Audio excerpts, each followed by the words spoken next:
Upon hearing a scream in the forest, he ran faster than the flash, upon realizing that the woman in danger had 2 eyes and that there were no tentacles coming out of her beautiful body. The man cried tears of happiness. The scared girl with her eyes closed heard a strange noise. Then when she opened her eyes, all the goblins had already been torn to pieces. In front of her was only the man offering his hand, and when both of them touched, he couldn't stop shaking like an old washing machine, until suddenly he opened a grin from ear to ear and said that they should get married. The man is the definition of the word needy. He can't see an e-girl without already wanting to buy Discord Nitro for her. The worst part is that things work out well for him. When he saw civilization for the first time, once again he was impressed that they didn't have tentacles. But soon the police showed up, asking for his player card. But what the protagonist gave him was the middle finger right in his face. On the day he went to take the test to measure his strength. When this guy touches a strange white orb used to measure a player's rank in total strength, almost nothing happens. The orb only gets a little darker, and the darker it gets, the stronger the person is. So everyone reads him as an F-rank nobody, and Oh Kang-woo is crushed. He grabs his new ID and leaves right away. That card lets him enter E-rank gates. The girl watching him feels bad because with a rank that low, he'll probably die soon. But then pure darkness starts swallowing the orb until a crack runs through the middle. The girl freezes. This has never happened. Even S-rank players only make it dark gray, not pitch black, and never enough to shatter it. Now she can't stop wondering who this guy really is. Here's the truth. Oh Kang-woo has just returned after being the demon king in hell for 10,000 years. Every demon feared him on sight. But after getting sick of hell, he chose to return to Earth. One of his servants, Balrog, asks why he'd go back when he already has everything in hell. No one dares breathe for a second. The Demon King stares down at his servant, and Balrog starts shaking, too scared to meet his eyes as he remembers the power of gluttony. That power lets the Demon King absorb any demon he touches, body and power alike. It's also what brought down the 7 princes of hell. Around the throne room, the lesser demons shake too. Sure, their ruler is angry. The aura of gluttony hangs over Balrog, and he looks ready to die. Then the Demon King finally speaks, asking how this could be called having everything after 10,000 years in hell. The same ugly place and endless killing only made him hate it more. He removes his helmet and we finally see Otes staring back in anger as he says there has to be more than this. Balrog assumes his king is hungry and orders food at once. The servants rush in with a tray, and Balrog says the meal may be poor, but at least it shows their loyalty. Then he opens it and offers his king a gross octopus head. O refuses, and hurls it at Balrog. Something that nasty isn't food any normal person would eat. Furious energy starts pouring out of him as he says he wants kimchi jjigae. The demons are completely lost. They start shouting and act like it's some legendary meal. To them, kimchi must be some kind of red raw meat, but he shuts that down fast. Balrog is still ready to tear apart any monster to serve its guts, and he is exhausted by how dumb they all are. Demons don't even understand meals. They just eat whatever they kill. Balrog thinks wiping out the 7 princes sounds fun, while the protagonist just wants to read novels like a normal person. Balrog slams his fist down and begs MC to kill him for being too weak to satisfy his king. If these idiots would just listen for once, maybe he could stand them. Realizing his servants are hopeless, O says he'd at least like someone to love. Then a woman walks in and asks if she could be that person. Her name is Lilith, queen of the succubi.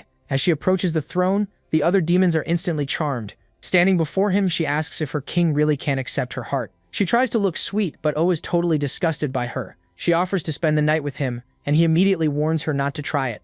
Lilith wraps his arm with her tentacles, and he looks ready to throw up. The lesser demons watch her flirt with their king and envy him. Meanwhile, the protagonist does everything he can to pull her off. The succubus famous for draining men is nothing like the lovely image people imagine, and O covers his eyes, begging her to leave. To him, even Balrog is easier to look at than Lilith. Looks aren't everything, but Lilith is on another level. MC clenches his fist and decides he has to return to Earth. Lilith and Balrog are stunned by what he says. They call out hoping he isn't serious. But after 10,000 years in that pit, nothing will change O's mind. While they wait for his answer, he thinks to himself that the preparations are finally done. Leaving the throne, he says it's time to claim the reward for surviving 10,000 years in hell. Then he orders Balrog to prepare it. Balrog looks heartbroken, still hoping his king will stay. Instead, O threatens him to do it now. Balrog squeals and quickly apologizes. He tells the lesser demons to summon Aemon and bring the armor of the 7 princes of hell. Soon, Aemon, the eerie shaman, arrives and begins chanting. Cold air spreads through the room and bright light flares from the statues.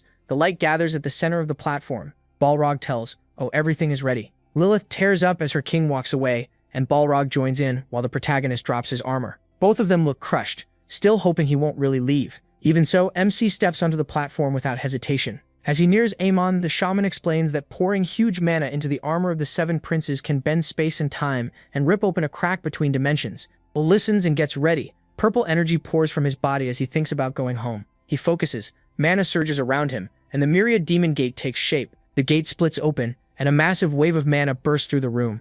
Amanda throws up a shield against the power pouring from him. Even then, the magic overwhelms him, and he can only marvel at it. The statues begin to shake under the pressure, until one eye lights up. Soon the rest react the same way, as Oha's power keeps rising. Seeing that, Amon tells the protagonist the gate is about to open. Then it cracks wider and fully opens before him. He knows no family, lover, or friends are waiting on Earth, but just escaping hell is enough. As he reaches the gate, Lilith cries out to him. Her non-stop sobbing makes him pause for a moment. Balrog tries to calm her while she asks if he's really leaving. Avoiding her eyes, O tells her not to cry. He really doesn't want to see that face again, but Lilith instantly blushes, taking his words the wrong way and acting thrilled. Then bubbles start coming out of the holes in her body before liquid starts spraying out. That awful sight leaves O completely horrified, while Lilith goes on about wanting to follow him. He dives through the gate at once, before things get even worse. Lilith runs to the gate and shouts that she'll follow him no matter what. MC gives a small smirk and flips her off, hoping he never sees that lunatic again. He slowly descends into a control room, thinking only about getting back to Earth. Then he lands beside an orb, excited to finally be home. Suddenly, the orb fires off electricity, and a window appears warning that a nuclear crack has been detected. Defensive barriers activate around the room, and another alert says the Gaia defense system is now running. O has no idea what's happening. More warnings start flashing everywhere. They all say the core's power is beyond capacity. He reads them, confused, until another message says the Gaia system is nearing overload. The defenses kick in harder, the electricity spikes, and he gets hit so badly it nearly fries his brain. Then another warning appears saying exclusion of the core crack is impossible. Angry at the attacks, O forces himself to endure until the system starts sealing him. Just when he tries to fight back, the protagonist blacks out. Sometime later, he wakes with sunlight on his face. Looking around, he finds himself in a forest, and wonders if he really made it to Earth. He's still in terrible pain as he tries to stand and check his body. A status window pops up, and he has no clue what he's looking at. It says most of his powers are sealed, and the rest of his stats have dropped way below normal. Just like that, he went from a king to a total nobody in the woods. Kangwoo checks again and confirms it. His powers really are sealed. While he's still reading it, a sharp scream echoes through the forest. Kangwoo spins around and spots a group of ugly goblins coming at him. They charge in, ready to carve him up, and he's confused. Earth definitely didn't have monsters like this before. He tries to cast a spell to wipe them out, but the power cuts off right away. Then he remembers magic is weak in the Myriad Demon Palace. By then, the goblins are already on him, and his options are limited. Still calm, he tightens his fist and switches to another power. In an instant, Kangwoo cuts through the goblins before any of them can strike. A demonic blade shoots out from his arm and drops them fast. The shadow of one last goblin falls over him, and he locks onto it. A system message says he killed an E-class normal monster. After finishing the last goblin, he gets more experience and reaches level 4. With goblin corpses all around him, he tries to figure out what kind of monsters they were. The strangest part is the experience and level system. It sounds ridiculous, but he can feel himself getting stronger. He stares at the pile of bodies on the ground, completely speechless. Then he decides to gather information about this place first. Thankfully, he still has the power of gluttony, so he uses it on the goblin corpses. He learns a little about their bodies, but nothing about the world around him. Still, using this skill raises his magic stat by 1. Kangwoo freezes in fear and confusion when the system mentions magic. He curses his luck because magic should only exist in hell. That makes him think he might not be on Earth after all. The idea sends him spiraling. Getting back home was the only reason he endured hell for so long. Then another scream rings out from deeper in the woods. This time, he relaxes a little. The voice doesn't sound like a monster. When it comes again, he's sure it's human. Kangwoo bolts toward it at top speed. As he runs, he begs to finally meet a real person, and desperately hopes they don't have tentacles. Lilith pops into his head and he starts praying even harder. He finally reaches the source of the screams and finds a horde of goblins surrounding a girl. One look tells him she has everything a man could want. The moment he realizes she has no tentacles, his eyes fill with tears. At last, he's looking at something that doesn't make him sick. But while he's enjoying that miracle, the goblins are about to kill the poor girl. She shuts her eyes and accepts what's coming to her, then suddenly hears the goblins screaming instead. When she opens her eyes, she finds Kangwoo tearing through them without mercy. She has no idea how he killed them so fast, but at least she's safe now. Kangwoo offers her a hand,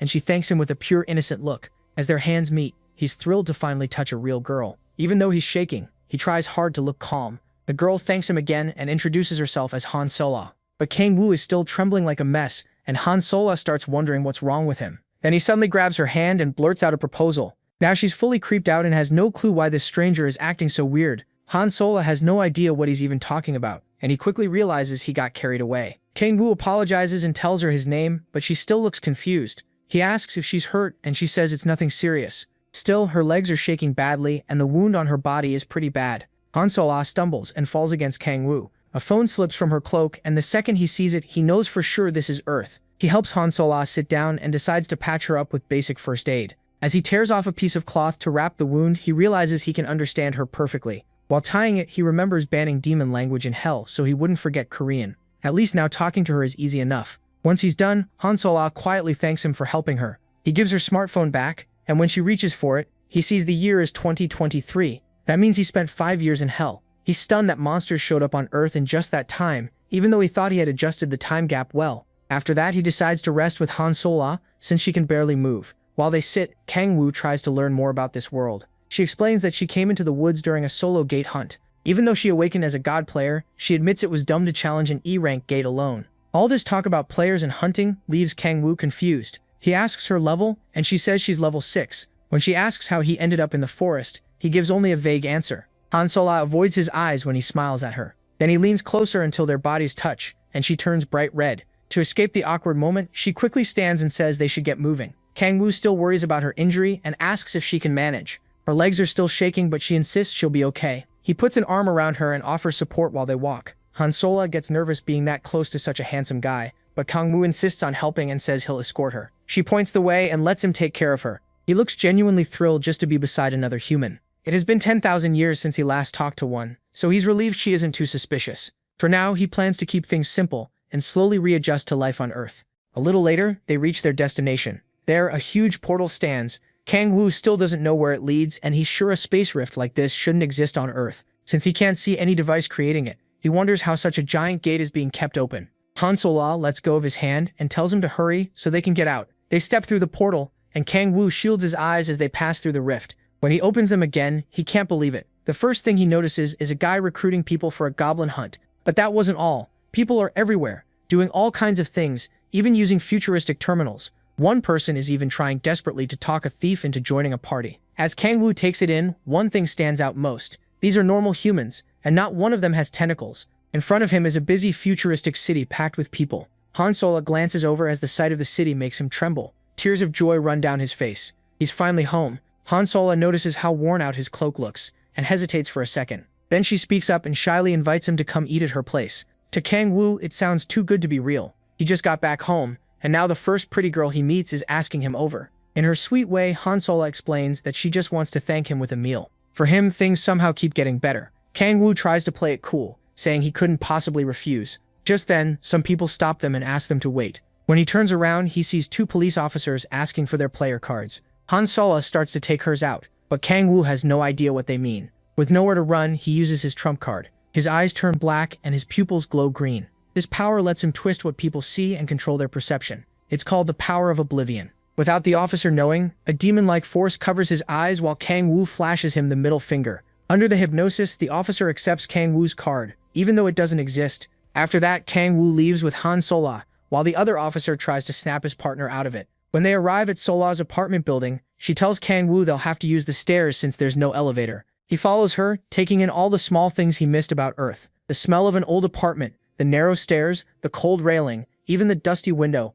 It's all starting to feel real to him. On top of that, he's heading to Solo's place, and maybe hoping for more. At that moment, Kang Woo is sure his future is finally going to be happy. As he starts imagining a life with Han Solo, Han Solo's mother welcomes her home, and Kang Woo's fantasy dies the second he hears Solo call her mom. Her mom rushes over, worried she got hurt, but Han Solo quickly says she's fine. Meanwhile, Kang Woo starts wondering if this really was just a dinner invite. Then Han Solo introduces him and explains that he saved her earlier. Her mother grabs his hands and thanks him from the heart for protecting her daughter. She says she doesn't know how to repay him, but Kang Woo tells her not to worry about it. She invites him in and promises to cook something good. Kang Woo thanks her politely. He had hoped to be alone with Han Solo, but this is still way better than life in hell. Solo's mom goes to the kitchen and asks her to help with dinner. Before changing, Han Solo checks her phone and notices a text from her mom telling her to stay in touch whenever she goes somewhere dangerous. Seeing the phone, Kang Woo remembers he still needs information about Earth, so he asks to borrow it, pretending he lost his own. Han Solo tells him to relax and hands it over. Kang Woo reacts like a kid with a brand new toy, running his fingers over the screen. Then he sits at the table and focuses on what he needs to learn. He searches for news from 2018 and finds something important. 5 years ago, the whole world changed when strange gates began appearing across Earth, and monsters poured out of them. Guns were useless, and even the Chinese army couldn't stop them. Under America's lead, a global emergency group was formed, and Korea became the 9th nation to join. The first player appeared in America, though nobody knew who she was. After that, players started showing up all over the world, and people began to see them as humanity's hope. While reading, Kangwoo realizes it all began the same day he fell into hell. That makes him think one of those gates is what dragged him down there. Still, he treats the article as guesswork for now and decides to learn more later. A little later, dinner is served. As he thanks them, his eyes lock onto the food in front of him. It almost doesn't feel real, but there's no doubt about it. It's kimchi stew, the dish he's wanted for so long. They tell him to dig in, but Kangwoo is too shocked to answer. Slowly, he lifts his spoon and scoops up some stew. Han-sola and her mother sit down to eat too. Han-sola can tell something is off with Kangwoo. His hand shakes as he brings the spoon to his mouth. She and her mom wait to see if he likes it, but he says nothing. He just keeps eating one spoonful after another. That starts to worry them. As he eats, Kangwoo remembers falling into hell 10,000 years ago. To stay alive, he took in demonic power and became something close to a demon. But because he was still human, nothing he tasted down there ever felt right. He survived by eating demons, but they tasted absolutely awful. Bit by bit, he almost lost his mind. The only thing keeping him together was his wish to come home. Now he's finally back, tasting real food again, and tears run down his face in pure relief.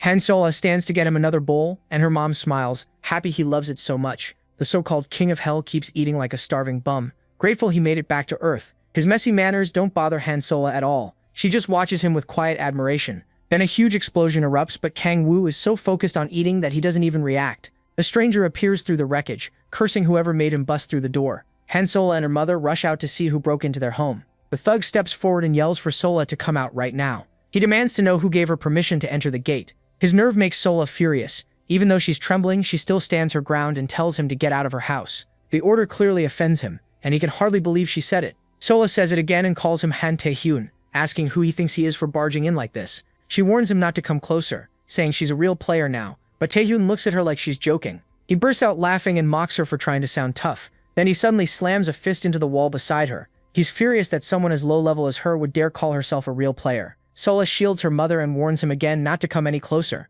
Tae-hyun glares down at their mother with open disgust. He rants that their father died early, and their mom barely earns anything. That sets Sola off, and she shouts that he's the reason their lives are so miserable. He ignores her and grabs her, trying to drag her to the Andress Guild. Sola struggles and says she'll never join such a worthless guild. Tae-hyun gets mad at that, insisting he's helping her get into a good party. She finally snaps and bites his hand, drawing blood. He instantly slaps her away before she can do anything else. Their mother rushes to Sola after she crashes to the floor. Now Tae-hyun is completely furious. Grinding his teeth, he asks if she really thinks kindness alone can keep her alive in this world. He tells her to come quietly and be an offering. Since she thinks she's a real player, he says they should settle it in a fight, player against player. Their mother begs her son to stop hurting his sister and promises she'll work harder. She gently reaches for his hand, but Tae-hyun shoves her away and sends her to the floor. Sola breaks down and rushes to her mother's side. She screams for her to wake up, but Tae-myun shows no guilt at all. He's only angry that their mother bothered him after being told to leave. Sola shoots her brother a deadly glare, but he isn't scared in the slightest.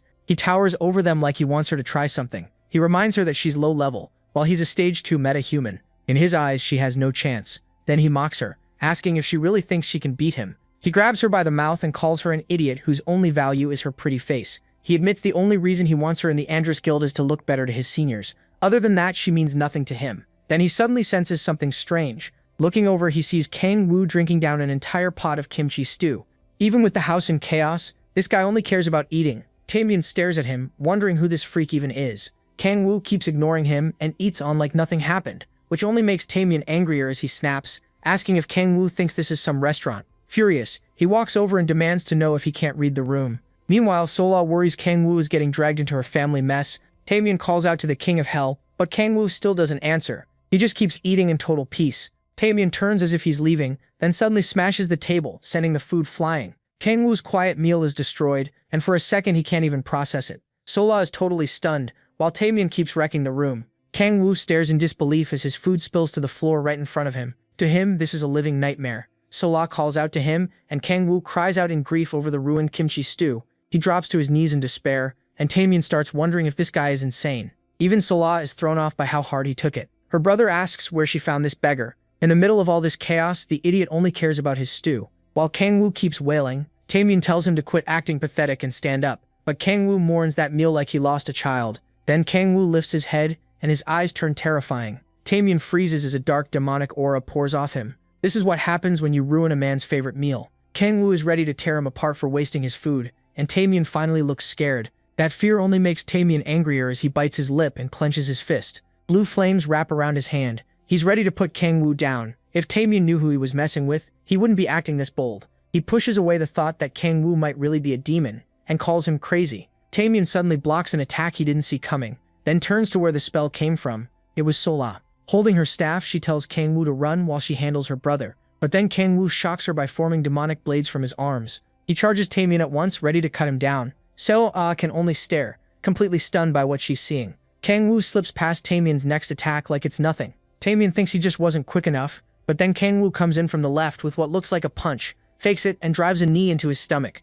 The hit knocks the air out of Tamian. Even so, he recovers fast and swings again. Kang-woo avoids it, and Tamian starts flailing wildly. His moves are easy to read, so Kang-woo nails him in the side again. Tamian has probably never been embarrassed like this before. With blood running from his nose, he grabs Kang-woo's legs and insists the attack wasn't that strong. Then he tries to slam him down, but Kang-woo answers with a brutal punch that shows just how weak Tamian really is. Then Kang-woo cuts into the thug with his blades, leaving him beaten and torn up. Tamian doesn't even get a moment to recover before Kang-woo attacks again. He fires flames from his fists, but Kang-woo dodges with ease after fooling him with another fake. Kang-woo buries a punch in Tamian's gut. The idiot drops to his knees, cursing under his breath. Tamian wonders who Kang-woo really is as he struggles to stand. Before he can, Kang-woo plants a foot on his head and pins him down. Tamian still wants to fight back, but Kang-woo isn't finished with him yet. The Demon King drives his blades into him, and Tamian lets out a pathetic scream. Kang-woo tells him to quit whining and act like a man. This is only the start of his punishment. He's going to make Tamian pay for every drop of kimchi stew he spilled. Tamian can't understand why he's this mad over food, but he has no clue what Kang-woo survived for the last 10,000 years. Kang-woo yanks him up by the hair for insulting that precious meal, and, with murder in his eyes, asks if kimchi stew means nothing to him. Now Tamian knows he messed up. He tries to apologize, but the words won't come out right. Before he can explain, Kang-woo starts slamming his head into the floor over and over. That stew must have been priceless for Kang-woo to lose it like this. Even that isn't enough for him, and Tamian is barely awake now. Kang-woo orders him to say kimchi stew is sacred, then starts counting. 1, 2, Tamian is already shaking from the pain in his arms. When Kang-woo counts 1, he weakly answers, kimchi stew, not loud enough. So Kang-woo pushes the blades deeper into his arms. At this point, Tamian regrets everything. He can't believe how much pain and shame he's going through. Looking even crazier now, Kang-woo starts counting again, and Tamian finally screams it loud enough, admitting that kimchi stew is sacred. Even that still doesn't fully satisfy Kang-woo. He stomps on him and demands he shout louder, like he's praising a god or confessing his love. Seola can only watch as her brother suffers through all of this. She's scared and confused because none of it makes any sense. Kang-woo keeps forcing Tamian to scream with everything he has, but pleasing him is impossible. The tone still isn't good enough, so he tells Tamian to keep yelling until his voice reaches the 7th octave. Terrified, Tamian has no choice but to obey, so he screams at the top of his lungs, praising the greatness of kimchi stew, until Kang-woo is finally satisfied. At last, the Demon King pulls back his blades and ends Tamian's pain. Looking down at him one more time, he warns him never to insult kimchi stew again. Tamian lies there in agony, wondering what is wrong with this insane man. Later, the house is cleaned up, with the broken furniture stacked off to the side. Sola tends to her injured mother as she rests on the couch. She's still deeply worried about her mom. Then she glances toward the kitchen. Tamian is stuck washing dishes and cleaning the mess he made, whining the whole time. He regrets ever meeting Kang-woo, and wishes he'd just leave. Getting humiliated was bad enough, but Kang-woo also took his clothes. Meanwhile, Kang-woo couldn't care less, and just scrolls through a phone. Tamian keeps crying to himself, wondering how his life got wrecked over kimchi stew. He glares at Kang-woo, clearly bitter after all the pain he went through. Kang-woo notices, slowly sets down his cup, and Tamian instantly yelps and turns back to the dishes. Then Kang-woo asks if he's upset that kimchi caused all this. Tamian knows it's bait, so he doesn't dare answer wrong. Thinking back to his time in hell, Kang-woo says Tamian has no idea how lucky he is to have clothes, food, sleep, and peace. He tells the boy to value life on Earth while he still can. Tamian answers obediently, but inside he's plotting revenge. He's waiting to report everything to Andros and get help paying Kang-woo back. While he's lost in that thought, Kang-woo barks at him to come to the table after he finishes the dishes. Tamian stands in front of him like a scared animal, and Kang-woo says there's barely any reason to keep someone like him alive. Holding in his rage, Tamian agrees that he's worthless, but Kang-woo grabs him and says he won't kill him. One look in his eyes makes it clear Tamian may wish he did. Kang-woo fixes him with a cold, threatening stare, and Tamian's crushed by the evil aura pouring off him. Then he sees a demon in front of him as Kang-woo uses Oryax's power of dread. Oryax wraps around Tamian and fills him with pure terror. He cries and begs the demon to stay away, while that third eye glares down at him. Then he starts screaming as shadowy hands crawl over his body. In reality, Kang-woo is only standing over him while Tamian sobs, begs and wets himself. Kangwoo gives one final warning. Tae-mirin better never speak about what happened in this house. Oriox doesn't just scar its targets with fear forever, it can also turn them into the Demon King's slave. After seeing how pathetic Tae-mirin looks, Kangwoo tells him to get out. Shaking all over, Tae-mirin leaves after the worst humiliation of his life. Kangwoo is just glad to be rid of him. Sedla watches her useless brother finally leave the house, still too stunned to say anything, after all that happened. Once again, Kangwoo has saved her like some unexpected hero. That hero goes right back to his phone and realizes he's broke. If he wants to live in this world, he needs money fast. Then something catches his eye. He finds an article about magic stones, and realizes they could make him money. So Kangwoo asks Solo to show him any magic stone she has. She digs through her bag and pulls out the E-rank stone they got from the goblin. The article said darker stones are worth more. Kangwoo studies it, but he can't feel any magic from it. He does sense something inside and remembers gaining a magic point after absorbing the goblin's essence, which makes him wonder what these stones really contain. Then he realizes it isn't demonic energy at all, but a different force called magic. Even so, he still doesn't know where the demonic energy is coming from. Kangwoo gives the stone back to Sayla and decides to gather more and sell them for now. To do that, he'll need a player card, which reminds him of the police officers he met. Sayla tells him there isn't a player support center nearby. The closest one is at Seoul Station. She needs to go there too, and asks if he wants to come with her. Looking at her home and her injured mother, Selmer explains that she's trying to earn money for her family. She admits it was stupid to rush into the gate like that, and thanks Kangwoo for saving her and teaching her a lesson. After years of seeing only monsters, the Demon King thinks he may have finally met an angel. Selmer says she's going to relearn the basics and aim for her second awakening. Kangwoo wishes her luck, though he still doesn't plan to help her yet. After that, Selmer goes to get ready so they can leave. Once she heads to her room, Kangwoo thinks traveling with her will only slow down his hunting. As harsh as it is, he knows it's true. Right now, all Kangwoo can do is get his power back and cut out anything that slows him down. Meanwhile, Selmer changes into a white robe. Kangwoo stands by the window, thinking about one thing, getting strong enough to survive here. He tells himself to push through, just like he did back in Hell. Then Selmer comes out and asks for his ID. Since he obviously doesn't have one, she says they need to stop by City Hall first. Later, Kangwoo looks over his brand new ID on the train. What bothers him is how easy it was to get. At the office, the woman even asked if he needed anything else, and Kangwoo was stunned there was no missing person report for him at all. That means no one even knew he was gone all those years. That thought crushes him. His thoughts sink into despair and drag him right back to the nightmare of Hell. Selma pulls him out of it by calling to him and pointing ahead. They're almost at the player station. Kangwoo glances outside, taking in the city. Selma is excited too. He slips the ID into his pocket and says things will change from here on out. Then he agrees the city really is impressive. Soon the train reaches the player support station. They get off and Selma leads him to the player support center headquarters. Kangwoo is still surprised by how huge the place is when Selma says she has something for him. She gives him her old phone so he can call her later. Kangwoo thanks her, feeling like fate really did send him an angel. After that, she goes to sign up for the basic classes, and they part ways. Before leaving, Selma says she might be late and asks if he wants to get dinner later. Kangwoo agrees right away, happy to lock in another date with the prettiest girl around. He looks over the building once more and watches players moving all around. Then he spots a terminal that takes ID cards and walks over to insert his card. The machine confirms who he is and prints a waiting ticket. It also tells him to head to the testing room. Then the ticket starts glowing, leaving him confused. A waypoint appears on the floor and shows him where to go. He follows it, sits on a bench, and waits. Behind him, two players start chatting. One says he got a D rank on his test. His friend says he could probably pull a B, but he just laughs. He says that's still nothing next to people like Bake or Chaff. While they keep talking, Kangwoo scrolls through his phone. He catches them talking about the big 5 guild leaders, all S ranks from their first awakening. They say an S rank could get picked up by one of those guilds, though they know they're nowhere near that level. Kangwoo starts thinking about those 5 guilds and the people leading them. From Airpier's Kim Jae-hyun to Red Rose's Cha Yeonju, Hanul's Baek Kang-hyun, Sanari's Jung Hyun-ju, and Onori's Cha Min-hyuk. Those are the leaders of Korea's top 5 guilds, and Kangwoo figures he'll run into them once his strength comes back. That thought sticks with him as he checks his own stats. They're so pathetic that all he can think about is getting his power back fast. Still, he believes player abilities might let him grow even stronger than he was before. At last, his number is called and he's brought into the testing room. After all that waiting, Kangwoo goes in, only to be told to sit again. Once he reaches a desk, a staff member starts handling his test. The woman checks his identity and hands him a marble used to measure rank. The darker it turns, the stronger the person. Kangwoo worries his power might still come out too high. He puts his hands on the marble, and it shines a bright white.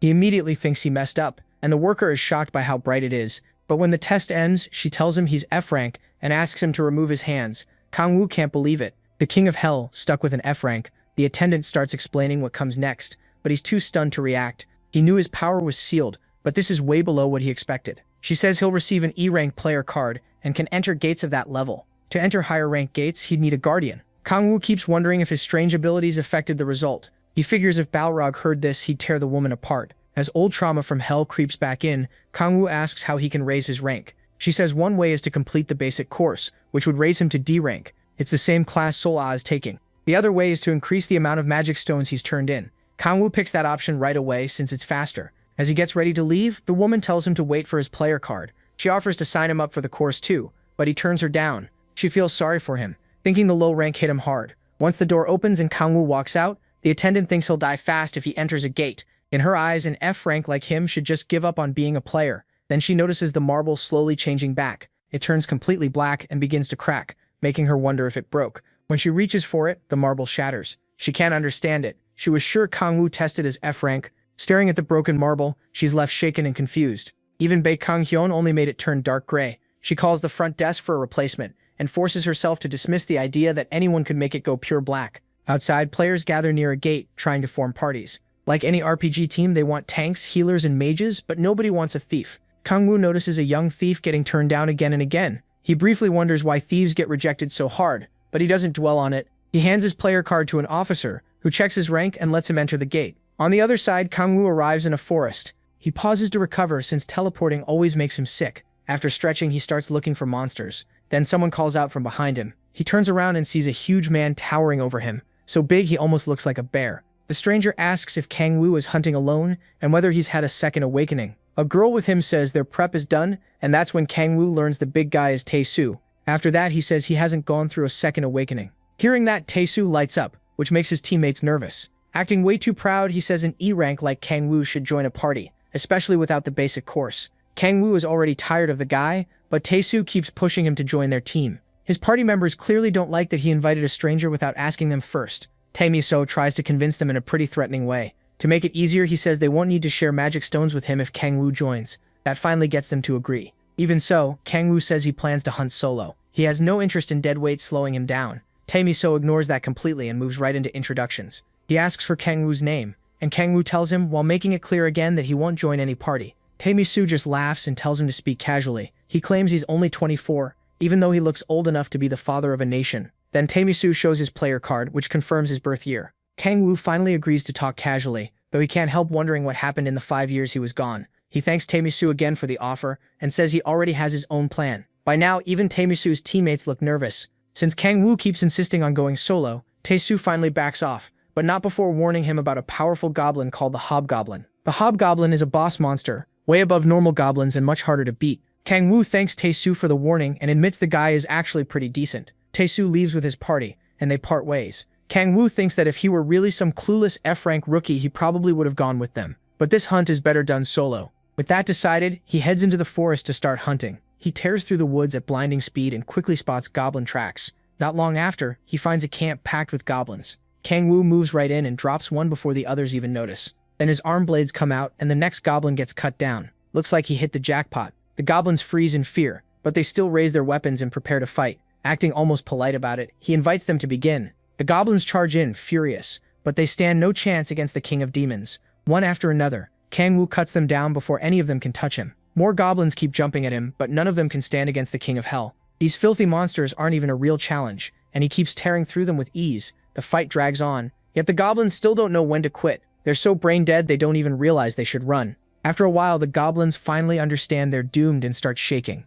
Even after killing so many, Kangwoo sees there are still plenty left. That only makes him happier. More enemies to play with, so he keeps the slaughter going. Eventually, all that fighting starts to wear him down. Bodies are piled everywhere, and he admits wiping them all out took some work. Then a system message appears, saying he earned experience from defeating the goblins. His level jumps up by 4, and he realizes leveling also gives him demonic energy points. After that, he touches one of the corpses and uses gluttony on the rest. His power picks up traces of demonic energy, but it isn't coming from the magic stones. He also notices the amount left in each body changes depending on how long ago it died. So if he consumes monsters right after they die, he can gather demonic energy faster. He starts absorbing it, pleased that he can sell the stones and build up demonic energy at the same time. Once that's done, all he has left is collecting the magic stones. As he picks them up, he starts daydreaming about how much chicken he can buy with all that money. He even compares pulling flesh and bones from goblins to eating chicken. He starts drooling, already thinking about getting food with Sulol once he gets paid. The idea of Silol feeding him like a lover sends him over the edge,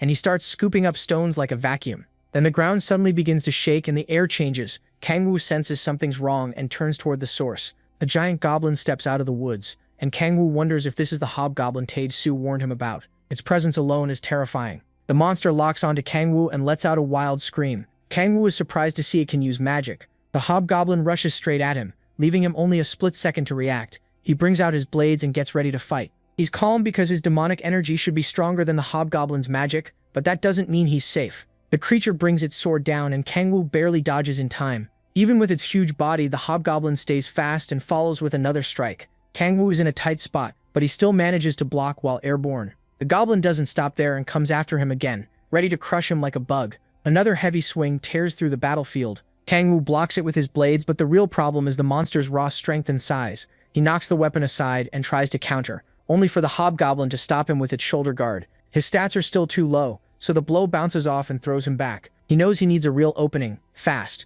The goblin keeps swinging at him, and Kangwoo dodges every strike. No matter how big it is, the monster keeps up non-stop attacks without exposing a gap. He keeps evading, still waiting for one clean chance. Every swing comes close to taking his head off, and he admits this hobgoblin is on a whole different level from the weak goblins before. That's what you'd expect from a boss monster. He leaps aside from another attack, and the hobgoblin ends up cutting a tree in half. It's wrecking its own territory now, and with no underlings around, Kangwoo sees it as prey already heading for death. He grabs a dead goblin skull and tosses it past the monster's shoulder. The hobgoblin notices its fallen comrade's skull and flies into a rage at the insult. It charges him, exactly like Kangwoo planned. He tightens his fist, pulling together, crushing power and fury. Then he uses the Demon Crossel's rage and forces that power into the hobgoblin. At first, it looks like nothing happened, but that's not true. The monster suddenly becomes even crazier, ready to tear Kangwoo apart. Kangwoo is pleased the plan worked. As the hobgoblin attacks again, he slips past the strike, and everything behind him gets cut down in one sweep.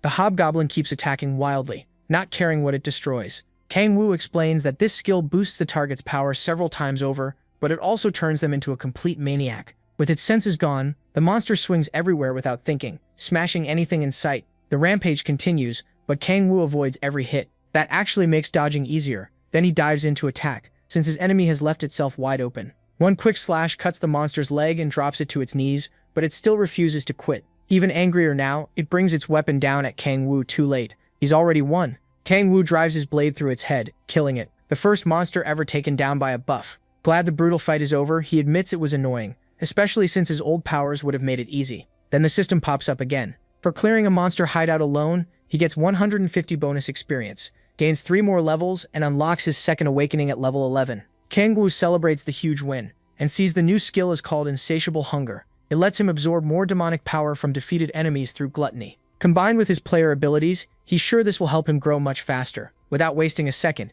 he looks at the dead hobgoblin and decides to test the new power on it. He activates gluttony, and a dark shroud covers the corpse. The smoke looks darker than before, and he wonders if that's from his new ability. Then it kicks in, and he starts drawing in even more demonic energy. His demonic energy stat goes up by 3. That confirms it. Stronger monsters will make him stronger faster. After absorbing the energy, he decides to check how much the boost changed his power. Kangwoo focuses inward and is shocked by what he finds. He's not just twice as strong, the increase is 3 times greater than he expected. That fast growth worries him too, since sudden jumps in power can be dangerous. While meditating, he enters the Myriad Demon Gate. In the shallow water there, Kangwoo notices the seal on the gate has weakened. He can't figure out why, because aside from the awakening, nothing else seems different. Then an idea hits him, and he realizes each new awakening might weaken the seal on the Myriad Demon Gate. A small smile spreads across his face, then turns wild. If he keeps leveling like this, he might really recover his original power. That pushes him to aim for higher-ranked gates and level up as fast as possible. He spots the hobgoblin's magic stone and picks it up.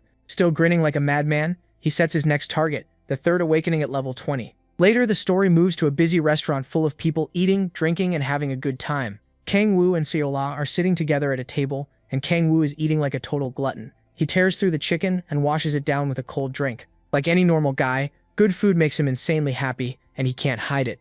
Seola looks a little put off by the way he eats, but she goes with it. She asks if the food is really that good, and he calls it the best. That's when she springs the trap, asking if it's better than the kimchi stew she makes. Kangwoo is suddenly stuck in a no-win situation because insulting a woman's cooking is the last thing he wants to do. Luckily, he picks the right answer and says he likes her kimchi stew more. Seola laughs and says she was kidding, but we all know he barely survived that one. Kangwoo lets out an awkward laugh too, relieved he didn't say the wrong thing. Then she gives him some of her chicken, grateful for everything he's done. With his mouth still full, she asks about his family and friends. He takes a sip of beer before answering, then he slams the glass down and says he has neither. The impact knocks a fork off the table. He adds that he doesn't even have a home. If only Balrog heard that. Sela, clearly worried, asks where he sleeps, and Kang-woo admits he has nowhere to go. As he picks up the fork, Sela looks shaken. Then she offers him a place to stay. Caught off guard, Kang-woo asks if she really means it. As she grabs another fork, she tells him not to worry. He's helped her more than he knows, so he accepts and quietly wishes them both luck. At least he won't be sleeping on the street tonight. Still, Sela can tell he's carrying a lot inside and hasn't let it out yet. After that, Kang-woo remembers he has something for her. He slides over a stack of cash and says it's about 3 million won. Sela is stunned and asks why he's giving her so much. Kang-woo says it's payment for letting him stay, but she turns it down. To her, taking it after all he's done would feel wrong. But Kang-woo keeps insisting, especially since her family is struggling too. She tries to refuse again, so he tells her to think of it as grocery money. That way it helps both of them. After a moment, Sela accepts and thanks him. Kang-woo gets lost in her cute eyes and tells her it's nothing. She promises to use the best meat for his kimchi stew, and Kang-woo gets way too excited at the thought of eating his favorite food every day. He calls her an angel, and swears he'll earn more by selling magic stones. They seriously sound like a married couple already. Once he calms down, he asks if there are any D-rank gates nearby. Sela says there's one close, but she stayed away because it's full of lizard men. The second he hears that, he decides to go there tomorrow. He wants stronger monsters so he can unlock awakenings faster and make more money too. While grabbing another piece of chicken, he wonders if lizard meat tastes good and asks Sela. Later that night, a room in Sela's apartment is opened for him. She says he can use it since it used to be her brother's room. Sitting on the soft bed, he thanks her for letting him finally sleep in comfort. As Sela leaves, she switches off the lights and they say goodnight. Kang-woo gives her a shy smile before the door closes. Then he stretches out on the bed and thinks about how he hasn't felt comfort like this in 10,000 years. The peace and quiet make it even better. As he drifts off, Kang-woo admits coming back to Earth was the right choice. The next day, he heads to a gate and finds the usual crowd of players recruiting. Now that he's D-rank, he notices bus parties looking for people chasing their third awakening. On the way in, Kang-woo spots that same thief from before begging to join a team. Nobody wants him, and even Kang-woo starts to feel a little bad. Still, he gets his ID checked by the officers and enters the gate. Inside, he takes a moment to loosen up and prepare for the hunt. Then he uses the power of silence to make his steps nearly soundless. After that, he runs into the forest. He remembers Yahello saying lizardmen hear well but don't see very well. So the key is getting close without a sound before they can swarm him. It works. Kang-woo quickly finds 3 lizardmen and they never notice him. He's already decided to kill them. He also remembers Sola mentioning their weakness to fire. So Kang-woo instantly uses the devil Andrus's hellfire and launches it at the unsuspecting monsters. Before they can react, the flames hit. Their bodies instantly respond to the fire, and in seconds, Kang-woo is roasting all 3. The creatures can only scream as the flames overwhelm them, so they leap into the river to try putting them out. Too bad for them. Kang-woo explains that normal water can't stop this fire. Only demonic energy or magic can force it away, and the lizardmen burn to death. He notes that the flames burn a target's life force, not just the body. That's why he uses gluttony on what's left to absorb the energy he needs. After taking in the demonic energy, Kang-woo remembers Taemu's guild is called Andrus, and figures the name came from somewhere. If things go badly, he's ready to destroy everything. Then he notices more lizardmen watching from the trees behind him. They're clearly angry about their dead comrades, but to the Demon King, that just means more power. After killing them, he wonders if it's better to hunt lizardmen in groups or pick them off one by one. Suddenly someone calls out to him and he turns to look. The stranger takes one look at his gear, assumes he's a newbie, and asks if he wants to join their guild hunt. Already annoyed, Kang-woo asks who they are. Their leader proudly says they're from the Andrus Guild. Kang-woo glances at the pendant the idiot is wearing and is not impressed at all by the guy's attempt to look cool. He turns to leave and flatly says he's not interested. The leader gets mad that Kang-woo brushed them off. The girl beside him worries their master won't like this when they return. So the fool decides they'll beat Kang-woo up and drag him out half dead. The whole group looks ready to cause trouble. Clashing his armed guards together, the leader says they're about to teach him a lesson. Meanwhile, Kang-woo tears through the forest, burning every lizard man he finds. They keep screaming as the fire eats away at them, but they can't do anything. Each time one dies, Kang-woo absorbs the body right away. After a while, he clears the whole area and devours every lizard man there. While absorbing the last one, he thinks it's probably better to take the risk and level up fast, but he's still not fully sure. Then someone calls out to him again. He instantly knows it's that idiot party leader from earlier. The guy shows up with his lackeys and claims he's just checking whether their new recruit is hunting properly. Kang-woo can tell he's the type who bullies weaker people, so he plays along and says there's nothing to worry about, he's doing just fine alone. The leader mocks him, saying that can't be true since his clothes are clean and there aren't any corpses nearby. Kang-woo says he's resting and that only makes the guy madder. He demands to know why Kang-woo is being rude to a senior, and Kangwoo says his whole act is getting annoying. That sets him off and he looks ready to tear Kangwoo apart. Kangwoo doesn't care and even asks if he wants to fight. One of the ugly lackeys gets fired up by that, but the leader stops him. The kid can't understand why, but the leader wants to punish Kangwoo himself. Judging by Kangwoo's face, he'd love to wipe the floor with this moron. The party leader warns that Kangwoo will regret messing with him. Kangwoo, on the other hand, looks almost excited to see what he'll try. The guy pulls out his sword and bangs it against his metal arm guards. The rest of the group watches, waiting for things to explode. The idiot reminds Kangwoo that lizard men are sensitive to sound, but the Demon King still isn't impressed by such a cheap trick. Kangwoo just tilts his head and smiles while they wait for the lizard men to show up. The leader keeps making noise with his sword and soon the water starts shaking as a horde of lizard men rushes in. The party leader orders the mage to put up a barrier to keep the monsters out. Safe behind the shield, he sneers at Kangwoo and tells him to drop to his knees and beg. Sure, the lizard men will be too much for him.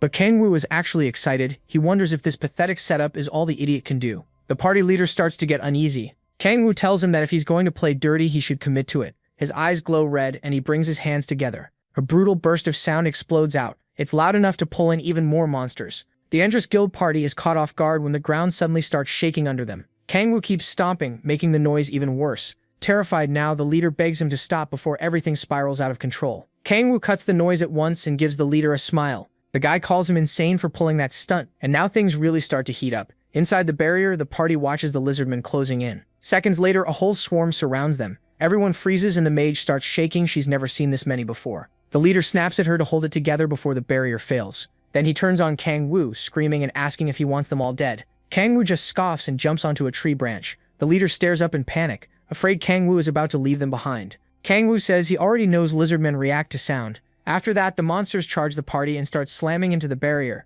The mage struggles to keep the shield up, but each hit makes it harder. Knowing they're running out of time, the leader throws all his rage at Kangwoo. He curses him out and asks if he's lost his mind.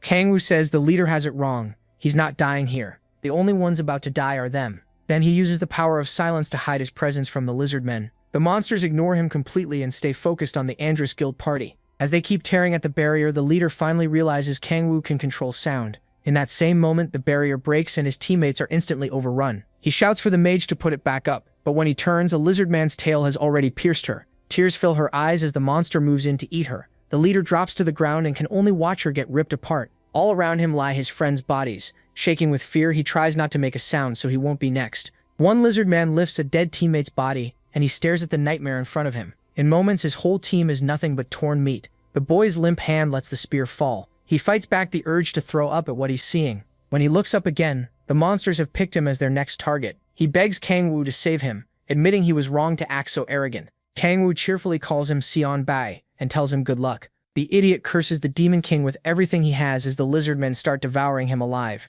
A few seconds later, they finish him off while Kangwoo watches them feed. To him, the best way to answer evil is with something even worse. Once the Endress Guild party is dead, Kangwoo burns the remaining monsters and clears the area. Even so, he looks disappointed by how easy it was. After reducing them to ash, he activates Gluttony to absorb the demonic energy he needs. Then the system appears and tells him Gluttony can't be used on those protected by the Gaia system. He remembers hearing about the Gaia system on his way to Earth. Looking at the human corpses, he realizes players are under that protection. That means he can't eat their bodies or take their abilities. Still, what matters most to him is how much demonic energy he can use. His demonic energy stat rises to 30. Seeing that, he's pleased by how much stronger he's gotten. It's not just the amount either. Kangwoo uses Hellfire and finds that the quality of his demonic energy has improved too. Now he just needs to level up. Excited for his third awakening, he picks up the last magic stone near Sion Bei's body. After all that hunting, the third awakening feels close. He goes deeper into the forest to keep hunting. 3 days later, at Ciola's apartment, he's busy eating another pot of his favorite food.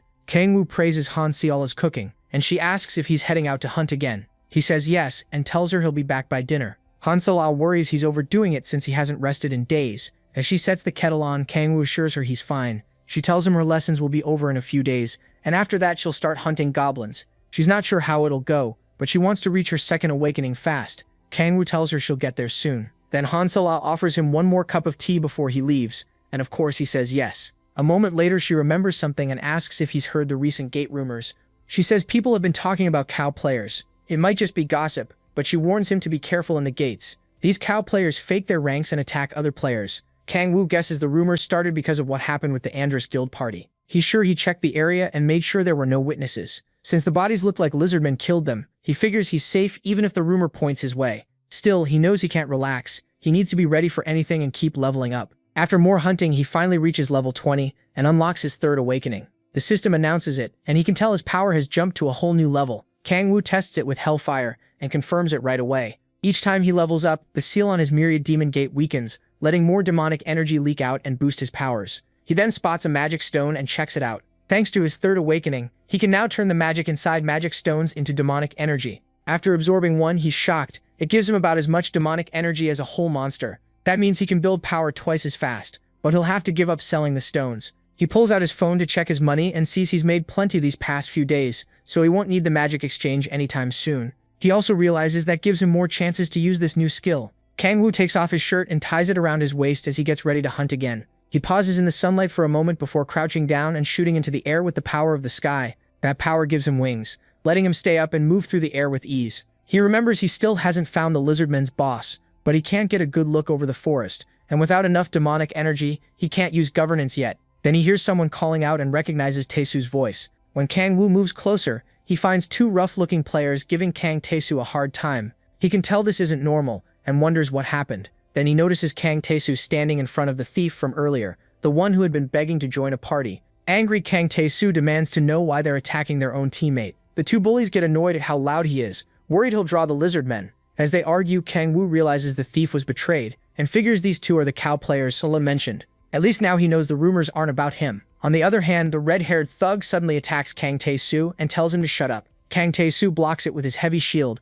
but the force still pushes him back a little. He's furious, though he also looks worn down. The two bullies are annoyed by how sturdy he is and wonder if he's really only had his second awakening. Kang Taesu tightens his grip on the shield and slams it hard into the ground. Then he tells the cow players he's not going down that easily. He triggers a skill, and his shield lights up with a crackling orange glow. Even so, the two players don't look worried. They're sure Kang Taesu can't beat them without a third awakening. Taesu tries to act tough, but he's clearly exhausted and won't hold out much longer. The pair close in, ready to finish this, but the green-haired one reminds his partner they can't kill the big idiot. Ho catches that line and starts wondering what they meant, so he stays hidden in the bushes and waits to see what happens next. As Kang Taesu struggles to keep his skill active, MC thinks back to their last meeting and wonders if he should step in. Right when one of the bullies moves in to finish Kang Taesu, Oh notices something odd about the player. He steps out of hiding, and the man freezes in confusion. He has already spotted demonic energy wrapped around their weapons. That immediately makes him curious about who these guys really are. The two players demand to know who he is,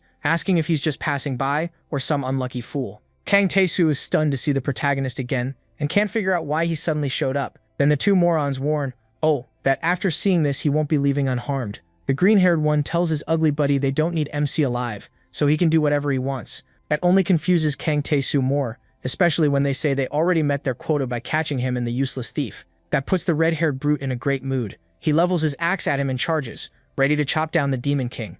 Doesn't flinch at all. Kang Taesu shouts in panic as the attacker closes in. By then, the blade is already inches from the protagonist's head. MC just smacks the idiot across the face. His partner can only stare as the fool crashes to the ground. The red-haired guy scrambles back up, and his teammate yells, asking what the hell he's doing. He tries to say something feels wrong, but he never notices getting close. Before he can react, the Demon King hits him fast and keeps beating him down. Kang Taesu is shocked to see him handle him so easily, and starts wondering if this is really the same. The protagonist Kang Wu, he knows. The other bully rushes in to help and draws his sword. Just as he goes for Kang Wu's head, fires the power of destruction and drops him in one blow. The hit sends him flying into a tree, knocking the breath out of him. He crumples to the ground and his partner can only watch helplessly. Grabs the red-haired idiot by the hair and starts questioning him. In a cold voice, he asks where the demonic energy came from. The fool talks back and asks how MC even knows about it, so he slams his head into the ground for dodging the question. Then he yanks his head back up and makes it clear he's the one asking questions. Giving him one last chance, the protagonist asks again where he got the demonic energy. The guy says he can't tell him, and makes him regret that by using the power of dread. A demon appears before the terrified fool and drags him into a nightmare far worse than anything he's known. After getting scared like a coward, he blurts out that the demonic energy came from his guildmaster. MC watches the pathetic man break and spill it, but his partner suddenly shouts at him to shut up and calls him Co Taiho. Too shaken by the nightmare, Taiho keeps trembling. His teammate yells again, asking if he's lost his mind. Doesn't like the interruption. He forms a ball of demonic energy and blasts the other guy with it, telling him to stay put for now. Then he turns back to the frightened Taiho and asks about the guildmaster. Terrified for his life, Taimi says it was the Andrus Guild. He explains that the guildmaster performed a ritual and gave him those powers. Owen asks what the ritual was for, But the man hesitates, so he decides to push him harder until he talks. Taimi shakes badly and tries to explain the ritual, but all at once he starts writhing and foaming at the mouth. He screams, coughs up blood, and dies on the spot. Now Kang Woo is furious. He says the guild must have planted something in Taimi to stop him from talking about the ritual. After that, Taimi walks up and asks if he really is Kang Woo. At the same time, the thief wakes up and looks around in confusion. Kang Woo confirms who he is, and Taimi Su is glad it's really him. Then they notice the thief is awake, and Taimi calls him Tam Hyung. He introduces the kid to Kang Woo and says the Demon King saved both of them. Then the brute asks what Kang Woo's doing here since he thought he was at the E-rank gate. Kang Woo awkwardly brushes it off, saying he just had something to do here. Taimi So starts to realize Kang Woo was never a beginner, and that's probably why he turned down his offer before. He thanks Kang Woo for saving them from those crazy bullies, all while shaking his hand like mad. Taimi tries to thank him too, but he's so timid his voice barely comes out. Taimi So gets even more excited after learning Kang Woo is high level and promises to repay him for the rescue. After the Demon King thanks him, he brings up the Andres Guild and says their name already has a bad reputation. Looking at the two bodies, Taimi So says he never expected the guild to have cow players in its ranks. He takes out his phone and says he'll report everything to the Hwarang Corps. He explains that the Hwarang Corps is a government-run player unit, and once they hear Andres use cow players, they'll investigate right away. Kang Woo thinks it over, then tells him not to report it yet. Both Taimi So and Taimi Han stare at him, confused about why. Kang Woo says he'll handle the Andres Guild himself. Taimi So pauses, then agrees, trusting Kang Woo. Kang Woo tells them both to forget what happened here, but out of nowhere Taimi So drops to his knees. Kang Woo just stares, wondering why this brute is acting dramatic again. Taimi So offers himself to Kang Woo and says they should work together to make the Andres Guild pay. The Demon King is completely thrown off by this and can't make sense of what this blockhead is saying. Taimi So is fired up because he thinks Kang Woo wants to punish the guild with his own hands. Even the dead bodies would be creeped out by this guy's energy. He says Kang Woo's sense of justice is just like the heroes in movies, then starts rambling about how much he loves films. Somehow that only makes him look creepier. Then Taimi So slams both hands to the ground and says he's fallen for Kang Woo's sense of justice. To repay his debt, he begs once again to join him and promises to pay him back along the way. At this point, Kang Woo is completely freaked out, seeing Taimi So as another Balrog. As if that wasn't enough, the thief cuts in and says he wants to repay him too. He calls himself a Dudak Bung, and promises to pay Kang Woo back somehow. Kang Woo is more stuck on that weird title and asks what it means. Tai Hyun explains it's a word for bandits, since they're bad at damage and bad at tanking. Kang Woo realizes it ties into why thieves are looked down on. With tears in his eyes, Tai Hyun says that's just the sad fate of players like him. Then Taimi So opens his mouth again and suggests Tai Hyun should join Kang Woo's team if he really wants to repay him. Kang Woo knows that helps him in no way at all, but Tai Hyun starts getting emotional and tearing up, deeply touched by the idea. Still, he admits he was only a useless burden to Taimi So, and did nothing but get beaten up. Tai Hyun says he wants to grow strong enough to help both Kang Woo and Tai Hyu. Tai Hyu praises his courage and determination, while Kang Woo becomes sure these two idiots have lost their minds. After that, Tai Hyun bows and gets ready to leave. Kang Woo admits it's not so bad having people owe him. The real problem is what to do with Tai Hyu. After the blockhead says goodbye to Tai Hyun, Kang Woo asks what level he is. Tai Hyu says he's level 12 and reached his second awakening not long ago. His first awakening skill was C rank, so he got here through hunting. Kang Woo is impressed and asks what rank the second awakening skill is. Tai Hyun Soo says it's A rank, and Kang Woo admits the blockhead has more potential than he expected. Still, he wonders why he hasn't joined a guild. Tai Hyun Soo says he was thinking about joining one before, but now he doesn't see the point. Kang Woo's face says he has no clue what this idiot means. Sadly for him, Tai Hyun Soo says he's decided to stick with Kang Woo, still giving off that same hot-blooded Balrog vibe. Even so, he'd be a solid ally for Kang Woo. After all, players with a high second awakening usually get stronger third and fourth awakenings too. That makes Kang Woo think about Seola, who'll be getting her second awakening soon. In the end, Kang Woo accepts and lets Tai Su join his team. Tai Su then asks for his number so he can help whenever he's needed. As Kang Woo puts his contact info into the phone, he asks for one thing in return. The big idiot lights up, waiting for the request like a kid getting candy. Kang Woo tells him to party up and level with someone finishing basic training in a few days. That person is a healer, and Tae Su happily agrees. Once the number is saved, Tae Su promises to build a strong party and not disappoint him. After that, Kang Woo wonders if he should go straight to the Andres Guild. A moment later, he grabs the half-dead cow player and checks if he's still breathing. The poor guy tries to pull away, but Kang Woo has questions and warns him not to lie if he wants to stay alive. With a terrifying stare, he tells the man to nod if he understands. The guy quickly does. Then Kang Woo releases his neck. He learns the man's name is Kang Chel Ho. Nearby, Tae Su looks uneasy about the way Kang Woo is questioning him.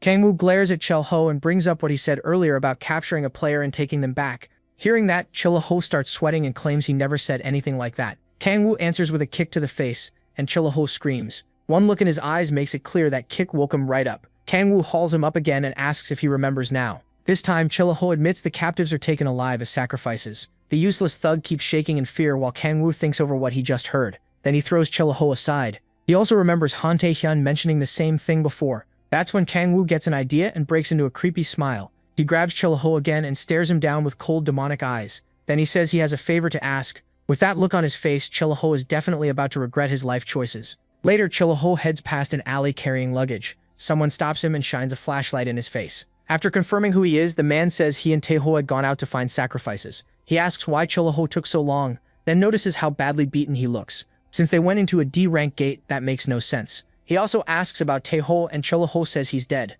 The man is completely thrown off by that. Chillaho tries to move on, but the man keeps asking how Taeho could die in a D-rank dungeon. As he hands over the luggage, Chillaho says there was a high-level player inside and Taeho died helping him kill that person. The man opens the suitcase and finds a body inside. The body looks fine and the sacrifice is still alive. Still, he says Chillaho is acting strange and Chillaho blames it on Taeho's death. The man tells him not to dwell on it and says fewer people might even be better. With this sacrifice, they can still get baptized. And since Taeho is dead, all the demonic energy can go to Chillaho. Even then, Chillaho still looks uneasy. He gets even more tense when the man asks if he can spare a little power this time. Then the guy jokes that maybe Chillaho killed Taeho to keep it all. Angry now, Chillaho snaps at him to just handle the sacrifice and storms off. While he runs off, the man wonders where he's going. Chillaho ignores him and keeps sprinting, desperate to get away. After that, the man carries the luggage inside, thinking Chillaho took Taeho's death harder than expected. Later, he enters a strange room where some kind of cult ritual is already going on. At the altar stands the guild leader, who says he's late.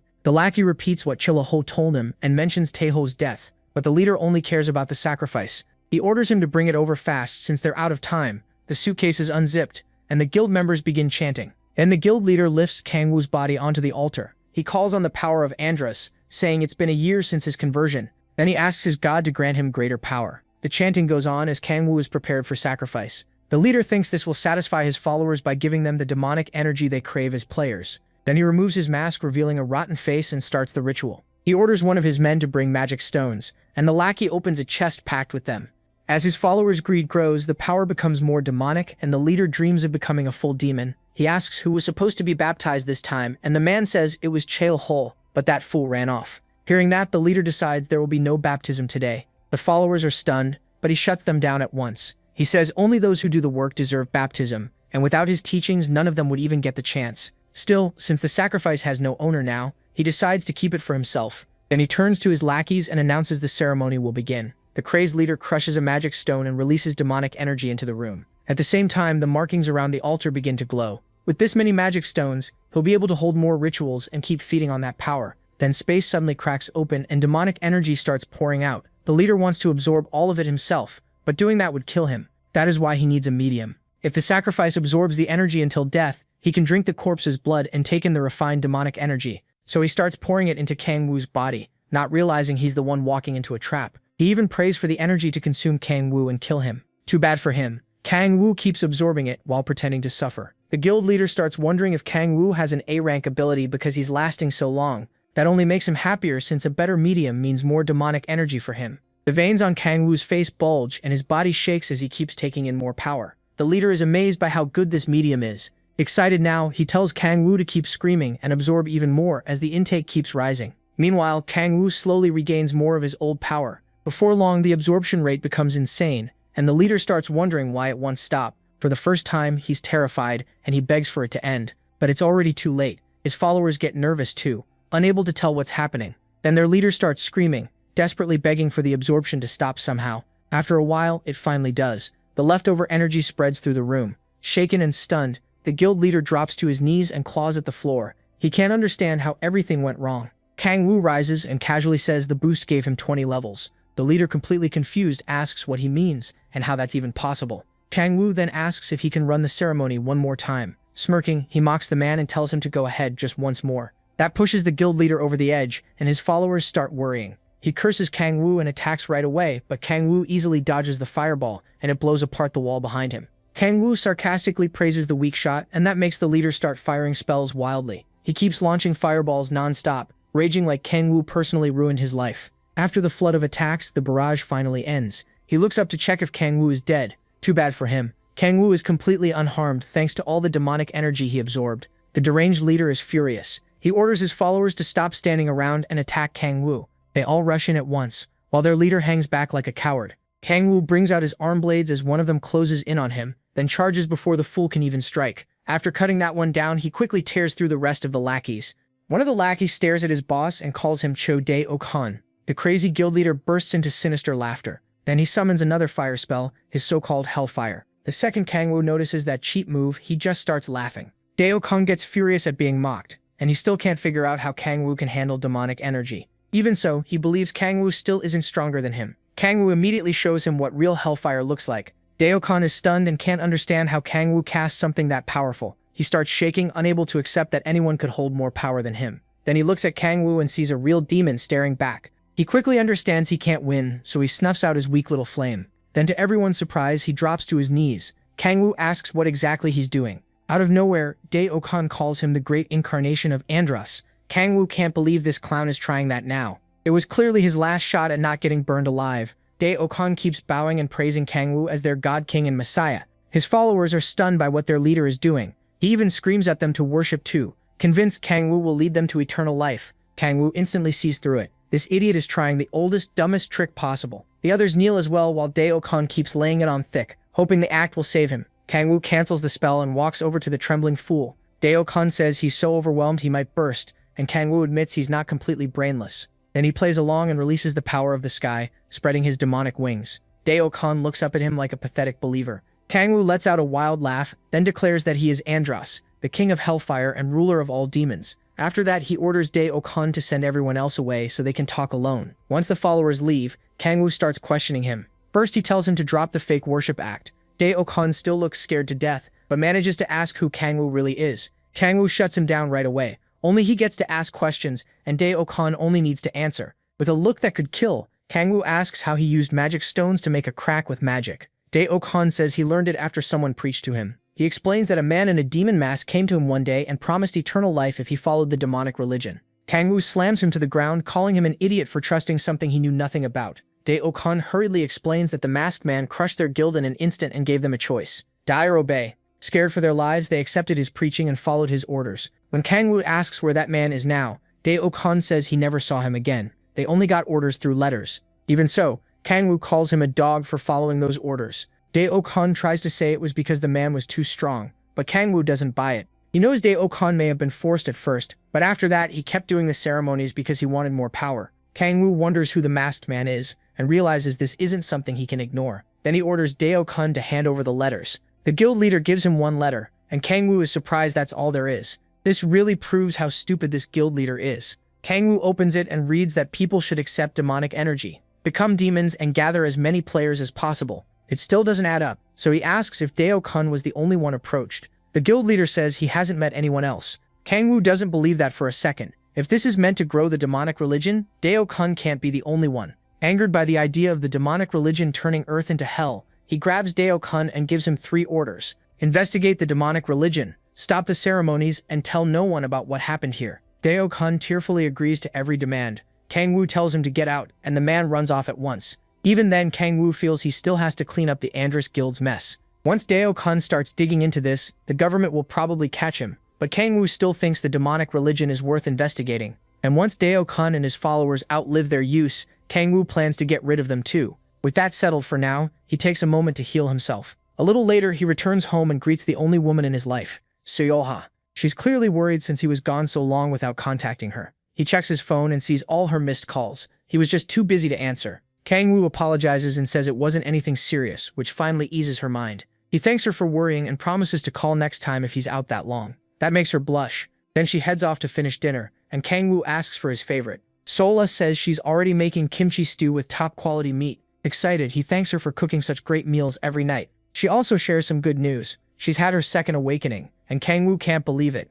Getting a little smug, she tells him to listen closely. Her special ability is B rank, called Blessing of Light. Kang Wu doesn't really know what that means, but he's happy, because with Taesu, the 3 of them could make a great party and outclass most others. He asks if any guilds have tried to recruit her and which one she wants to join. Sola nervously says she doesn't really want to join a guild. Instead, she wants to help Kang Wu however she can. He feels lucky to know someone like her, but says teaming up right now isn't a good idea. Then he twists the knife a little more by saying she wouldn't be much help to him yet. That leaves Sola upset, and Kangwoo feels bad, but he knows she'll be much more useful later. Because he's already so strong, partying up now would keep him from earning enough experience in battle. To train the right way, he wants a party built around good compatibility. So he tells Sola he knows a tanker she should team up with for now. Once she gets more experience, they can all party together and challenge a higher rank gate. Hearing that, Sola perks up and agrees to join Tae-soo. Kangwoo thinks they'll level fast with abilities that strong. Sola, meanwhile, is already excited to grow stronger and join him, and he says he'll cover whatever she needs until then.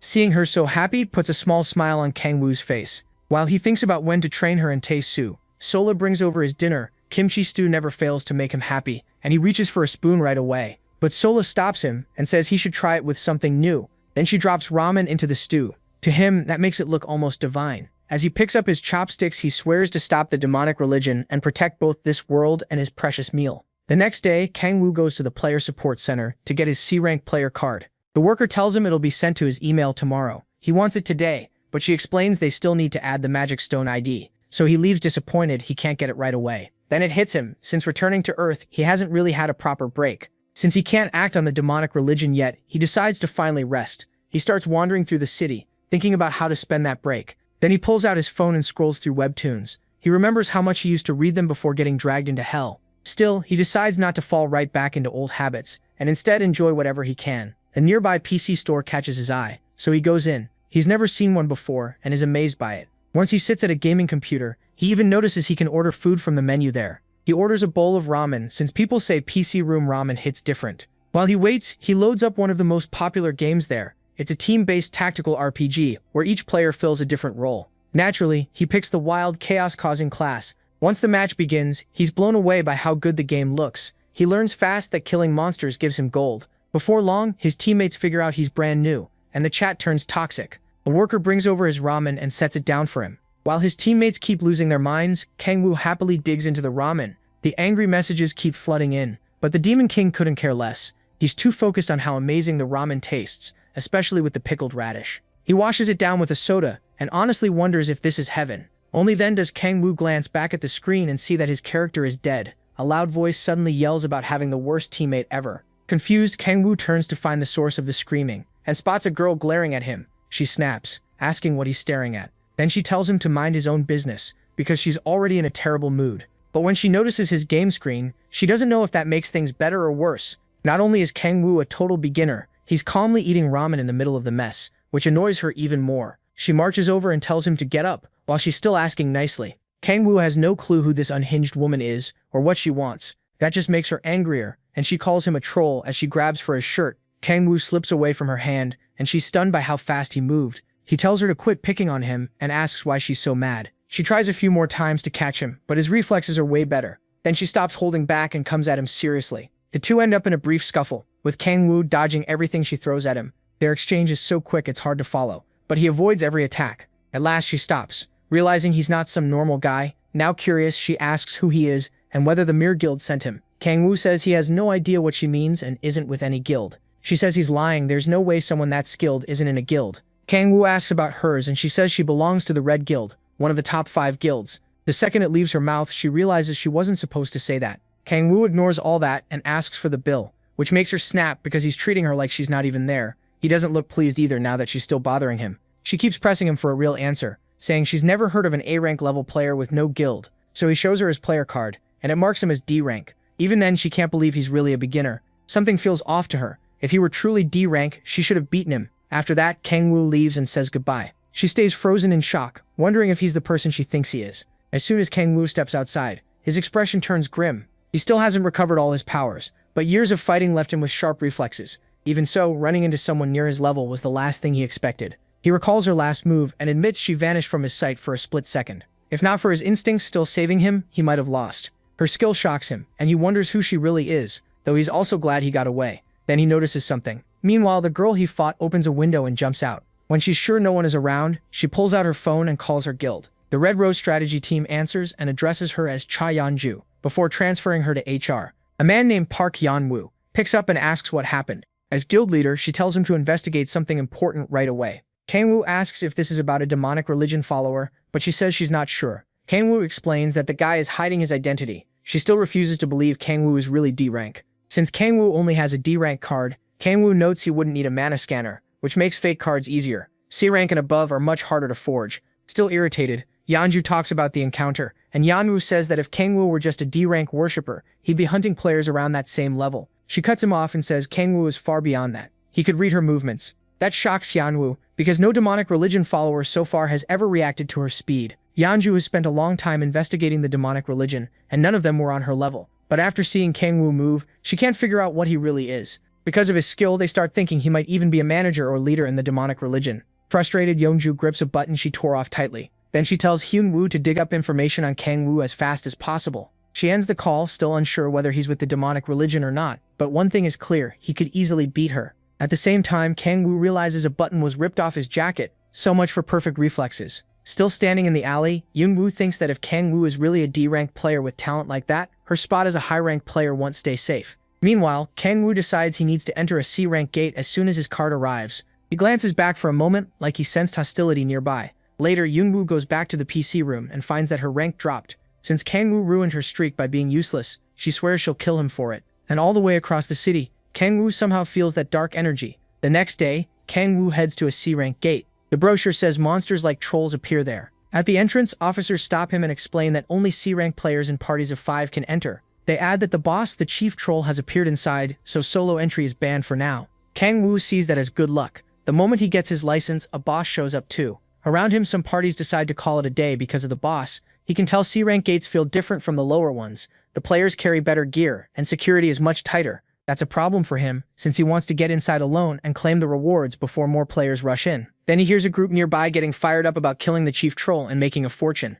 At the same time, others sound much less sure of themselves. Fear and doubt spread through the crowd as people complain about the boss monster. That gives Kangwoo a nasty idea, and it's easy to see why he used to be the king of demons. He slips behind a player mid-conversation and uses his power of rage on him. The effect hits instantly, and the man's whole attitude changes. He starts asking his teammates why they're always like this, and they stare at him, confused by the sudden outburst. The guy begins ranting about how thugs used to beat them up in middle school, and how he always wanted to tear those guys apart. When Gates appeared, he thought his wish had finally come true, that he wouldn't have to stay weak anymore. Then he starts shouting, asking why they still have to bow to monsters. One teammate gets worried by the breakdown and doesn't notice Kangwoo use rage on him too. His attitude flips as well, and now he's yelling that they should slaughter the monsters instead of shaking in fear. Another player gets caught up in it and swears she'll never forgive the monsters for killing her younger sibling. A scar-faced man looks around and sees the madness spreading, which fires him up too. He joins in, shouting that he'll make everyone who look down on him kneel. Soon, everyone is screaming about killing monsters, and the whole area turns chaotic.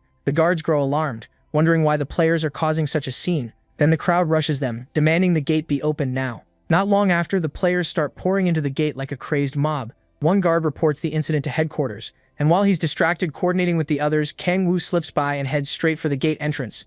Seeing all those crazed players work together is a beautiful sight to him. Now he can get inside and take the rewards waiting there. Kangwoo passes through the portal and arrives in a desert. The place is huge and totally different from the gates he entered before. Kangwoo blocks the blazing sun and quickly realizes this desert is so huge, tracking down the boss won't be easy. He checks his status window and notices a special ability is now available. His demonic energy is a little over 50, so he has enough to use it. After that, he jumps to the top of a large hill. From there, he activates Astaroth's power of observation. The skill lets him take in the whole area at once. Even with all that information coming in, he searches through it and spots a massive pack of trolls. Among them, he finds the chief troll. Then he shuts the skill off, since it's clearly draining him. As he thinks about how to get close to that crowd, a group of players charges into the desert. Kangwoo decides to use them for his plan again. While those players deal with the small fry, he heads for the chief alone, leaping across the desert. On the way, he spots a few trolls and draws them in. Kangwoo lands and triggers his special ability to start the attack. Using his power, he summons a long demonic staff and puts on a flashy act.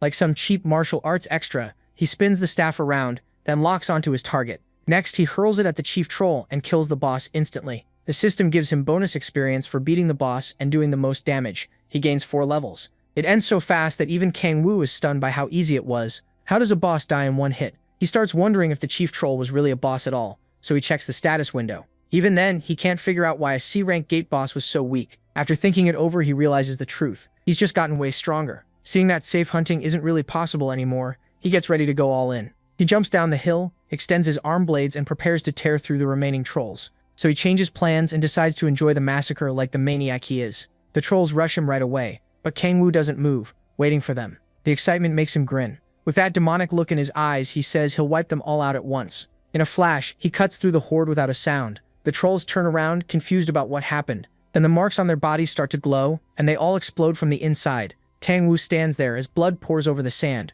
He loves the sight, explaining that he used blade power to trigger explosions inside the trolls. The system tells him he gained 2 more levels, and unlocked a skill called Terra Blade. It also says registered skills can now be used more precisely. More trolls show up while he's still reading the system message. He decides to test his new skill on them. His fingernails split open and he drops a purple substance onto the ground. Marks spread across the sand, and the trolls have no idea what's coming. They charge at Kang-woo, but the moment they step on the marks, blades shoot up and stab through their feet. They try to run for their lives, but there's no escaping this slaughter. Every step across the marked ground brings up more blades, piercing them again and again. Once it's over, Kang-woo sees that his blades work much better now that they've become a proper skill. With the monsters dead, it's time to collect his reward. Kang-woo starts absorbing the bodies and gains 2 points of demonic energy. He's disappointed it was only 2 points, and realizes leveling gets much harder at higher levels. Even so, the pace is still decent. He only needs 4 more levels to unlock his 4th awakening. After devouring the bodies, he decides to hunt a little more before leaving. Later, the other players finally arrive and get annoyed when they can't find the boss.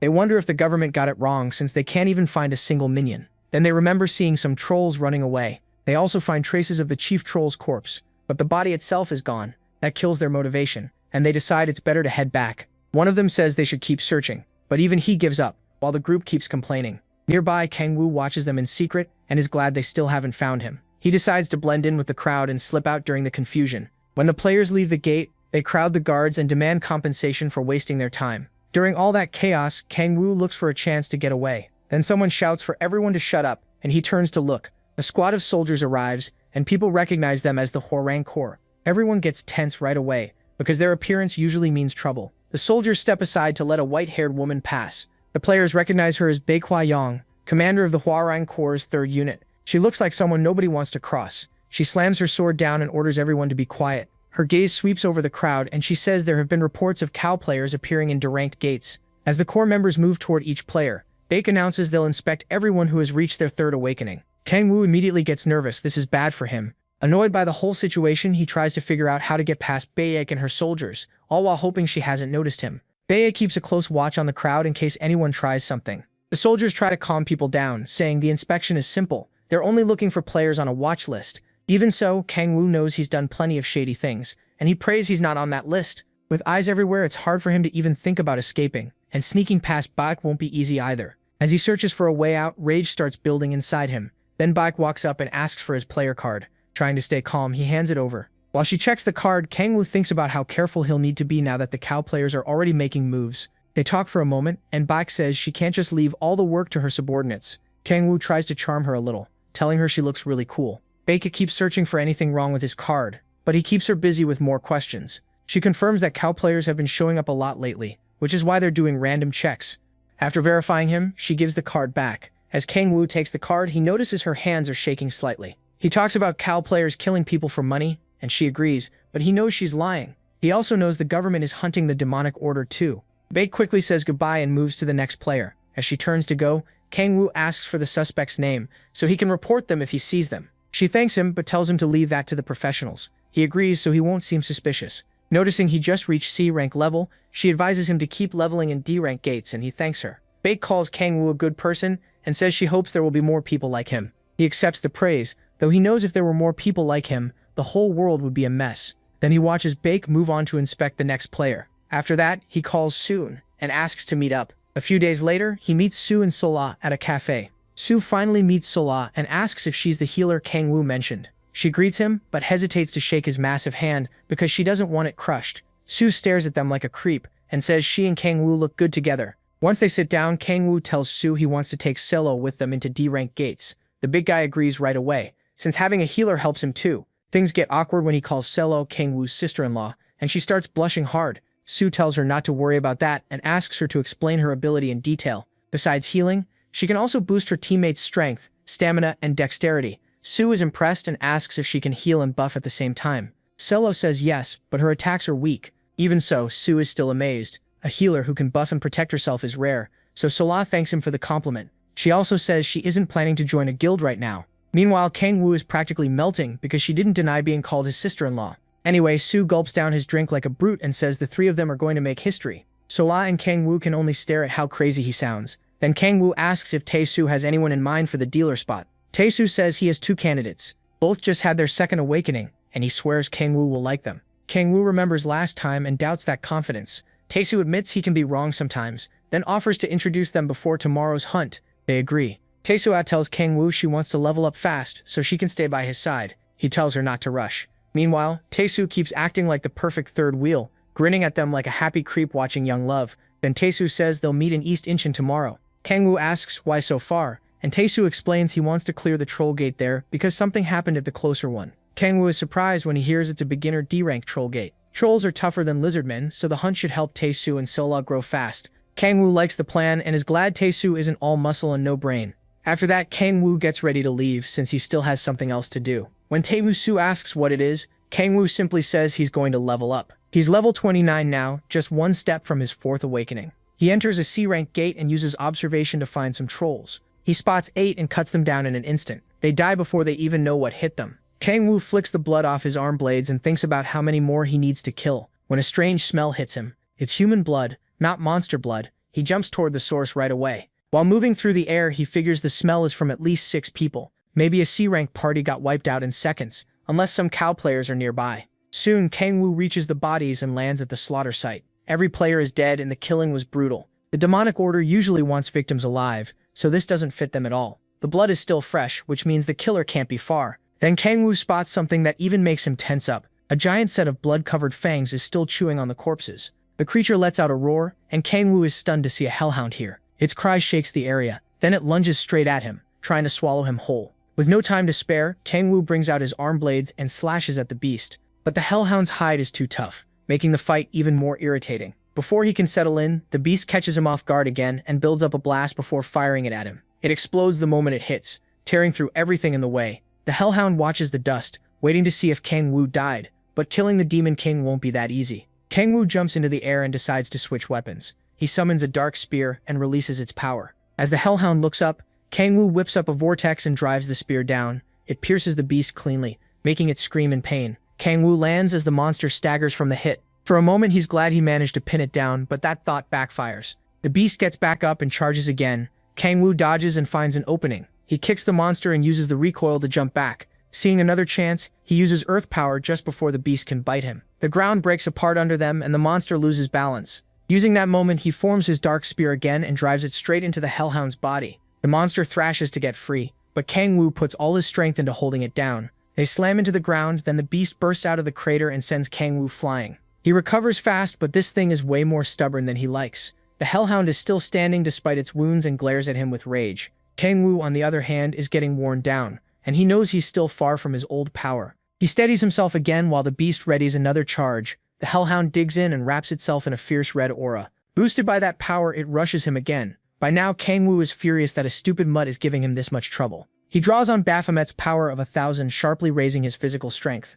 Even so, the beast keeps coming. With that boost, Kang Woo stops thinking clearly and focuses only on tearing the monster apart. He lands a solid uppercut and launches the beast into the air. The mutt flips through the air and crashes back down, kicking up dust and sand. Kang Woo lets out a breath and it almost feels like the fight is over, but the stubborn beast still won't stay down. Right then, Kang Woo wishes he could use 2 powers at once. Still, he used to hunt these monsters in hell, so he's sure he can beat this hellhound even at his current level. He gets ready to attack again as the beast rises from the sand, but suddenly it starts sinking into the ground.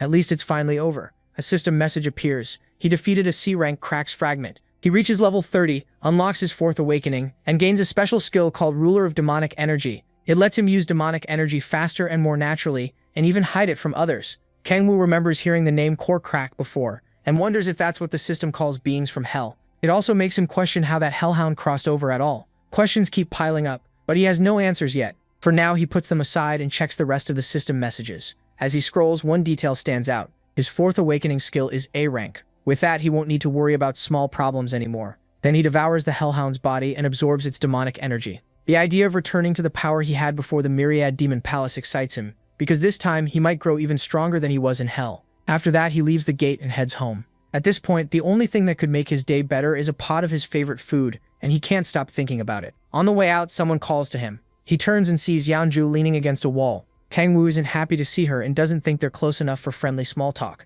Then she introduces herself. Kang-woo remembers hearing her name from players at the support center. She confirms it and says she's the guildmaster of Red Rose. That explains her strength, so he asks what she wants. She says she looked into him, then starts listing his past like a stalker. She knows he vanished for 5 years and suddenly came back as a player. Kang-woo feels uneasy but admits she's right. She even knows the exact day he registered. The support center marked his first awakening as F rank, but she clearly doesn't buy that. Kang-woo says nothing and just stares at her blankly. Yeonju adds that she even suspected he was a criminal because of how fast he leveled. Then she says his fingerprints matched her records. Kang-woo asks how she got that information. She explains that his fingerprints were taken when he got his license, so she knows he isn't using a fake name. After checking her phone, she says Kang-woo is insanely talented and might even surpass her. Not just her, he may even be more talented than Baek Kang-yoon. Kang-woo thanks her for the flattering words, but asks again what she really wants. After a short pause, Yeonju says she wants to sponsor him as the guildmaster of Red Rose. That is not what he expected. She asks what he thought she was going to say. Kang-woo says he figured she'd ask him to join the guild. Instead, she says someone this suspicious can't join right away. She adds that if he really wanted a guild, he wouldn't have hidden his strength. Kang-woo feels like that's not quite the point. Then Yeonju explains that she wants to back him with money and help him level faster. Kang-woo starts teasing her, asking if this is like the game they played before, and she nearly blows up. Luckily, she calms herself by remembering she's a guildmaster, not some crazy witch. Kang-woo is only messing with her, but she's still mad about how he ruined her leveling in that game. He even brings up her sad bronze rank. She snaps back that it's only because she keeps getting useless teammates. Then, getting serious, he asks why she's so set on sponsoring him. Her answer is simple, because he's going to get stronger. She's impressed by how quickly he's leveled while hunting alone. With her support, he'd get a pass to enter any gate from A rank down without restrictions. And on top of that, he could party with members of her guild. Any stones he sells through them will be tax-free, so he keeps all the money. Kang-woo is impressed, but the offer gets even better. He can borrow rare guild items for free, and if he needs to, they'll even give him a house and a car. Now it almost sounds unreal, and even Kang-woo starts wondering why she's offering so much. Yeonju calls it an investment for the future, but it's still way too generous. She adds that the guild will give him jobs in return, and he'll need to handle them to earn all that support. After thinking it over, Kang-woo asks what kind of requests they'll be. Sadly, she can't tell him that yet, so he decides not to push it. Kang-woo reaches out to accept, figuring he can always refuse any crazy job later. With that, he agrees to the deal, and they shake hands. To him, this is too good to pass up, especially with backing from a top guild. Yeonju is happy he accepted. After the handshake, Kang-woo asks again about the commission, but she says she'll explain when the time comes. Right now, she doesn't think he's strong enough to help. That catches her off guard when he says he's not as weak as he seems. With total confidence, he tells her he's stronger than he looks. She doesn't seem convinced. Yeonju laughs and says his level isn't why she's staying quiet. The real issue is that she still lacks proof, so she can't talk about it yet. Kang-woo still doesn't follow, but she hands him her phone and tells him to save his number. While doing that, he asks when he can get the gear, and she says anytime. So he decides to pick it up right away, and the two head to Yeonju's guild house. She tells him it's near Seoul Station. Later, in the middle of the city, people stop and stare at a flashy sports car parked nearby. One little kid even begs his dad to buy it for him. A lot of them are shocked to see a car like that in Korea. Yeonju walks over and gets in, then tells Kang-woo to do the same, and even he is impressed. Once inside, he asks how much it cost. She says she doesn't remember exactly, maybe around 10 million won. That number leaves Kang-woo stunned. He can't believe someone dressed so casually owns something that expensive. As they drive off, he notices how smooth the ride is, and Yeonju asks if he wants one too. She reminds him the guild can give him a car if he needs it. Kang-woo suddenly starts calling her older sister, and she looks completely disgusted. Then he asks for a car just like this one, and tells her to watch the road. While Yeonju looks ready to kill him, the two start bickering like family. Eventually, Kang-woo stops joking around so she can focus on driving. When they reach the guild house, he's blown away by how huge it is. The place is about as big as a support center, and he wonders if all guilds are like this. Inside, two guild members are waiting for them. One is Hyunju Woo. He holds out his hand to greet Kang-woo, and after that, Kang-woo meets the other man, Moon Young-ho, the commander-in-chief. Young-ho gives off a threatening vibe and clearly isn't happy to see him. Trying to ease the tension, Hyun-woo thanks Kang-woo for accepting the guildmaster's offer. Young-ho still looks ready to throw hands, acting like the guild's hot-headed muscle. Hyun-woo offers to take Kang-woo to the equipment storage, but Yeonju says she'll handle it since he's busy. Young-ho decides to come along instead. The guildmaster asks why. With a hard look, he says he wants to see what kind of person Kang-woo really is. She allows it, figuring they'll be seeing each other often anyway. They ride the elevator to storage, where Yeonju tells the protagonist he can borrow anything up to epic rank. She opens the doors and Kang-woo is stunned by what he sees. Once inside, she explains that he can even borrow unique items if he leaves a deposit. Looking over all the weapons, MC is like a kid in a candy store. He asks about legendary and mythic gear, and Yanju says the guild members are using those. Then he asks if they have anything above legendary. She says yes, but the deposit to borrow one is 50 million won. He's shocked that's considered the discounted rate, which only reminds him how broke he is. When he asks to inspect the gear, Yanju suddenly slams his weapon into the floor. Both of them are confused by his anger. He steps forward, giving off a threatening air. Then he tells Oh Kang-woo to use honorifics, and the protagonist has no clue what this idiot is on about. Yang Ho says he needs to speak respectfully when talking to their guildmaster. His face twists with even more anger. Oh Kang-woo just smiles and says he doesn't want to. That dumb brute lifts his weapon to attack the Demon King, but freezes when someone shouts his name. MC stays calm, ready for whatever happens, while Yangju demands to know what Yang Ho thinks he's doing. She's furious, and looks ready to tear him apart. The guildmaster demands an explanation, but he's too scared to answer. Oh Kang-woo quietly watches as she scolds Yangju and tells him to stay out of it. He's surprised by how fast the brute settles down. After that, Yangju also warns him to be careful, since Yangju could cripple him. He shrugs it off, but he can tell her guild members are fiercely loyal. Meanwhile, Yangju sulks nearby, and hearing the protagonist call the guildmaster Nona almost sets him off again. Oh Kang-woo says he doesn't want the foreign car anymore, and asks if he can borrow unique rank armor. She says maybe, but only after an internal meeting. Then the musclehead cuts in again. He's mad that MC keeps calling Yanju his older sister, and starts losing it. He swings at him, wrecking part of the room. When the dust clears, Yanju is stunned to see Yanju block the attack. She looks ready to kill him. Oh Kang-woo, meanwhile, is enjoying every second of it. Yanju tries to explain, but she knocks his weapon aside and throws off his balance. The protagonist Kang-woo looks smug as she orders the idiot out. She warns that if he crosses the line again, she'll make him pay. Yanju apologizes for causing trouble. Once that's over, she apologizes to Oh Kang-woo for her teammates' rude behavior. As Yanju turns to leave, MC asks Yanju for unique armor that's easy to move in. While she thinks Yanju comes back and says he can have his armor if he beats him. Yanju finally snaps and is ready to put this idiot in the ground because he just won't quit. Oh Kang-woo stops her and says the offer sounds pretty fair. That leaves her confused. She has no idea what he's planning. She remembers his huge potential, and that he may one day surpass her, but Yanju is level 67, and has reached his 6th awakening. She doesn't think the protagonist can beat him right now. She tries to stop the match, but MC says it's fine. The look in his eyes makes it clear he wants to teach this fool a lesson. Yanju wants the fight too, hoping to make him stop disrespecting his guildmaster. Yanju still can't figure out what Oh Kang-woo is up to, but he's already loosening up for the fight. It turns out Yanju is just a hopeless simp. Yanju saved a long time ago. Now he thinks he is trying to steal his woman. Meanwhile, Yanju is worried sick, but the Demon King doesn't care at all. A little later, they head to the training room, and Oh Kang-woo compliments the place. Yanju again tells him this fight is crazy, but he isn't worried in the slightest. While he warms up, Yanju tells him to begin whenever he's ready, sounding way too confident. He even says the protagonist can attack however he wants for the first 3 seconds. MC asks if he's serious, and tells him to quit acting arrogant and pick up his sword. Yanju ignores him, so he gives the idiot one more chance to grab it. The commander says he has no reason to use full power against someone like him. Oh Kang-woo laughs and decides to give him exactly what he asked for. Power gathers under his feet, and in the blink of an eye, he rushes forward and drives a straight kick into Yanju's stomach before the guy can even react. Yanju goes flying and slams hard into the wall. The hit knocks the wind out of him, and his eyes go empty. He drops to his knees, groaning in pain. Yanju can only stare in shock. Yanju forces himself up, but he has no idea what kind of move. Oh Kang-woo just used twisting in pain. He realizes his armor is the only reason he lived through that. With no choice left, he finally draws his sword. Now he squares up to face him. He still can't understand how someone who's only been a player for 3 weeks could be this strong. In a mocking voice, Oh Kang-woo reminds him he was supposed to get the first 3 seconds. Yang Ho demands to know what he did. The protagonist tells him the answer is simple. He's just stronger. Yang Ho still won't accept it. He bites his lip and tries to recover, but he's barely able to stand. Mansi laughs at him for thinking he was some rookie. Then he mocks Yang Ho for crying about a fight not going his way. After that, he says playtime is over and starts getting serious. Yang Ho grits his teeth, but anger is all he has left. With Yang Ho watching, he knows he can't afford to embarrass himself. He tightens his grip and pours power into the blade. A bright light erupts from the sword and shoots straight upward. Then he locks eyes with the Demon King, who makes fun of his skill name for sounding lame. Oh Kang-woo keeps pushing his buttons, and Yang Ho keeps taking the bait. Burning with frustration and rage, Yang Ho charges with his sword. Oh Kang-woo knows he's still the commander-in-chief, so he won't go down that easily. He uses his shadow power and lays a trap. Yang Ho never notices when he steps into the shadows. Yang Ho tries to warn him, but he already has him trapped. As Yang Ho swings down, the protagonist Kang-woo laughs at the useless attack. Yang Ho rushes in, and at that same moment,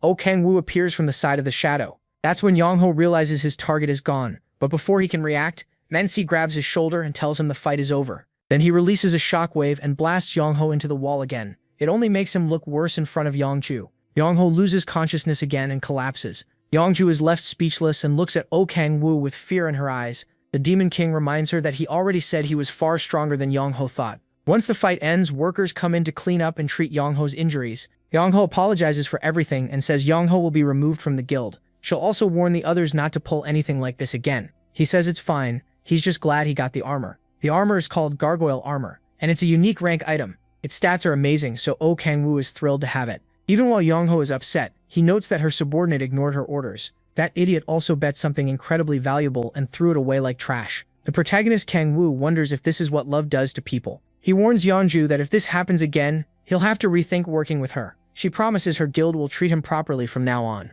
Then he brings up the armor size and she says she'll have it adjusted and sent to him. He leaves it on the display table and lets her handle the rest. After that, Oh Kang-woo heads off and she reminds him to send his measurements for the armor. Once he's gone, Yeonju lets out a long sigh. She can't help wondering if he's even human. A player who's only been active for 3 weeks just crushed her commander-in-chief. That makes her think Oh Kang-woo might really be world ranker level. There are only 8 world rankers in the entire world, and Korea doesn't have one. People once thought Big Kang Hyunwoo might become one, but it never happened. While she's still thinking, Hyunwoo walks in to speak with her. She tells him the gargoyle armor now belongs to MC, and she's calling a meeting to remove Yongho. Hyunwoo is clearly disappointed, but Yeonju says it's necessary to stop this from happening again. Then she asks what news he brought. Hyunwoo reports that the government managed to place a spy inside the demonic order. That should help them learn more about the group. Yeonju tells him to dig deeper and bring back detailed information. Meanwhile, Oh Kang-woo stands in the city and checks his stats through the system window. He sees his demonic energy rising along with the others. If he can toughen his body with the rest of his stats, he won't need to depend so much on demonic energy. He also has no use for intelligence or wisdom, since they don't help his stupid brain. The real issue is that he can't get the stats he wants. After his second awakening, the stats tied to his special abilities should have increased, but his demonic energy hasn't gone up, while the others keep climbing. He has no idea why, and wonders if it's because his demonic energy is already so high. It's far above the rest, and lets him do things even high-level players can't. It also looks like the higher a stat gets, the less it rises. So he figures the level 30 range may not boost demonic energy at all. Since overthinking won't help, he lets it go and says he still has time before reaching his 5th awakening. Then he decides to meet Jeolla and Kang Tae-soo. At East Incheon Gate, Kang Tae-soo is already yelling his name like a maniac. Oh Kang-woo tells him to stop being embarrassing and says he's finished what he needed to do. Kang Tae-soo then introduces the 2 players he mentioned earlier. The good-looking guy is Kim Si-hoon, and the little girl is Choi Yoon-bi. He notices right away how handsome Soo-hoon is, and even calls him gorgeous. Yeonju, meanwhile, throws a fit after Kang Tae-soo calls her a brat, which only proves his point. She fires back by calling him an old man in his 40s, and crushes his spirit.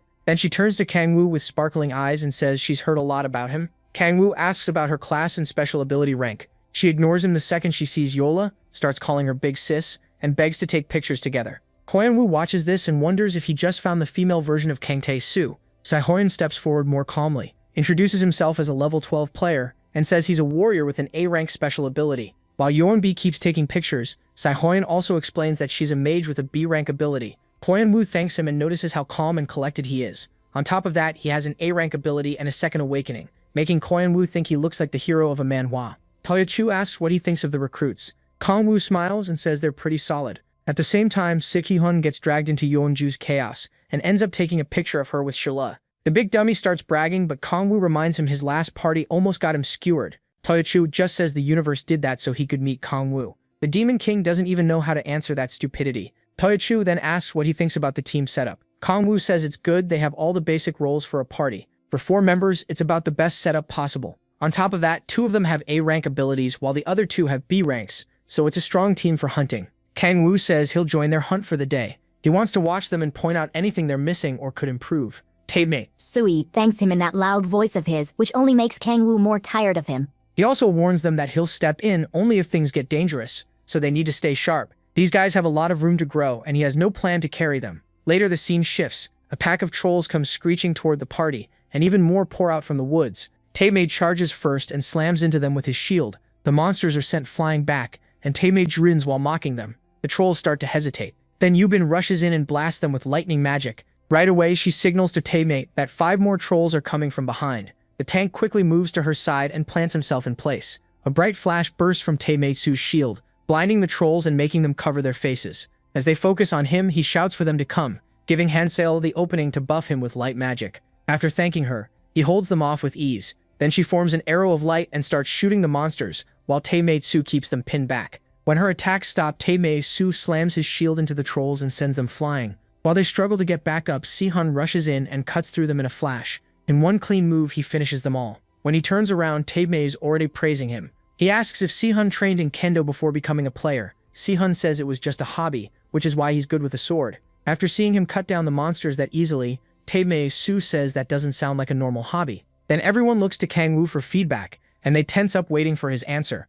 Kang-woo hops down from the tree and says he'll point out a few things they should fix. They wait nervously, while he thinks there are actually a lot of problems to fix. First, he praises Tae-Su's sharp instincts, but says he burns too much energy by solving everything with brute force. Throwing trolls around from the start will be a problem if a boss appears. He tells Tae-Su to focus on his real job, taking hits and holding the line. Then he turns to Seola. Just hearing her name makes her flinch. He says buffing the tank was a good call, but a healer shouldn't be attacking too. Using Arrow of Light was the wrong move. Seola quickly apologizes and feels terrible, but Kang-woo tells her they'll fix it little by little. Then he faces Yoon-bi and reminds her she panicked when 5 more trolls appeared while she was finishing the others. He says she should only use enough power to stun them and let Si-hun handle the main damage. Finally, he looks at Si-hun. Kang-woo studies him for a moment and says there's nothing to correct. Right now, Suis-hun is doing his role perfectly. Kang-woo admits the guy is amazing and starts wondering if he's some kind of genius. The others jump in too, praising how incredible Suis-hun is. After that, Kang-woo tells them to head deeper into the woods. As they move, he tells them to use his advice in the next fight. Soon after, Tae-Mage blocks a troll and properly plays the tank. Seola gives support where it's needed, and Yoon-bi uses just enough lightning to stun the monsters instead of overdoing it. Then Si-hun jumps in and cuts them down, finishing the job. Watching from a tree, Kang-woo is impressed by how fast they're improving. He thinks they could try set rank gates in a month if they keep this up. After the fight, Tae-Su lowers his shield and asks if they did better this time. Kang-woo doesn't want to make them cocky, so he just says they weren't bad. Then they sense another monster nearby. Kang-woo's eyes widen when he realizes it isn't a troll. A horned beast with sharp fangs charges straight at Tae-Su's group. One look at its eyes tells Kang-woo it's a demon wolf. Tae-Su lifts his shield to stop the charge, but it doesn't look like he'll hold. Kang-woo moves to step in when he sees it's a demonic beast, but suddenly stops. Si-hun has already jumped in and starts attacking the wolf head-on. He forces an opening and tells Tae-Su to get back. His blade cuts the monster, then he dodges its counter. Si-hun wraps his sword in a blue aura and keeps pushing the wolf back. Things are going well, but he can't react in time to stop its next strike. The demon wolf smacks him away and lunges in to tear him apart. Just when it looks like he's done for, Kang-woo steps in and shows the wolf what a real demon looks like. Using his enhanced strength, he drives it into the ground with one punch and cracks the earth. Si-hun can only stare, shocked by how strong Kang-woo is. Blood drips from Kang-woo's fist as the system announces the kill and tells him he leveled up. Kang-woo lifts Si-hun up like he's carrying a princess and asks if he's okay. The others rush over to check on him too. They're worried about Si-hun and just as stunned that Kang-woo dropped the beast with a single punch. Seola starts healing Si-hun while Tae-Su keeps praising his sword skills. At the same time, Kang-woo is shocked that Si-hun fought a demonic monster that well. To him, the kid is way too strong. Meanwhile, Tae-Su is hauling Si-hun around like a toy, and the poor guy begs him to put him down. So Kang-woo decides to support him instead and help him walk. With his hands on Si-hun's shoulders, he secretly uses his omniscient power to check his abilities. The status window shows Si-hun has a triple S rank, and he's also the descendant of the martial arts god. Kang-woo looks at him nervously and wonders who this kid really is. At the same time, Tae-Su keeps offering to help him walk. The more Kang-woo looks at Si-hun, the more he feels this guy is the real main character. Another cooler person stealing his spotlight. He wonders if that insane swordsmanship comes from the martial arts god. Once Si-hun can walk again, he thanks Kang-woo for helping him, but Kang-woo starts thinking the kid could become a threat to him. Just like with Yongju, he decides to stay friendly with Si-hun and build a good relationship. Still, he knows things could go wrong, so friendship alone isn't enough. For now though, Kang-woo doesn't think Si-hun is the type to suddenly turn on him, especially after risking himself to save Tae-Su. At the same time, he also thinks the kid is kind of a pathetic loser. Meanwhile, Yoon-bi tries giving Si-hun an electric massage. Not knowing how any of this will end makes Kang-woo grin like a madman. While he's lost in those dark thoughts, Silly slaps him out of it and asks if he's okay. He says he's fine and pushes those thoughts aside. Then the group starts asking the real question, why did a demon wolf appear in a D-rank gate? They also thank Kang-woo for saving them. Silly's slot is that Si-hun is doing much better after her healing. Tae-Su and Yoon-bi try to calm Si-hun down, so he doesn't push himself too hard. Kang-woo walks over and Si-hun says he feels a lot better thanks to Si-hun. Hearing that, Kang-woo is relieved he's okay. Si-hun looks at him with shining eyes, thanks him again and says he's incredibly strong.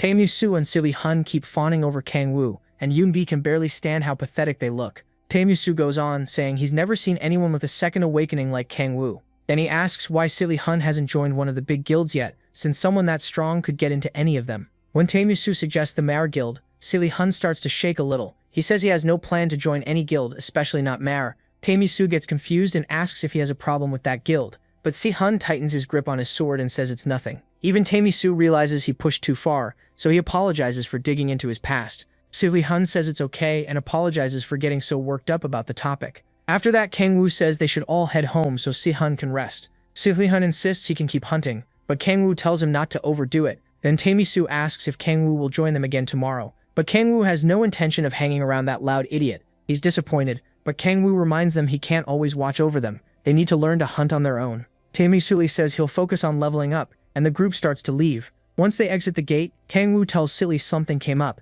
so she'll have to head home without him. He checks his phone, sees the missed calls, and says it's urgent. She asks about dinner, and he tells her to eat first, because he might be late. Silly isn't happy to hear that, but she tells him to be careful. He promises he'll come home as soon as he can.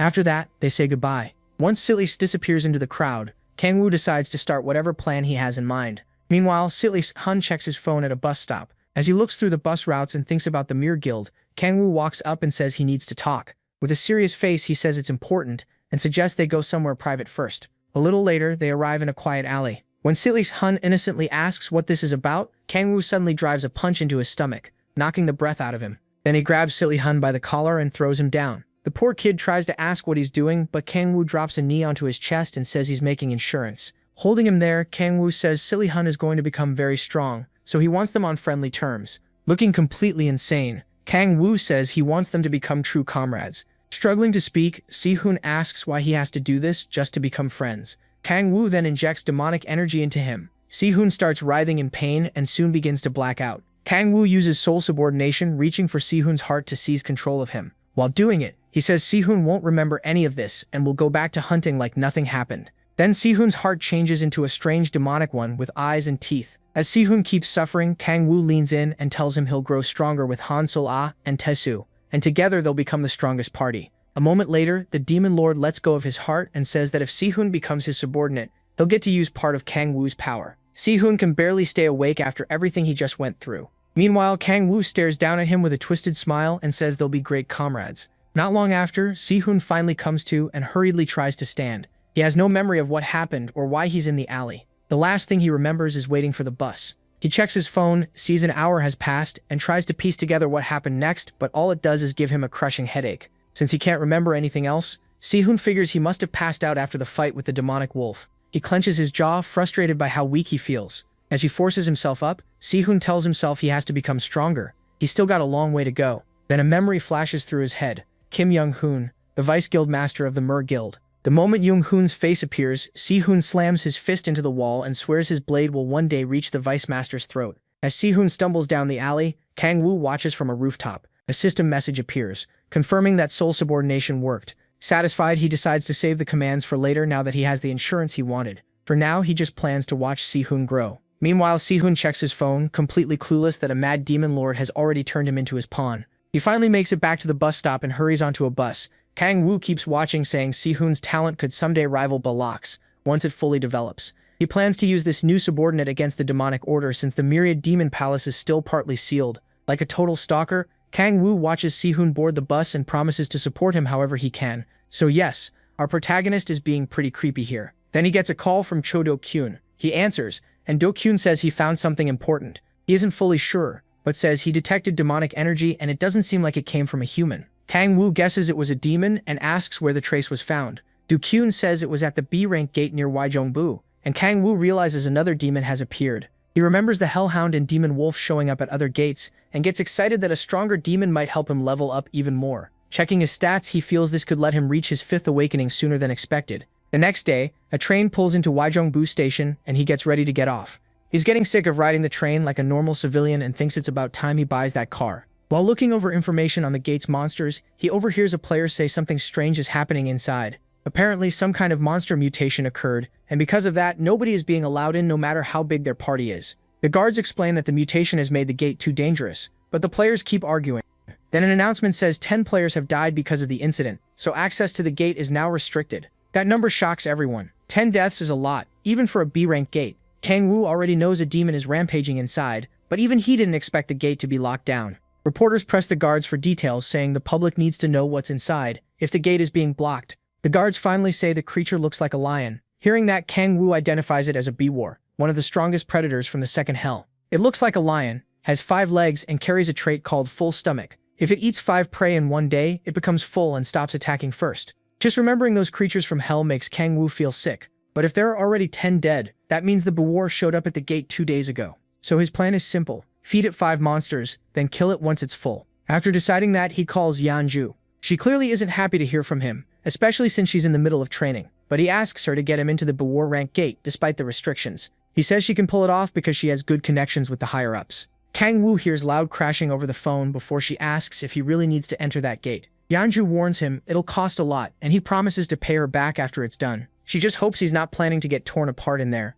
Then she tells him to hand the phone to a guard. Kang Woo walks over and says Yeonju wants to speak with him. The guard is stunned that someone like her is calling for him. As he takes the phone, the people nearby start wondering who Kang Woo is and how he can contact Yeonju so easily. After a nervous breath to steady himself, the guard tells Kang Woo he's allowed in as an investigator. In return, if he defeats the monster, he has to report what he learned about it. Kang Woo agrees and says he'll do what he can. That only makes the reporters even more eager to find out who he is. As they crowd around him, someone suddenly shouts for him to stop. Kang Woo turns and sees a group from the Mer Guild. Their blue-haired leader is Kang Sung-soo. Since Kang Woo got permission to investigate, Sung-soo thinks his guild deserves the same treatment. He walks over and asks if Kang Woo is the hunter the Red Rose Guild has been backing lately. One look at the gargoyle armor confirms it. Kang Woo starts getting annoyed when Sung-soo questions Red Rose's support and talks trash about the guild. Still, he brushes it off and says he'd rather go alone than with a party. The rest of the Mer Guild members watch while their leader mocks him for acting like a B-rank gate will be as easy as a C-rank one.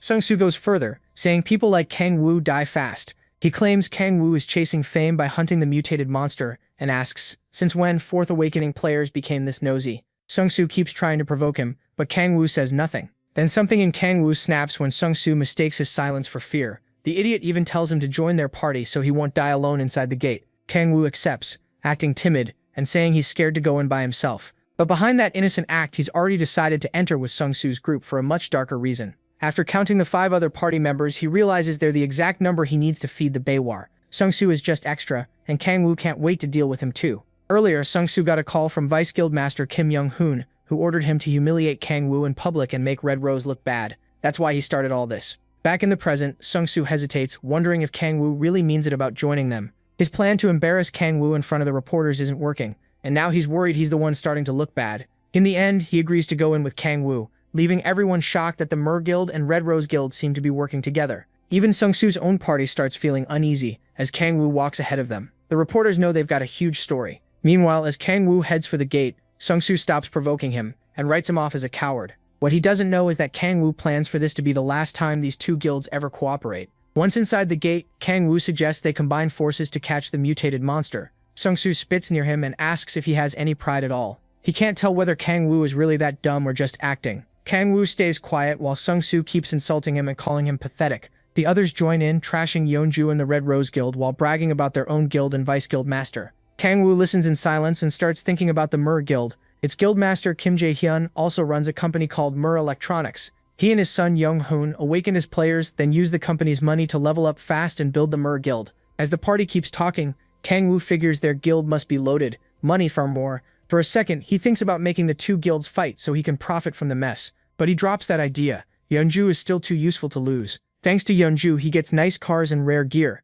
So if one guild has to fall, it has to be the Mirror Guild. After they wander around for a bit, Sung-soo starts getting irritated because the monster is nowhere to be found. Kang Woo suggests searching more carefully, and they just call him an idiot. The group starts trashing the Red Rose Guild and Yeonju again, but Kang Woo keeps himself in check. As they keep moving, Kang Woo scans the area with his observation skill. He quickly finds the monster behind a wall and confirms it hasn't reached full stomach state yet. Seeing that, he starts setting his plan in motion. He uses temptation on the party, making them notice a weird smell in the air. Then he watches the burrs slowly head their way. As the ground shakes, Sung-soo tells everyone to get ready to fight. He warns Kang Woo to stay back, but Kang Woo mocks him for raising death flags. That instantly gets under Sung-soo's skin. Kang Woo adds that idiots like him die fast, and while Sung-soo argues, one of his teammates gets impaled from behind by the monster. He spins around in horror. The whole team freezes, staring at their friend pinned by the monster's claws. As the beast moves in to eat its first victim, Kangwoo quietly counts the first one and laughs at the other's useless struggle. Sung-soo orders his team to gather information, and they launch their attacks. Arrows and spells rush toward the monster, but it vanishes before anything lands. Their attacks slam into the wall, and then they spot the monster after it dodges to the side. Sung-soo tries to keep everyone in formation, but the beast takes down a second target in the blink of an eye. When Sung-soo turns back, the monster is already devouring that unlucky teammate. Kangwoo keeps counting while the guild's lapdog starts to panic. Sung-soo yells for everyone to attack faster. As the monster closes in, he starts charging up a spell and slams his staff into the ground. Lightning crashes into the burr, giving the rest of the party a chance to finish it. They rush in to kill the beast, but it instantly kills 2 more people. Now Sung-soo is clearly terrified. He can't understand how his team is dying this easily. Even after taking Sung-soo's strongest hit, the burr keeps moving like nothing happened. The last teammate besides Sung-soo realizes it's hopeless and begs someone to save her. While Kangwoo enjoys the chaos, Sung-soo tries to force his final teammate to hold position. Frustrated, he grits his teeth and decides to use his last attack on the beast. Sung-soo jumps into the air and pours all his power into his spear. He brings it down with everything he has, but the monster swats him to the side like he's nothing. Sung-soo crashes into a wall and blacks out. He opens his eyes again when the beast comes toward him and starts crying. Kangwoo counts the 5th target. By then, the monster has eaten its 5th victim, and Sung-soo is sprawled on the ground. Groaning in pain, Sung-soo watches the burr swallow his last teammate. Breathing hard, he sees body parts fall from the monster's mouth. With that, the beast reaches full stomach state. He stares in shock when Kangwoo lands on top of it and asks how that's possible. Kangwoo explains that after the beast eats 5 prey in a day, it won't move unless attacked first. Then he draws on both spear power and hellfire at once, aiming to kill it in a single blow. As he combines the 2 powers, Sung-soo can only watch from where he's collapsed. Kangwoo stays focused, knowing it takes more control to use 2 powers at the same time. Once they're charged, they fuse into a flaming bident. The system then tells him he has gained the bident's skill, an S-rank ability. Kangwoo drives it into the beast, and the bident pierces its heart. The burr lets out a scream and thrashes wildly. Sung-soo gets tossed around in the chaos. After a while, the system confirms the kill, and Kangwoo gains 6 levels. He reaches level 40, unlocks his 5th awakening, and his demonic energy rises to 60. He also meets the requirement for something called extreme demonic delay. Kangwoo checks the system and finds a list of conditions needed to become a demonic god. The first condition is having 60 demonic energy. He still can't find details on extreme demonic delay, but figures it must be a huge power boost. Even after all his time in hell, he's never heard of it before. He starts thinking that if he keeps leveling up, he might surpass the strength he had as the demon king of the 9th circle of hell. And the idea of becoming a demonic god sounds even better. Kangwoo is clearly starving for more power. After that, he starts absorbing the berk to gain extra demonic energy. As an investigator, he should leave the corpse alone, but he won't pass up more power. The absorption works, and his demonic energy goes up by 4 more points. While he's absorbing it, Sung-soo calls out and asks what Kangwoo really is. Kangwoo turns and remembers there's still one annoying survivor left. He walks toward him, and Sung-soo warns him to stay back. With his voice shaking, Sung-soo asks if Kangwoo plans to kill him. Kangwoo says he still has a part to play, so he can't die yet. He tells him to relax because he just has a few questions first. Sung-soo goes silent when Kangwoo asks who ordered him to provoke him. Kangwoo already knows Sung-soo isn't smart enough to act like this on his own, and his party clearly knew about him beforehand. Still, Sung-soo says nothing, so Kangwoo kicks him up and starts smashing him around until he talks. When asked again, Sung-soo finally admits Kim Young-hoon gave the order. Kangwoo then asks why their vice guild master targeted him. The reason is pathetic. Young-hoon asked Youngju out, she harshly rejected him, and he's hated the Red Rose Guild ever since. Sung-soo also says they wanted to change the Mirror Guild's image and prove they were better than the Red Rose Guild. Seeing what a loser he is, Kangwoo asks for a picture of Young-hoon. Sung-soo hands over his phone, and Kangwoo sees that Young-hoon actually looks decent. Then he notices Sai-hoon in the photo too and says the two look alike. Kangwoo can't believe all this came from something so stupid, and Sung-soo apologizes, saying he was only following orders. Still, he was clearly enjoying it. When he tries to defend himself, Kangwoo shuts it down. If Sung-soo plays his part right, that's enough. Sung-soo quickly says he'll do whatever Kangwoo wants. Kangwoo tells him it's simple, and it might even help him. Later, they come out of the gate and get swarmed by reporters snapping pictures. The press asks what happened to the rest of the party and whether only the 2 of them survived. Kangwoo opens his mouth to answer but instead shouts for an ambulance for Sung-soo, whose face is completely wrecked. The reporters keep firing questions and taking photos, and Kangwoo says the mutated monster attacked them and that he and Sung-soo were the only survivors. Everyone buys the story and tries to contact the Hwoarang Corps, but Kangwoo says that's not necessary. He tells them the mutated monster is already dead, while Sung-soo weakly cries for help. Instead of taking credit, Kangwoo says Sung-soo killed the monster and saved his life. The supposed hero definitely doesn't look like someone who beat a demonic beast. Even so, the reporters press him for more details. Kang Woo starts spinning the story. He says that as soon as they entered the dungeon, they felt killing intent. The monster was waiting near the gate, and everyone knew right away it was deadly. They fought because Sung-soo said civilians would be in danger if it escaped. Kang Woo adds that the monster matched the government's report, a lion-headed beast with 5 legs, and that Sung-soo's party died almost instantly under its attacks. Then he lies even more, saying Sung-soo told him to run when things got bad, and face the monster alone. Kang Woo claims he couldn't leave, so he stayed and watched until the end. It was a brutal battle, and when it was finally over, Sung-soo defeated the beast and won. The reporters swallow every word, and Kang Woo even says Sung-soo kept whispering his teammates' names until he passed out. Sung-soo tries to ask for help, but Kang Woo covers his mouth and tells him to stay quiet until the ambulance gets there. Then the reporters ask how Kang Woo feels about Sung-soo's earlier hostile behavior. Looking sad, he says Sung-soo was only worried about him and wanted him to stay alert. To sell the lie even more, our guy even forces out a tear. He calls Sung-soo his savior,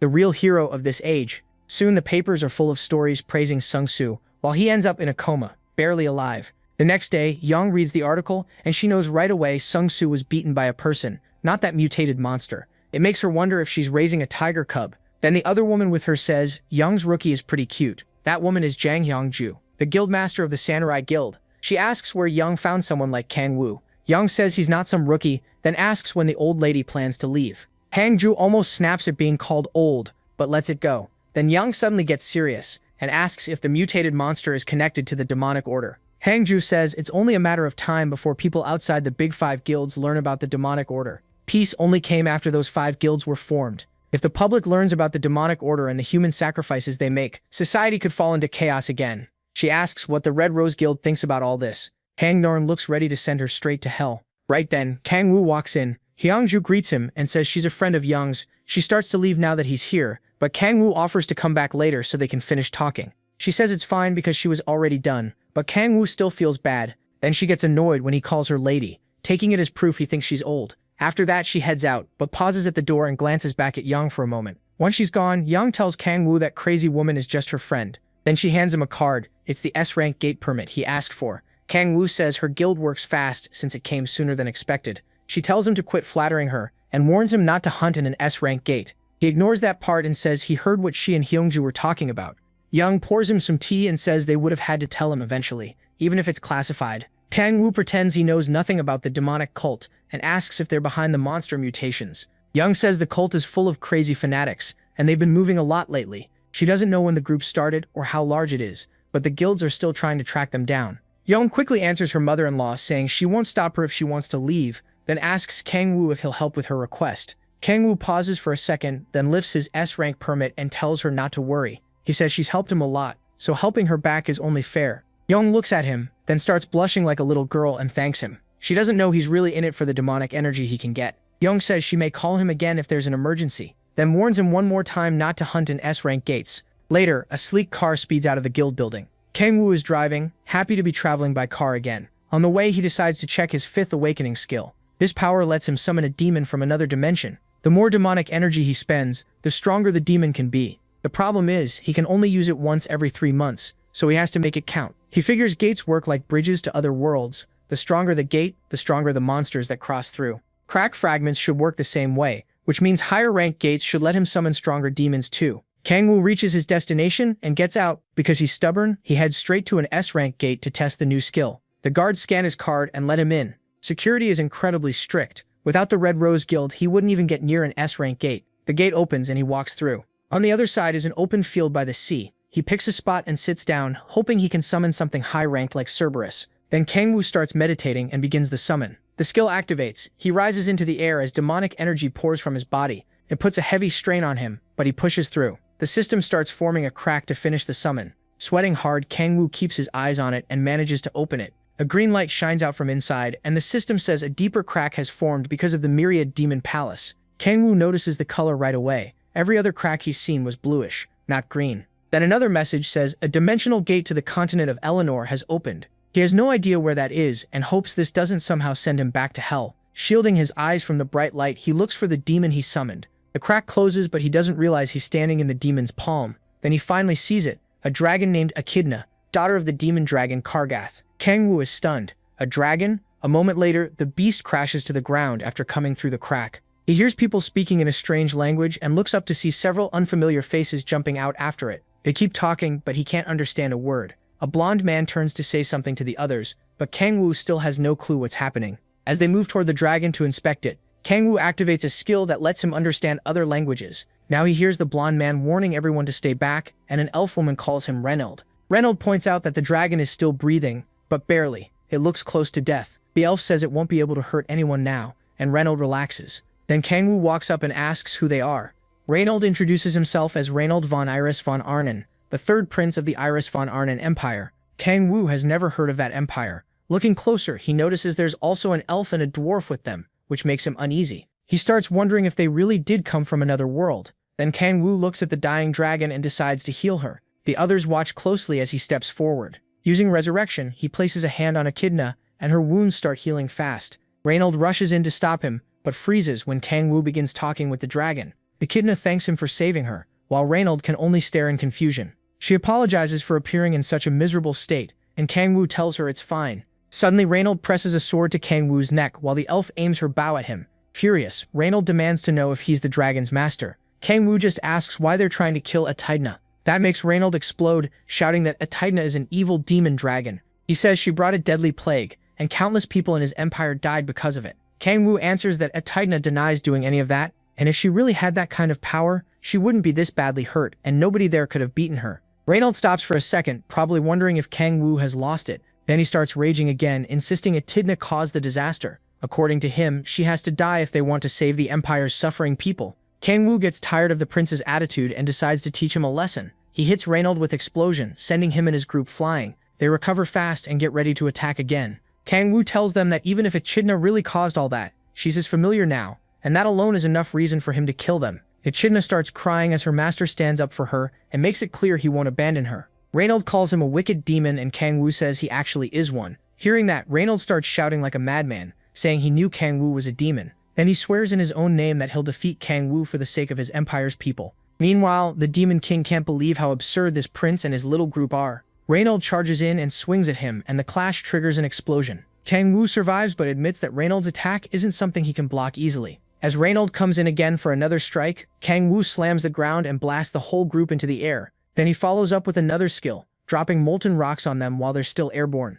The burly one uses Iron Wall to shield the others from the falling rocks, but even he can't hold out for long. While he's busy protecting the people in front of him, the big guy misses the rocks coming from behind, and by the time he notices, they slam into him one after another. Reynold yells, "Hans," as blasts rip through the smoke. Then Oh bursts out of it, blades ready to carve him up. At that point, Reynold realizes this fight won't be easy. The mage throws up a shield with her orb. The protagonist tears through the defenses and rushes straight at Reynold. As he gets close, the prince attacks too, using a skill that sends out a storm of slashes. Oh blocks it with Iron Wall, then drives a kick into Reynold and sends him crashing into the dirt. He even mocks him for yelling his skill name first, saying that's the dumbest thing he's seen. But Reynold suddenly gets back up and charges the moment MC lands. Oh slips past the hit, yet the prince keeps pressing with attack after attack. Reynold keeps swinging wildly, trying to end it fast, but his reflexes are too sharp. The assault keeps going for a while, and the protagonist admits Reynold is strong. Without his fifth awakening, this could have gone badly. Proud of himself, Reynold starts bragging, though he's still way too easy to read. So O copies him and loudly calls out a skill name. Hearing that, Reynold raises his sword to block, but MC tricks him and kicks his knee instead. Pain shoots through the prince, and he flinches. He can't understand why. O didn't follow with the blade like this is some fair night fight. He laughs and calls him an idiot for falling for it. When his teammates move toward him, Reynold orders them to run. He says the protagonist is too strong for them, and the protagonist smirks knowing the battle is done now that Reynold's leg is hurt. The mage protests that they can't just leave him behind. Reynold shouts back that he's fine and leaves the Arnon Empire in their hands. O kicks him aside like trash and calls him pathetic. Cursing his broken leg, Reynold watches MC move in for the kill. This is always how the Demon Lord fights, with no pity for enemies. He kills to survive. In hell, feelings are a luxury. Then the female mage jumps in front of the prince. O stares down at her as she begs for mercy and asks him to kill her instead. Reynold calls out to stop her from being crazy. Tears pour down her face as she confesses that she loves him. Reynold is stunned. She apologizes for saying it now, then turns to him and says she'll do anything if he spares Reynold. He refuses, and Reynold is shocked that O has none of the mercy he expected. The protagonist says their problems mean nothing to him. If they raised weapons to kill, they should have been ready to die too, and Reynold can't believe how cold he is. MC tells them to save the drama for a soap opera. Reynold calls him cruel, but he can't even bother explaining himself anymore. Just as O gets ready to finish them, the system alerts him that other beings have crossed the gate. Then the Gaia system starts rejecting the intruders. Their bodies glow and they panic, not knowing what's happening. Seeing that, the protagonist tries to kill them before they disappear. He especially wants their rare gear as trophies, so he rushes in. But the system purges them first. Just like that, his chance to grab their equipment is gone. O curses his bad luck, full of regret. Then panic hits, and he quickly checks on Echidna. Thankfully, she's still there and wasn't kicked out with the others. While wondering what the Gaia system is for, he jumps down to her. He remembers seeing something about Gaia while crossing over to Earth and starts thinking it may be tied to the monsters coming from hell these last 2 weeks. Then a terrible thought hits him. Cold sweat runs down his body as he remembers his own crossing and starts thinking this might all be his fault. While his thoughts spiral, Echidna calls to him. She asks where Reynold and his team went, and Oates tells her they're gone. When she thanks him for saving her, he shyly brushes it off. Then he tells her to stay still so he can heal the rest of her wounds. Looking at her huge body, MC asks if she can change size, and she says yes. Then he asks about the continent of Eleanor. Echidna explains it's a world centered around the Arnon Empire, where people use swords and magic and live with creatures like dragons. Later, O drives with Echidna in a smaller form, and wonders if every monster besides demons comes from Eleanor. When she asks where they're going, he says they're heading to his residence. She doesn't know the word, so she assumes it's his nest. He just goes with it and starts imagining being in a nest with Sola. Echidna thanks him and says it's been a long time since she's been in someone else's nest. She's been alone for ages. She used to live with her father, but one day he vanished, leaving her by herself. After that, all she did was read books in her lair, and it was painfully lonely. Then one day, someone suddenly entered her home. It was Reynold. Echidna starts trembling and insists she never caused the drought or did anything wrong. No matter how much she said she was innocent, they never believed her. O notices how badly she's shaking as she looks at him with teary eyes. It reminds him of his own past. He grew up in an orphanage, where even meeting his parents felt impossible. He didn't care who they were, as long as they loved him. Laughing at himself for getting emotional, O tells Echidna that even if the whole world blames her, he'll still believe her. He pats her soft fur and wipes away her tears. The protagonist looks down at her warmly, and they keep driving. Echidna promises she'll never forget his name. When they get home, Soza instantly smothers Echidna and gushes over how cute she is. Echidna almost gets crushed, but O is too busy eating to care. He didn't expect Sigila to accept her so fast, but she says Echidna is too adorable not to love. Sigila keeps hugging the poor dragon while Echidna struggles to survive. Eventually, Echidna breaks free and runs back to her master, leaving Sigila a little sad. MC asks how Sigila's hunting is going, and she says her party is doing great and leveling fast. Soon they'll reach their third awakening. She thanks him for everything, saying none of this would have happened without him. She never would have found such a good party or this kind of life. Then Silita thanks him again,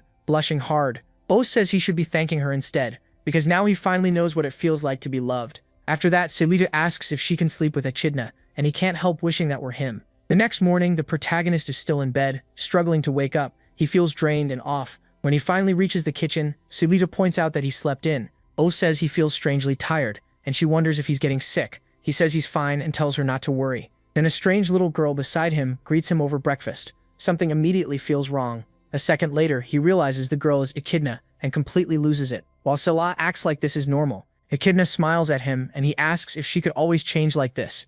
She says she felt something strange while sleeping that night, and when she woke up, her body had changed. As Echidna keeps eating, O figures her new form may be tied to why he's so exhausted. He just hopes she can still turn back into a dragon. So he asks her to change back. Echidna stands and starts transforming. Her fangs appear and green light pours off her body. Watching this, O realizes he may have made a huge mistake. Her wings burst out, flipping the table and shaking the house. Echidna lets out a roar and they beg her to stop before the whole place is wrecked. The transformation blasts out the windows and wrecks the house. A moment later, they manage to stop her, and she apologizes. MC learns that changing forms itself isn't hard for her. Salah comforts the little girl and tells her not to transform indoors again, while he says she needs to get used to living as a human. Echidna offers to bring a boulder to patch the hole in the house, but Salah tells her not to worry. The little girl feels awful about what she did, and really regrets it. Then Salah says they should buy some clothes for Echidna. She would offer her old ones, but they're too worn out now. There's a shop nearby, so Salah plans to take Echidna there. The little dragon has no idea what they mean. Both girls ask Opa to come too, but he says that won't be easy. Seol-ah asks if he's going hunting again, but he says that's not it. Clearly uneasy, he says he has somewhere to be, but doesn't explain where. Later he arrives at the Red Rose Guild. There, Yang asks if his story about the familiar and the people from Eleanor is true. O confirms everything. She says back to him, and she asks if that's why he wants an ID for his familiar. Still, she looks like she doesn't buy a word of it. The protagonist is surprised she caught on so fast, and that little reaction annoys her. Then he asks if she knows anything about the Gaia system, but she says she's never heard of it. At the same time, MC is busy admiring a cute picture of Echidna in a dragon outfit. Yang is stunned that he can summon a dragon as a familiar and starts wondering who he really is. He ignores that and keeps staring at the picture like a proud dad. Then he tells her it's a bit late for questions like that, making her wonder if helping him was a mistake. Yang tells him to send Echidna's photo so she can make the ID. Right after that, he asks for one more favor, which only makes her more fed up. Before he can continue, someone knocks and he recognizes the voice. He turns and sees Hua walk in. She tells Yang she needs to discuss something. Hua apologizes for interrupting, but Yang says she's already finished with O. He gets nervous when Hua asks if he's the player Yang is sponsoring. The two introduce themselves, and Yang explains that her guild has been working with the protagonist. Hua remembers his name and realizes he's the one she met at that C-rank gate before. Yang is shocked they've already met and even jokes about whether O beat up a guard, but Hua says he seemed polite and righteous if only that were true. Hearing that almost makes Yang sick because that is not how she sees MC, so she drops it and asks what he wanted earlier. Both women are caught off guard when he asks for an official pass to enter an S-rank gate. Even then, he stays completely calm. He says bringing his familiar would make hunting much easier, but his wild requests are driving Yang crazy. With a sharp look, she asks if he even knows what shows up at the Suwon S-rank gate. Olaf starts listing the monsters there: wyverns, mountain giants, giant ogres, and a dangerous creature called El Cuero. Yang warns him that if he goes, he should never go near the lake. Olaf says he'll be careful, but Hua cuts in and asks what exactly they're talking about. She points out that just a few weeks ago he was hunting in Su-rank gates, so jumping to S-rank sounds insane. Yang doesn't explain much and only says his abilities can be trusted. While the protagonist quietly enjoys the praise, Hua starts wondering if he hid who he really was when they first met. Still, she admits Yang has an impressive player on her side. Yang isn't even sure that's a good thing, considering how much trouble he causes. With that done, MC gets ready to leave, and the guildmaster tells him he can start hunting at S-rank gates the next day. She reminds him that S-rank gates are still extremely dangerous. Hua says he'll keep that in mind. As he walks out, Hua watches him with suspicion. Once he's gone, Yang turns to her guest and asks why she came. Hua's expression turns serious when Yang brings up the demonic order rumor. Hua says that's not why she's here. There's something she wants. Yang asks what it is. Hua says one of her people managed to get inside the demonic order. That agent is supposed to hand over a video with proof at a contact point. Yang asks why they can't just send it. Hua says the situation isn't that simple, and they haven't heard from the agent in days. The meeting is set for tomorrow at Suwon Hwaso Station. When Yang hears that, she remembers it's near the S-rank gate O was planning to visit. The scene shifts to Echidna, happily bouncing around and asking him what he thinks of her outfit. He tells her she looks great, and she proudly says they bought it at the nearby department store. Echidna thanks Suwal too, and Suwal tells her she's pretty enough to look good in anything. Oh, and Echidna get ready to leave for hunting, and Suwal tells them to stay safe. As the protagonist talks with Echidna, Sayla starts thinking about going hunting with him herself. She wants to join him and hopes she levels up fast enough. MC snaps her out of it by asking if she's heading out to hunt too. Then he tells her he wants to go hunting with her sometime soon. That fills Sayla with joy, and she starts looking forward to it right away. O smiles while she blushes, already daydreaming about hunting beside him. After that, he and Echidna say goodbye to Sayla and head out. At the Swan S-rank gate, he warns Echidna not to go near the lake and not to transform, so they don't draw attention. With that settled, he uses his omniscient power to search for monsters. He finds a giant ogre and decides to start with something manageable. Then he uses the power of temptation, sending it into the wind to lure the monster in. After that, he signals Echidna to be ready. She waits for his move, while he releases Baphomet's power of 1000, boosting his size and raw strength.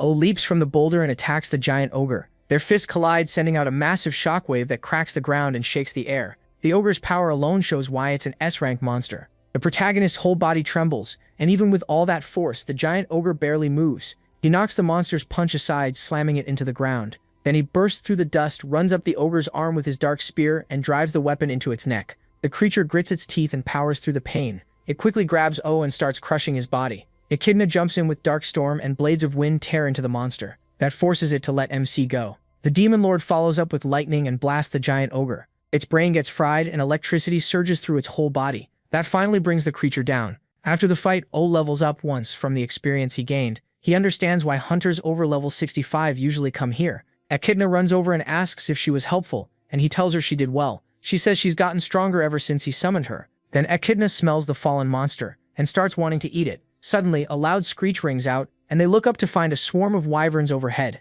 O grabs Echidna and looks for a way to escape because there are way too many of them. Realizing he can't outrun them on the ground, he spreads his wings and takes off for safer space. Even so, the wyverns keep up and close and fast. He glances back and sees them right behind him, but still avoids their attacks in midair. Then a few of them tear Echidna's dress, and her expression starts to change. O can tell something is wrong. It hits her even harder because he had just told her that dress looked nice. She gives into her anger, transforms, and kills several wyverns at once. One look at her terrifying form and roar makes the rest panic and try to flee. But Echidna shows them exactly why making a little girl mad is a bad idea, crushing them one after another. O can only watch the chaos, barely slipping past her claws when she goes after a wyvern near him. She keeps rampaging for a while, and he starts wondering if this is really the same dragon who almost died to Reynold and his party. She's far stronger and scarier than he expected, and that leaves him uneasy as he wonders if she might even be stronger than him. Then Echidna lets out one last roar and finishes off the final wyvern. Sometime later, she wakes up in Okol's arms. He tells her they're still inside the gate and asks how she feels. Echidna clings to him and says she has no strength left.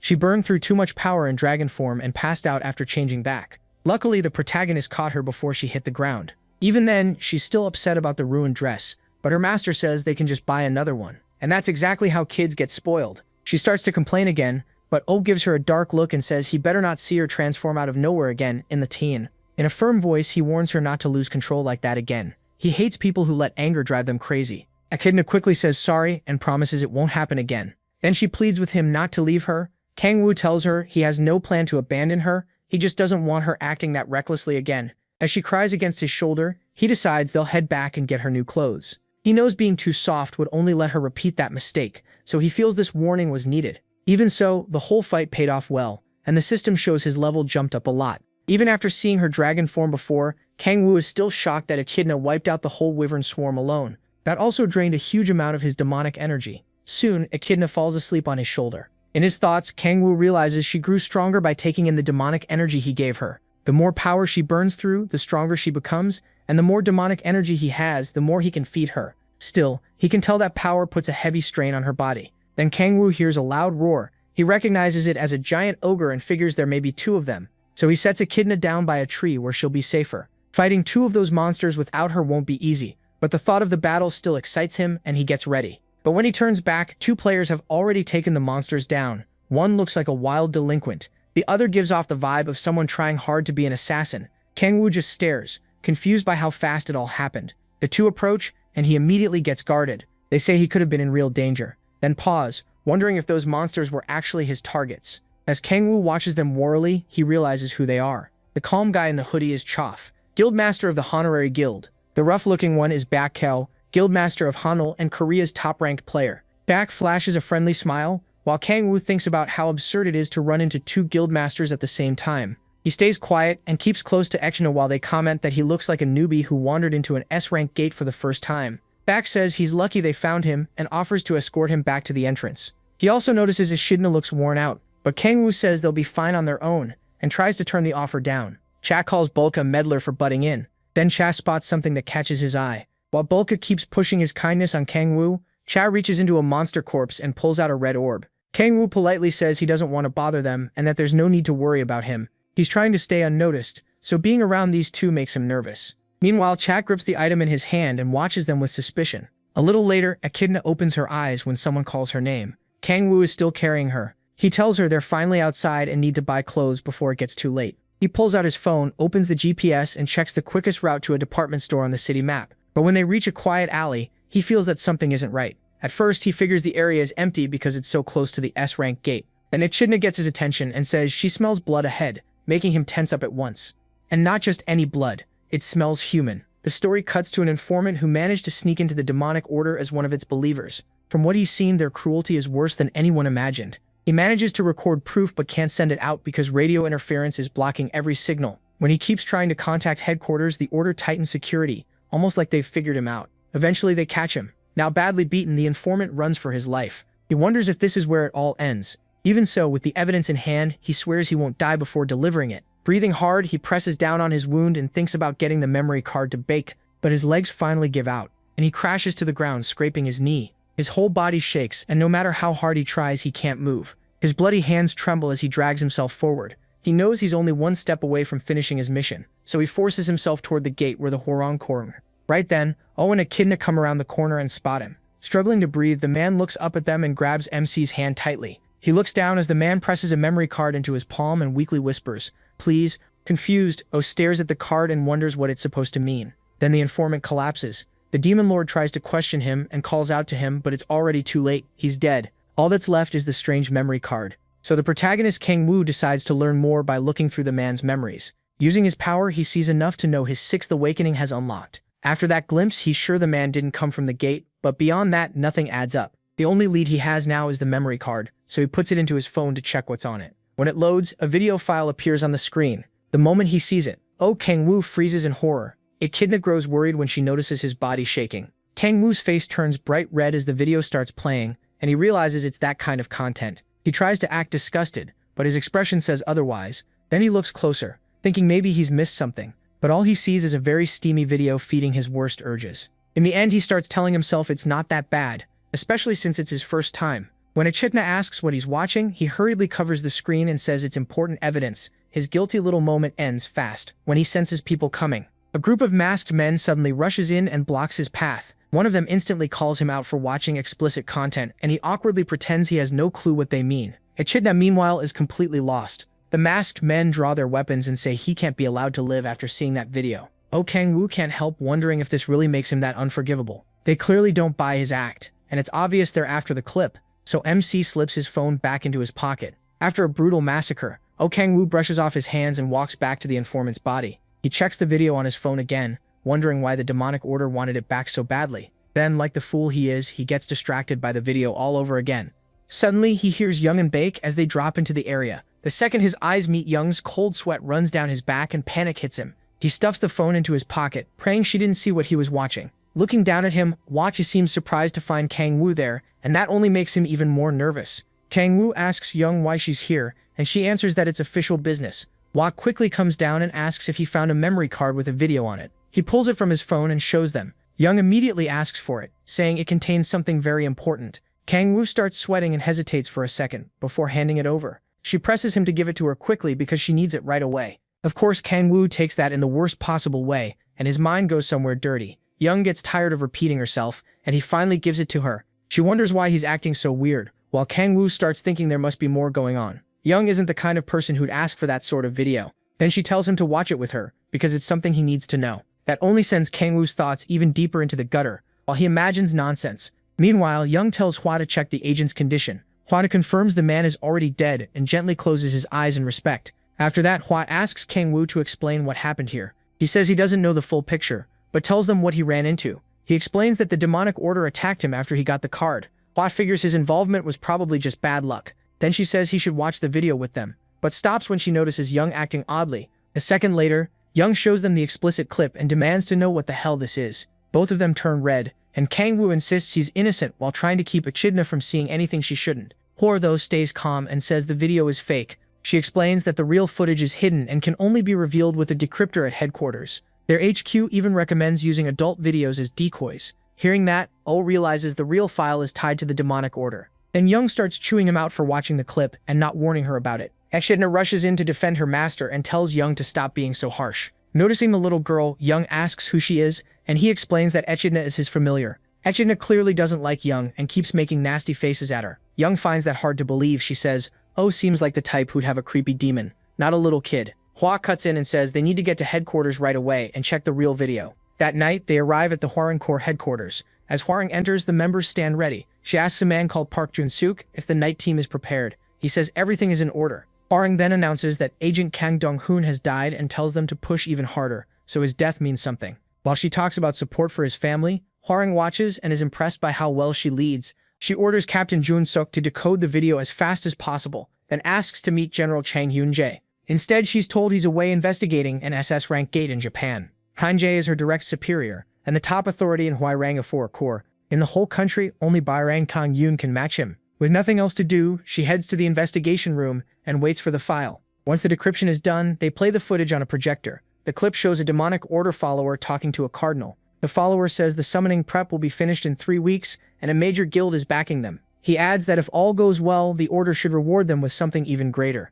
The cardinal cuts him off, says they're only at the beginning, and calls him out for getting lazy. As he stepped on, the follower hurriedly apologizes. The cardinal warns that they still have a long way to go, and tells him to stay quiet until the summoning is ready. Then he notices the camera. The video ends there, and Hwarang Yoon sit in the investigation room after watching it all. The protagonist figures the cardinal is the one bringing people into the demonic order, and he's sure there must be more than one. Even so, he pulls 3 key points from the video. First, if the man in the star-covered mask is only a cardinal, then someone even stronger must be above him. Second, the order is trying to summon something into the world. And third, a major guild is funding them. He says they should start looking into the big guilds, and Huirang asks why. O explains that now the spy has been exposed. The order will do everything it can to hide the summoning plan. That means finding proof from the main group will be much harder. So the best lead is the guild helping them, though he already rules out the Red Rose Guild. Huirang impressed by his reasoning and praises him, which sends his ego soaring. Yang says he's always been quick on the uptake, then asks how they plan to investigate major guilds when even the government struggles with that.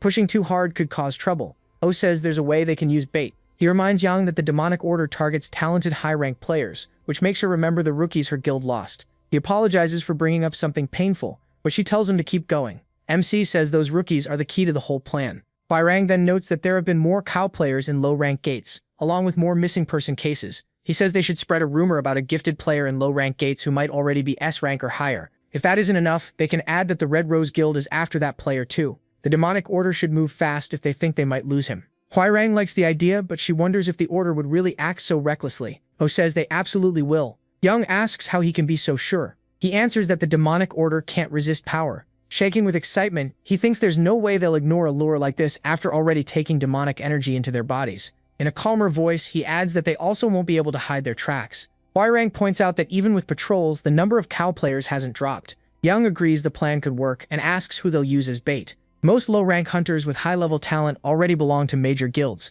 She also makes it clear that her own guild members are not an option. Unless it's a direct fight, she refuses to risk them. Ulf says he gets it. Then he says he already knows the perfect person to use. That unlucky choice is Sin, walking the streets with a heavy look on his face. When he gets home, he kneels beside an elderly woman who appears to be sick. His face is full of anger and despair, like he's raging against his own life. The next morning, he returns to her side and holds her hand with a grim expression. From outside the house, O watches him in secret from a nearby rooftop. Seeing how devoted Sin is to caring for his mother, the protagonist actually gets emotional and jokes to himself that this guy feels more like the real lead. He pulls out his phone and checks the hottest online topics. The bait is working. Sin's blurred photo is already at the center of the rumors. He even hears people nearby talking about Sin as the hottest rookie around, and his thoughts turn to the one person he knows who can spread gossip fast, sitting at a computer. That person turns out to be Park Hyunwoo. As for Young and Hwa, O figures they're too stiff and straightforward to handle this kind of job. He looks back towards Sin's house and sees him walking out. Once Sin heads off for the day, MC follows. At a C-rank gate, Sin meets Kang Tai-soo and the rest of his team. Ignoring the crowd, he notices Seul looks troubled and asks what's wrong. She says O hasn't come home for over a week, and she's really worried. At the same time, a suspicious hunter in heavy armor keeps watching them until a strange man runs up, desperate to join a party. Seul says she has managed to contact him, but he always gives some excuse for not coming back. To her, it feels like he just walked out on his family. The others try to comfort her, saying nothing bad happened to the protagonist in the gate, and that he probably has his reasons. But it doesn't help much. She still can't calm down. Choi Yun-bi watches as Sola starts worrying that MC got tired of her cooking. Then Sola spirals even more, wondering if he likes some other girl now. Choi Yun-bi snaps her out of it and says maybe it's the opposite. When Sola asks what she means, the brat says the demon lord is in his prime, so maybe staying away is the only way he can control himself around her. C quickly cuts her off before she says anything dumber, and tells Sola not to listen. He reminds her that O is a high-ranked player, so there's probably a real reason he can't show up. Then he says they just need to train harder and grow stronger so they can stand beside him. That makes Salab blush hard, but her worry still doesn't fully go away. In the end, she forces herself to move on and gets ready to hunt. The party enters the gate. Right after that, the mysterious hunter reports that they've gone inside. The one receiving that report is O, and he's glad the plan is moving smoothly. Still, going a whole week without seeing Sin Hala has been rough on him too. Watching her look that sad is starting to wear him down, and she's not the only one. Echidna, who he treats like his own kid, has been lonely because he's been gone so long. The protagonist hasn't been sleeping or eating right these past few days, so he wants this over fast. A moment later, Kang Tae-soo moves to block an attack from a crazed troll. The monster smashes down on his shield, but he manages to hold the line. Even so, Kang Tae-soo grits his teeth and admits the thing is strong. Then he knocks the troll off balance by driving up with his shield and slamming forward. That creates an opening for Sue to charge in. Sehula boosts him, and he uses his hidden dragon sword technique to slice through the beast before it can react. The troll coughs up blood, but it's still not down. The troll whips around and reaches for Sehun, but a bolt of lightning hits from behind and cooks its brain. The monster drops dead. Tae-soo is shocked they beat it, but Dunbi quickly tells him not to jinx it. Sehun checks and confirms it's really dead. They already got the experience points. Even so, Unbi warns them not to relax. Everyone agrees Severick monsters are no joke. Still, Sehun reminds them they've improved a lot if they can kill monsters like this in under a month. Tae-soo says that's all thanks to Sehun and his amazing sword skills. Sihun thanks him and gives Unbi credit for her magic too. After that, they start gathering magic stones. While they talk about selling the troll's blood, Kang-woo watches in silence from a cliff above. He feels proud seeing how much better the party has gotten. Everyone knows their role now and makes very few mistakes, so he no longer needs to step in. Once the stones are collected, Tae-soo brings up how popular Sihun has become lately. Hearing that, Kang-woo says the real bait is finally about to work. Still, he nervously thinks about the cardinal from the demonic order and wonders why they haven't moved for a whole week. Maybe the order is being extra careful. Watching them, he remembers hell and how rare it is to find someone like Sehun. Kang-woo lowers his binoculars and decides to search for the order himself, since they still haven't shown up.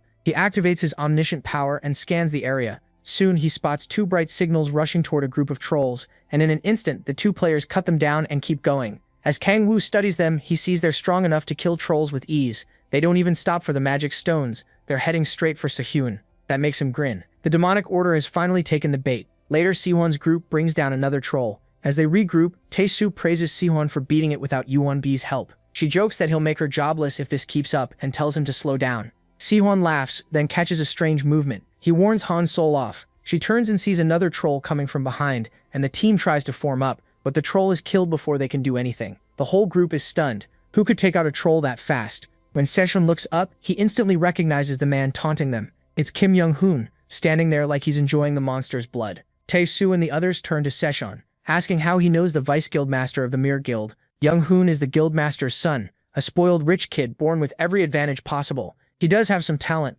but mostly he climbed to the top using his father's money. Sihun demands to know why he's here, and Young-hoon answers like it's obvious to Hunt. The mood turns tense as the two start arguing. Then Young-hoon calls them brothers, and Sihun snaps. Young-hoon mocks him, saying he's the one with filthy, worthless blood. That sends Sihun reaching for his sword. Young-hoon only smirks and dares him to try. For a moment, Sihun manages to hold himself back. Then Young-hoon brings up the rumors about his dear brother. Sihun freezes when he hears him mention his special power, something that should be S rank. Shaking with anger, he demands an explanation. Young-hoon stares at him in disgust and says he needs an offering like him. He adds that the rest of the party would make good offerings too. Hearing that, Tae-soo assumes he's a hostile player and quickly tells Han Sola to get behind him. But Young-hoon says he has other nasty plans for her. That finally breaks Sihun's restraint, and he charges only for Young-hoon to counter him with almost no effort. The others call out to him, but Sihun manages to land on his feet. He can't understand how his brother stopped that attack so easily, and it frustrates him even more. A huge man in a tuxedo looks ready to step in, but Young-hoon tells him to stay back. Then he switches his weapon to absolute defense mode and lunges at Sihun. Laughing wildly, Young-hoon mocks him for attacking so confidently. A storm of slashes forces Sihun on the defensive. He struggles to block the non-stop attacks while his brother keeps insulting him. At last, Sihun parries one and throws Young-hoon off balance. Seeing an opening, he swings to finish it, but Young-hoon still knocks the strike aside. Then he kicks Sihun and sends him crashing into a wall. Tae-soo and the others shout his name but don't manage to help. As Sihun pulls himself from the rubble, he realizes the truth. Young-hoon isn't controlling those sword moves, the sword is moving him. His absolute defense system is special gear built with his father's company's resources. It reads the enemy's movements and automatically moves the user's body to defend. Back in the fight, Young-hoon calls Sihun a bug and tells him to stay crawling on the ground where he belongs. Then he rushes in for the killing blow, but Tae-mi jumps between them and blocks it with his shield. As Tae-soo strains to hold on, Young-hoon wonders who this guy even is. Tae-soo doesn't care. He puts everything into stopping the blade and swears Young-hoon won't touch Sihun while he's still alive. With a roar, he pushes back with all his strength. Then he notices something strange.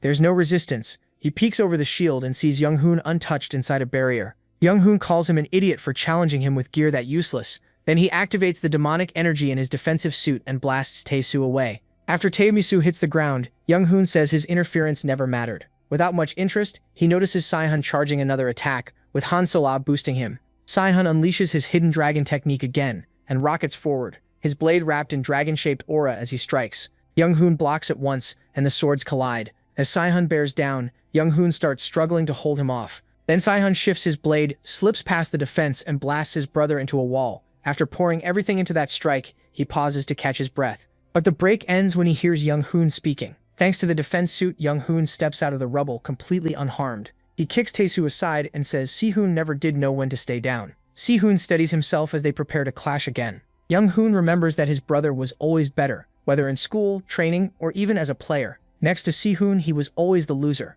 Now he raises his blade and says none of that matters anymore. Sihun braces himself for whatever trick comes next. What follows is worse than he expected, and it leaves him speechless. Young-hoon copies Si-hoon's last move with his own sword, bragging that money and power let him crush him whenever he wants. Then he charges, ready to kill his brother with Si-hoon's own technique. Si-hoon tries to block, but his sword breaks and he's smashed into a wall. Young-hoon laughs, thrilled to stand over him. Han Sol-ag rushes in to heal Si-hoon, while Choi steps up to protect them. She fires lightning, but it does nothing against Young-hoon's defense. He ignores the attack and keeps mocking Si-hoon, saying there are things he'll never be able to surpass. Meanwhile, Han Sol-ag tells Si-hoon she can't heal him any more than this. After patching him up, she urges him to stand while she goes to help Choi Woo-bi. But Si-hoon looks broken and says he has no strength left. Young-hoon slowly walks toward him, brushing off every attack from Choi Yoon-bi and Han Sol-ah. The two girls do everything they can, but his defenses are too much. Tae-soo is still down and can't help either. Seeing all this, Si-hoon curses his own weakness for failing to protect his friends.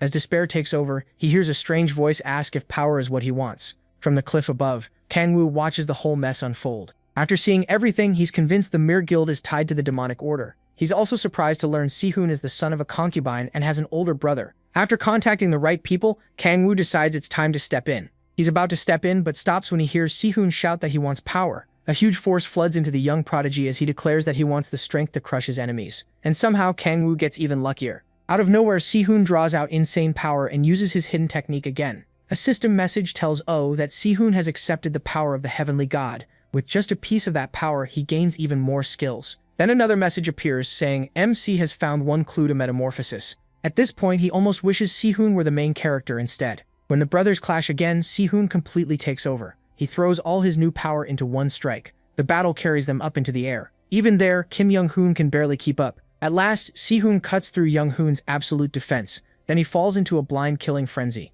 Kim Young-hoon tries to answer with the same technique he stole from his brother, but Si-hoon slips past it. Fired up like a beast, Si-hoon activates a new skill and crushes his brother again. Kim Young-hoon can hardly follow him and can't understand how Si-hoon got this fast and strong so quickly. Even with the gap in power, that fool still thinks he's stronger. Then Si-hoon breaks his defense again and cuts him. Realizing he can't win, Kim Young-hoon tries to back away. But by the time he brings up absolute defense, it's already too late. Si-hoon's sword is about to go through him. Then one of Young-hoon's allies jumps in and blocks the hit. The huge man swings his axe and blasts Si-hoon backward. Young-hoon snaps at him, calling him Chow Young-ju, Young-hoon whining that he should have shown up sooner. Si-hoon has taken heavy damage from using that much power and looks close to his limit. With cold sweat on his face, he looks up as Myung-hoon walks over and tells him to admit he'll never beat his brother. Myung-hoon says if he obeys, they'll only take one arm. Si-hoon tells the brute to quit talking nonsense, but the giant slams the end of his axe down. That only makes Si-hoon's internal injuries worse. Myung-hoon then stomps on Si-hoon's hand, trying to force him to admit his worthless brother is stronger. Si-hoon fights through the pain, but his body is out of strength. As Myung-hoon lifts his axe to cut off the prodigy's arm, he says the weak only deserve to suffer. While Si-hoon tries to gather even a little strength, he remembers his mother apologizing for giving birth to him. In that moment, he answers her in his heart. He can endure, and he's always been thankful she gave birth to him. Si-hoon finally breaks down, crying as he apologizes to everyone for being too weak. Choi can't help because she's out of mana, and Si-hoon now is still busy healing Kang Tae-soo. So Si-hoon accepts it and shuts his eyes as the axe comes down. Then his eyes snap open when he hears a familiar voice. He turns and sees Oh Kang-woo stopping Myung-hoo's axe with ease. As his arm blades crack the weapon, he tells Myung-hoo he agrees with what he said about the weak. Then he kicks the brute away while Young-hoon watches from a safe distance. With a grin, he says he'll gladly help him experience what the weak are entitled to. Si-hoon asks how Oh ended up here. The protagonist just says he'll explain later. He tells Choi and Seopira to take Si-hoon somewhere safe and treat him. Myung-hoon gets back up and asks if MC is from the Hwarang Corps. If he were, he wouldn't have come alone. He tells him to stop talking and attack already. He wants to finish this fast. That smug attitude makes my Young-hoon furious, and he charges straight in. But he's stunned when Oh crushes his axe with ease and throws his own words back at him. The weak only deserve to suffer. My Young-hoon tries to pull his weapon free, but his strength means nothing before a real demon lord. A deep fear grips him as he stares at the protagonist and wonders what kind of monster he's facing. Kim Young-hoon yells for him to use demonic energy. My Young-hoon hesitates, which only makes Kim Young-hoon scream harder, ordering him to use it before he dies. While that idiot keeps shouting, Ma Young-hoon lets go of his weapon and decides to sacrifice himself. He slowly starts releasing the demonic energy inside him. As the transformation begins, MC watches with interest. Ma Young-hoon's skin turns red, horns grow out, his teeth sharpen, and wings burst from his back, but MC stays completely calm. Meanwhile, Daddy's boy cackles and says, Ma Young-hoon can win now. With fear and madness in his eyes, Kim Young-hoon orders him to kill him. Ma Young-hoon rushes in to crush the protagonist, but Oh doesn't lose his cool for a second. He uses Iron Wall along with Power of 1,000 and smashes Ma Young-hoon with one punch, knocking his glasses clean off.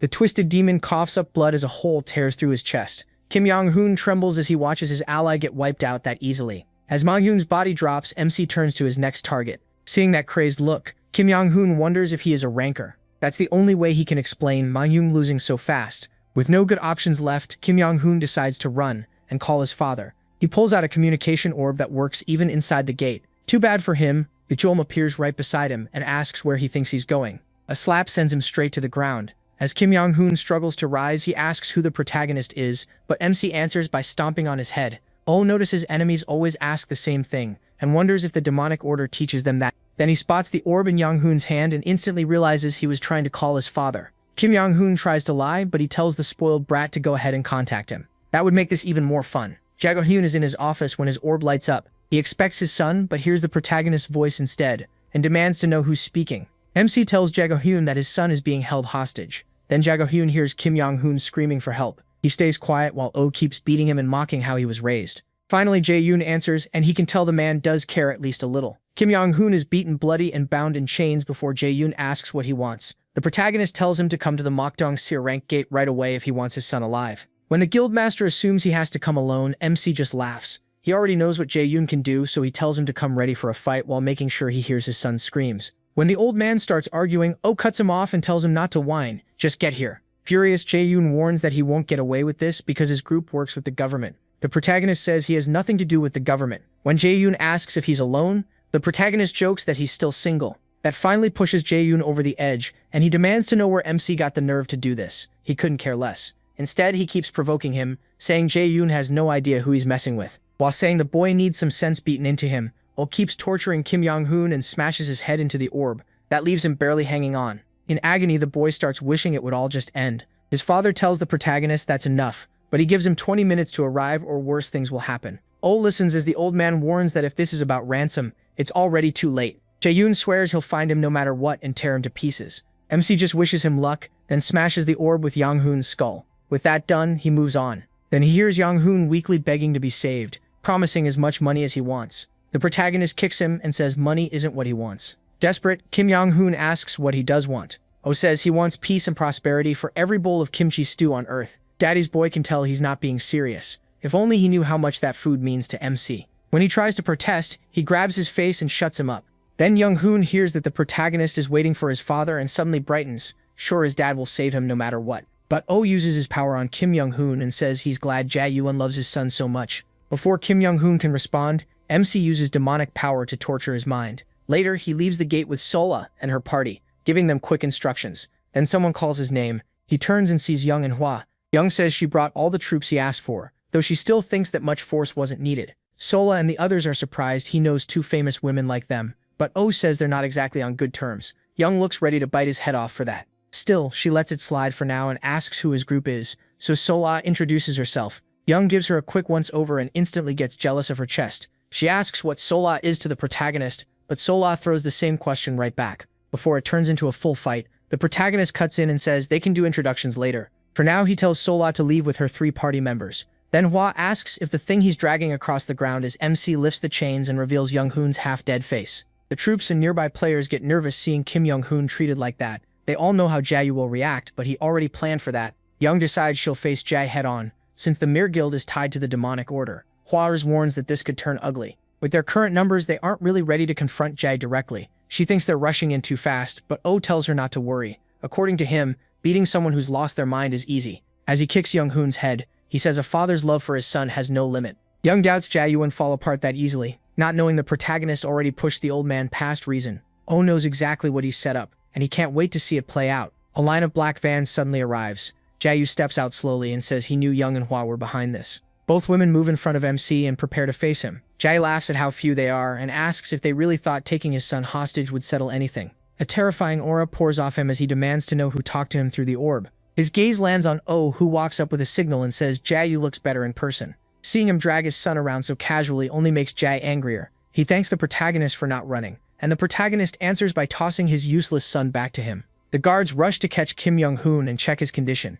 Jae is stunned that MC gave him back so easily. Even Young and Hwa can't figure out why Oh would return their hostage. That only makes Jae more suspicious. and he asks what he is planning. The protagonist keeps acting innocent, saying he only returned Kim Young-hoon because a worried father must be suffering. Now Jae starts to get uneasy as he holds his half-dead son. He calls out to him while MC laughs and enjoys the show. Jae desperately checks if Kim Young-hoon is still okay. He stares down at his son, waiting for any answer. The fear in his eyes keeps growing. And then Kim Young-hoon finally speaks with a shocking question. He looks at Jae and asks who he is. That one line shatters Jae. Kim Young-hoon asks again. Jae frantically tells him he's his father, but when he shakes him, the boy cries out in pain and begs him to stop. Young-hoon scrambles away from him, and the guards try to calm him down. Watching his own son reject him leaves Jae speechless. Too many emotions hit at once, and he can't process any of them. Meanwhile, Oh enjoys every second as Young-hoon keeps screaming for his father to let go. Jae's anger finally becomes too much to hold back, and it explodes when he sees what his son has become. Young steps up to protect her people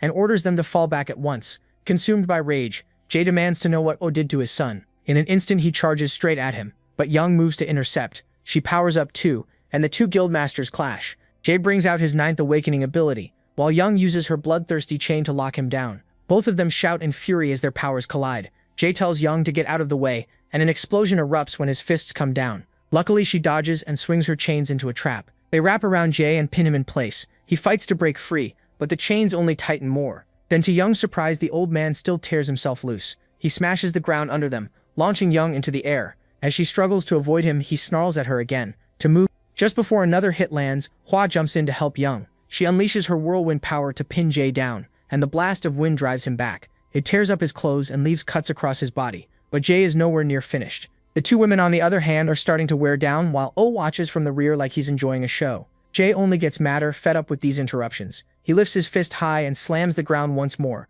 throwing Hwa and Young off balance. Rocks burst into the air as they get shoved back, and the old man roars. With Hwa knocked aside, he rushes straight for Young, but she still refuses to step aside. Jae screams at her to move again, and she answers by charging him with her chains. This time she shapes them into spears, and they stab through Jae's body, adding even more wounds. Even so, the old man ignores her tricks and blasts her away in a flash. Young is stunned that he pushed through those spears without caring. Still, with the chains still stuck in him, she wraps them around his body and yanks to hold him still. Since Jae is still a ranker like her, Young plans to keep piling on damage until he finally drops. But she underestimates how badly Jae wants Oh dead. As he strains against the chains, she searches for a way to set up a finishing blow. Just as Hwa struggles back to her feet, Jae breaks free from Young's chains, leaving the Red Rose Guildmaster speechless. Once free, he rips the spears from his body and throws them aside. Now he's face to face with Oh, though badly injured. One look at his excited grin pushes Jae even closer to madness. He charges at the demon in blind rage and swings a huge punch at him,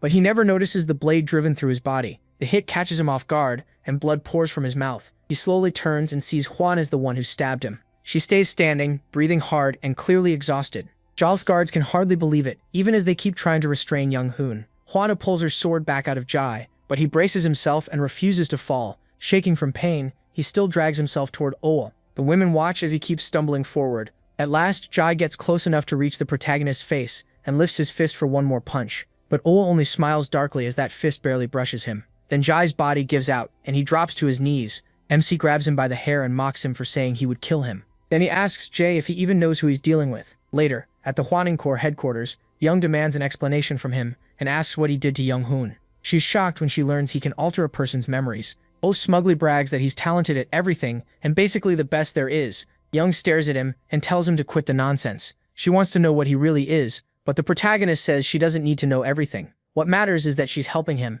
and he's helping her. Young clenches her fist in anger when Oh asks if wiping out the demonic order isn't enough for her. Furious, she watches him hold out his hand and suggests they keep working together. With a long sigh, Young feels like helping MC in the first place was a mistake, but she still takes his hand and agrees, knowing it's too late for regrets. Even with her doubts, she decides to keep cooperating with him. Later, Jae is held in a dark room restrained and covered with seals. Hwan walks in to question him, starting with when he began working with the demonic order. Young and he are there too, and he asks him what a summon is. Even as the questions keep coming, Jae only smiles and stays silent. That makes Hwa slam the table and demand an answer. Jae-hein's smile fades when Hwa Young tells him he's not the mere guild master or a company CEO anymore. He's just a criminal who helped a mad cult. He snaps back, asking if she really thinks he'll answer anything. To him, the Hwa Young Corps are just the government's dogs. Hwa Young isn't amused at all. Then he threatens them, saying their lives are in his hand. Before he can keep going, Yeonju strikes him with her spear and shuts him up. Since he's already restrained, Yeonju takes over the questioning. Jae-hyun groans in pain. Yeonju stomps on him, and demands answers. Hua Yan quickly stops her, warning that Jaehyun can't die before they get the truth. Even then, Jaehyun only laughs. He says they'll lose in the end because they have no clue what the demonic order is planning. That only makes Yeonju angrier. Kang Woo cuts in and tells them to step back. He says he'll handle the interrogation himself and talk to Jaehyun. The moment Jaehyun sees Kang Woo, he looks ready to tear the Demon King apart. He says Kang Woo stepping in won't change anything, but Kang Woo is sure he can make him talk. Jaehyun clearly doesn't buy it. But his attitude shifts fast when Kang Woo says he can restore Young-hoon and make him normal again.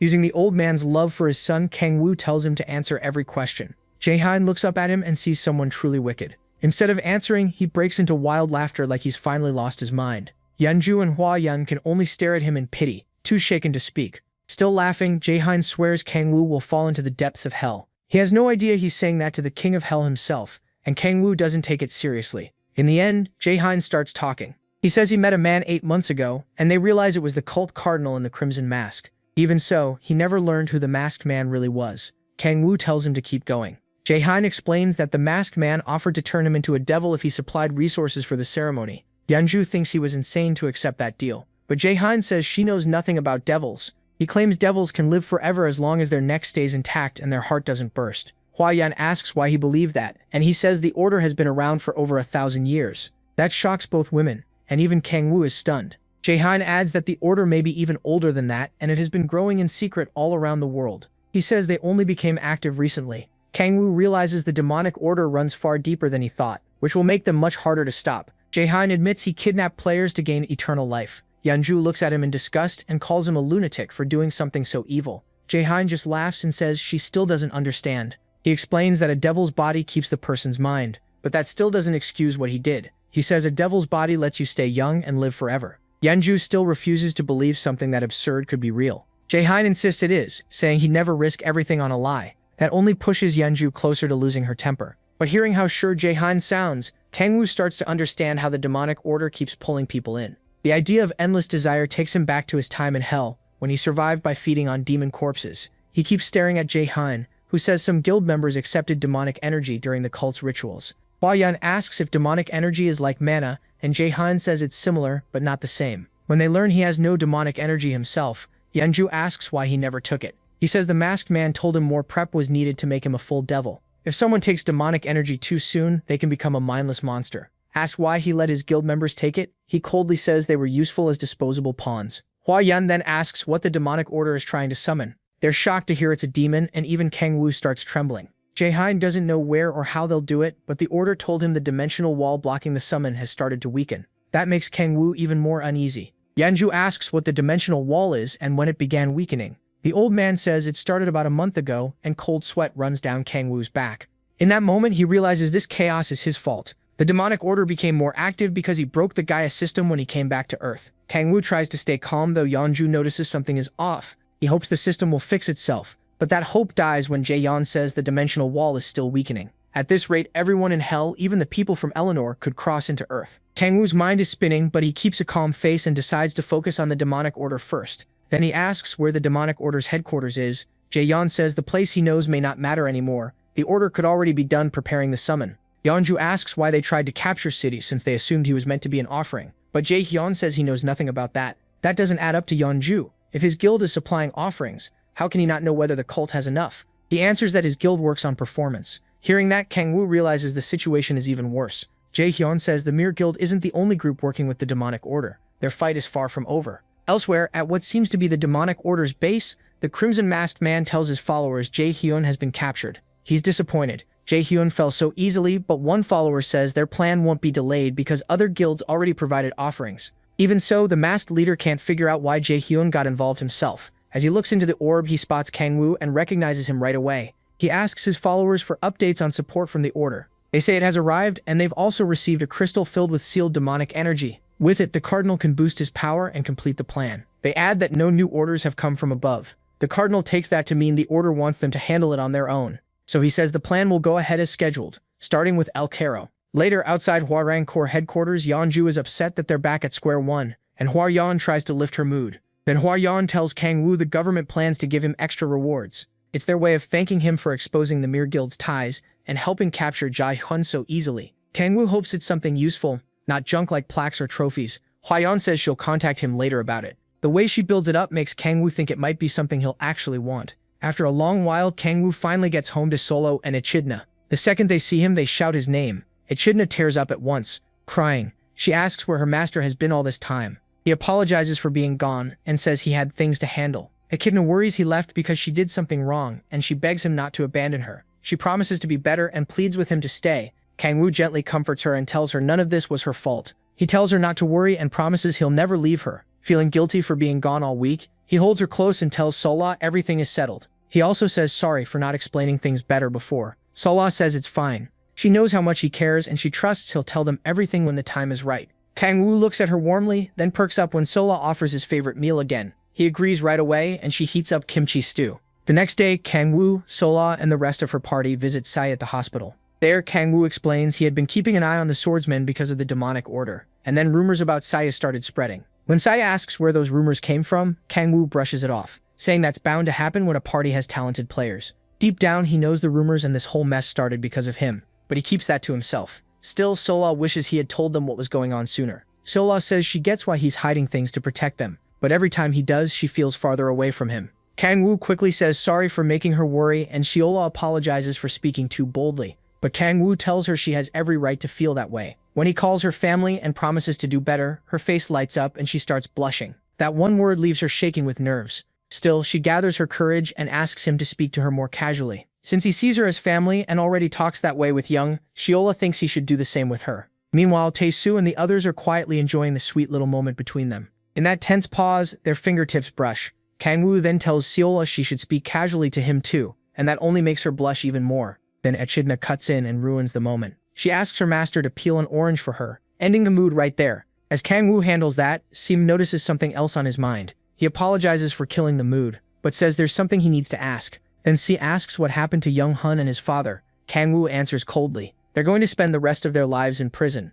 There's no way out for them, not even with money. Mirror Electronics is also falling apart because of the scandal around its founder. Sai's face darkens when Kang-woo brings up the debt he was stuck with. But Kang-woo says he'll receive legal compensation, and his sick mother will be moved to a better hospital. Sai thanks him as tears run down his face. Even Tae-soo and Yoon-bi get emotional watching him. In that tearful moment, Sai calls Kang-woo his savior and says meeting him was the luckiest thing in his life. If only he knew what Kang-woo had really done. Sai even says he'll call Kang-woo his brother and serve him from now on, which only makes Kang-woo feel more guilty. Even so, he accepts it and starts talking to Sai more casually. Then Kang-woo and Sola grow curious when Sai says he has something serious to share. Yeonbami and Tae-soo lean in too after he admits he's been hiding something from everyone. Sai reveals that his ability is SS rank, but his level is still too low to use it fully. Even so, it lets him use the power of the martial arts god Cheon Tae-hwang. Everyone is stunned that his first awakening gave him something that strong, and they start firing off questions. Kang-woo stays calm since he already knew this. But that changes when Sai says he was chosen as a protector because the Gaia system malfunctioned.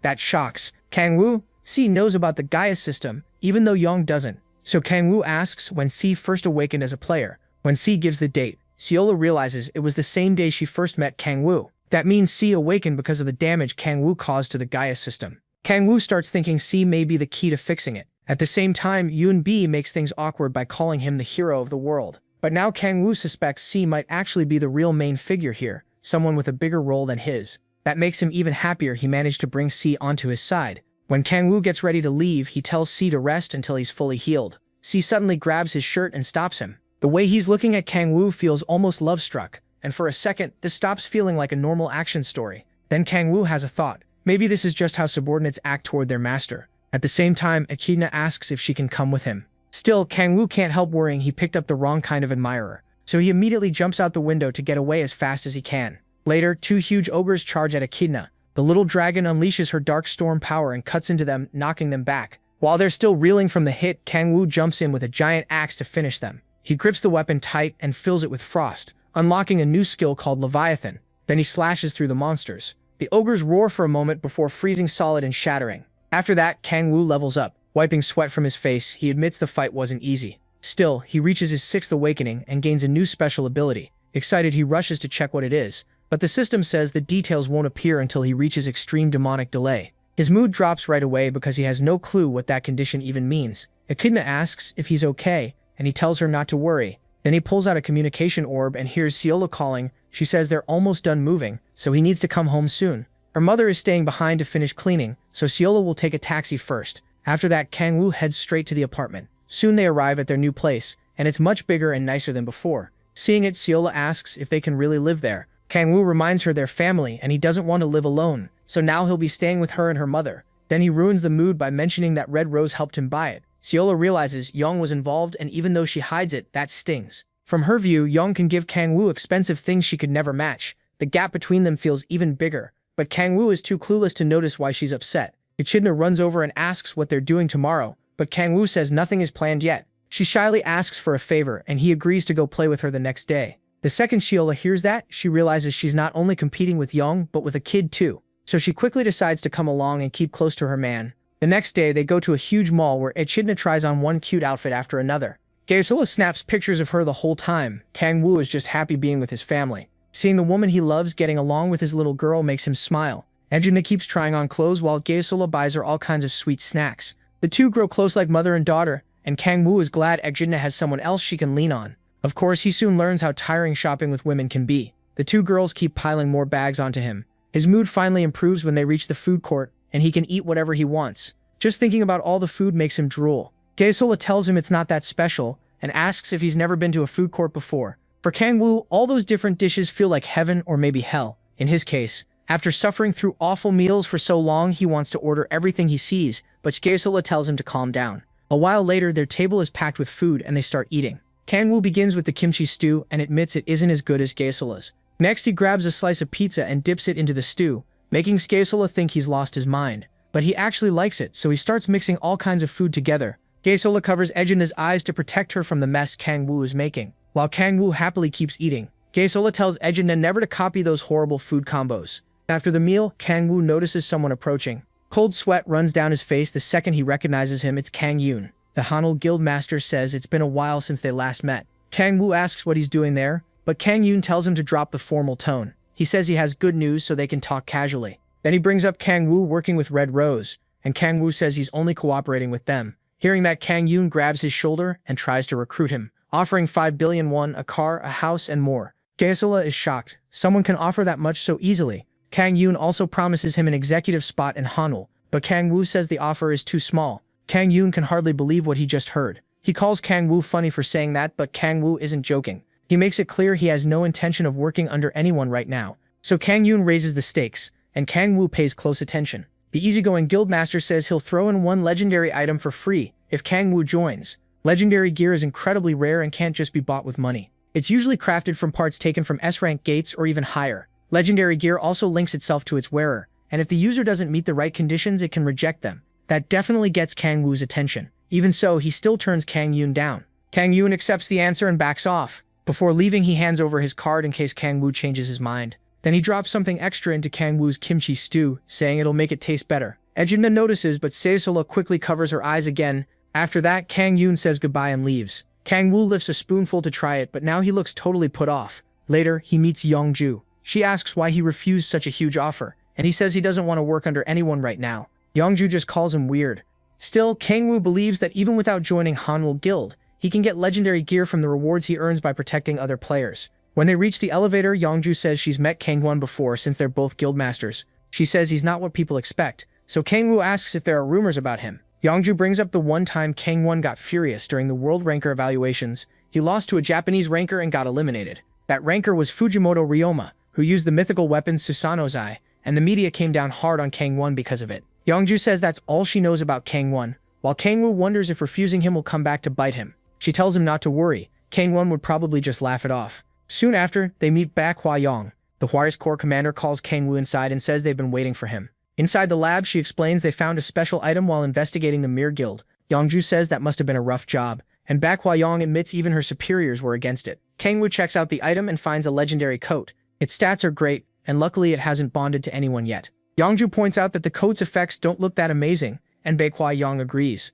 Even so, with its base stats and special effects, it's still incredible, but she doesn't know any player with inherent stats. Then she looks at Kang-woo and catches the creepy, excited look on his face. Young-ju is shocked to learn he's an inherent stat user. With that trait, this coat is basically perfect for him. Among all legendary gear, Kang-woo stares at the coat like he's in love and says he wants it. He thanks Hwa-young and promises to do everything he can to stop the demonic order. Then he takes the coat and Yongju tells him to equip it like he did the gargoyle armor. Kangwoo puts on the trench coat and instantly looks rich. The system announces that the coat has accepted him as its owner, and power rushes through his body. It reads his inherent stats and raises his demonic energy by 5. With that, the coat fully bonds to him. Yongju asks how the new gear feels, and Kangwoo immediately asks for 10 more. Baekwai-yong tells him 5 is the limit, no matter the class. Any gear after the 5th won't work. So Kangwoo says 5 is still more than enough for him. He starts admiring himself and goes on about how amazing legendary gear is. Then Yongju tells him to test how much stronger he got. He looks at her and she asks for a fight. They move to the combat room,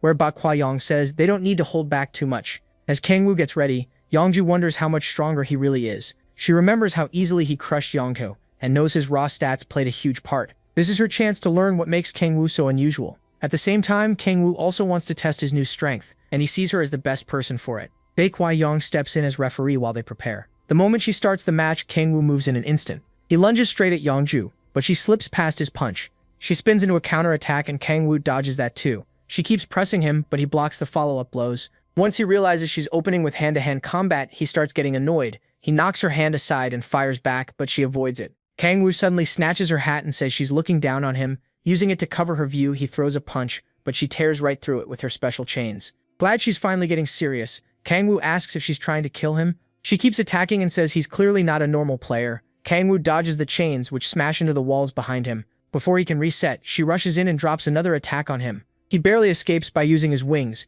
then activates his coat skill, Kraken's Wrath, boosting his stats and adding 5 more demonic energy. Even with his power spiking, Yongju doesn't flinch. She keeps up the assault while Kangwoo flies around to avoid it. Baekwai-yong starts worrying about how far Yongju might take this. Still, Kangwoo keeps slipping past the chains. When they finally get close enough, he smacks them aside and flies straight at Yongju. Trapped in a bad spot, she sends the chains at him again, but he blocks them and keeps charging. Once the spear-like chains are close enough, Kangwoo uses explosion to blow them apart and blast Yongju backward. She fights against the shockwave, and when she looks up, Kangwoo is already in range. He instantly uses the power of sound, sending harsh shockwaves through the room. The girls cover their ears to block the screaming noise. Using that opening, Kangwoo closes the distance and slams the ground with the power of 1000 and the power of destruction. Knowing she can't block it all, Yongju is forced into a corner. With no better option, she wraps herself in a chain barrier. But against Kangwoo's power, it isn't enough. He breaks through her defense and smashes the wall right in front of her face. Baekwai-yong sees it and can't believe how strong he is. Yongju drops to the floor, laughing at herself while her body shakes with fear.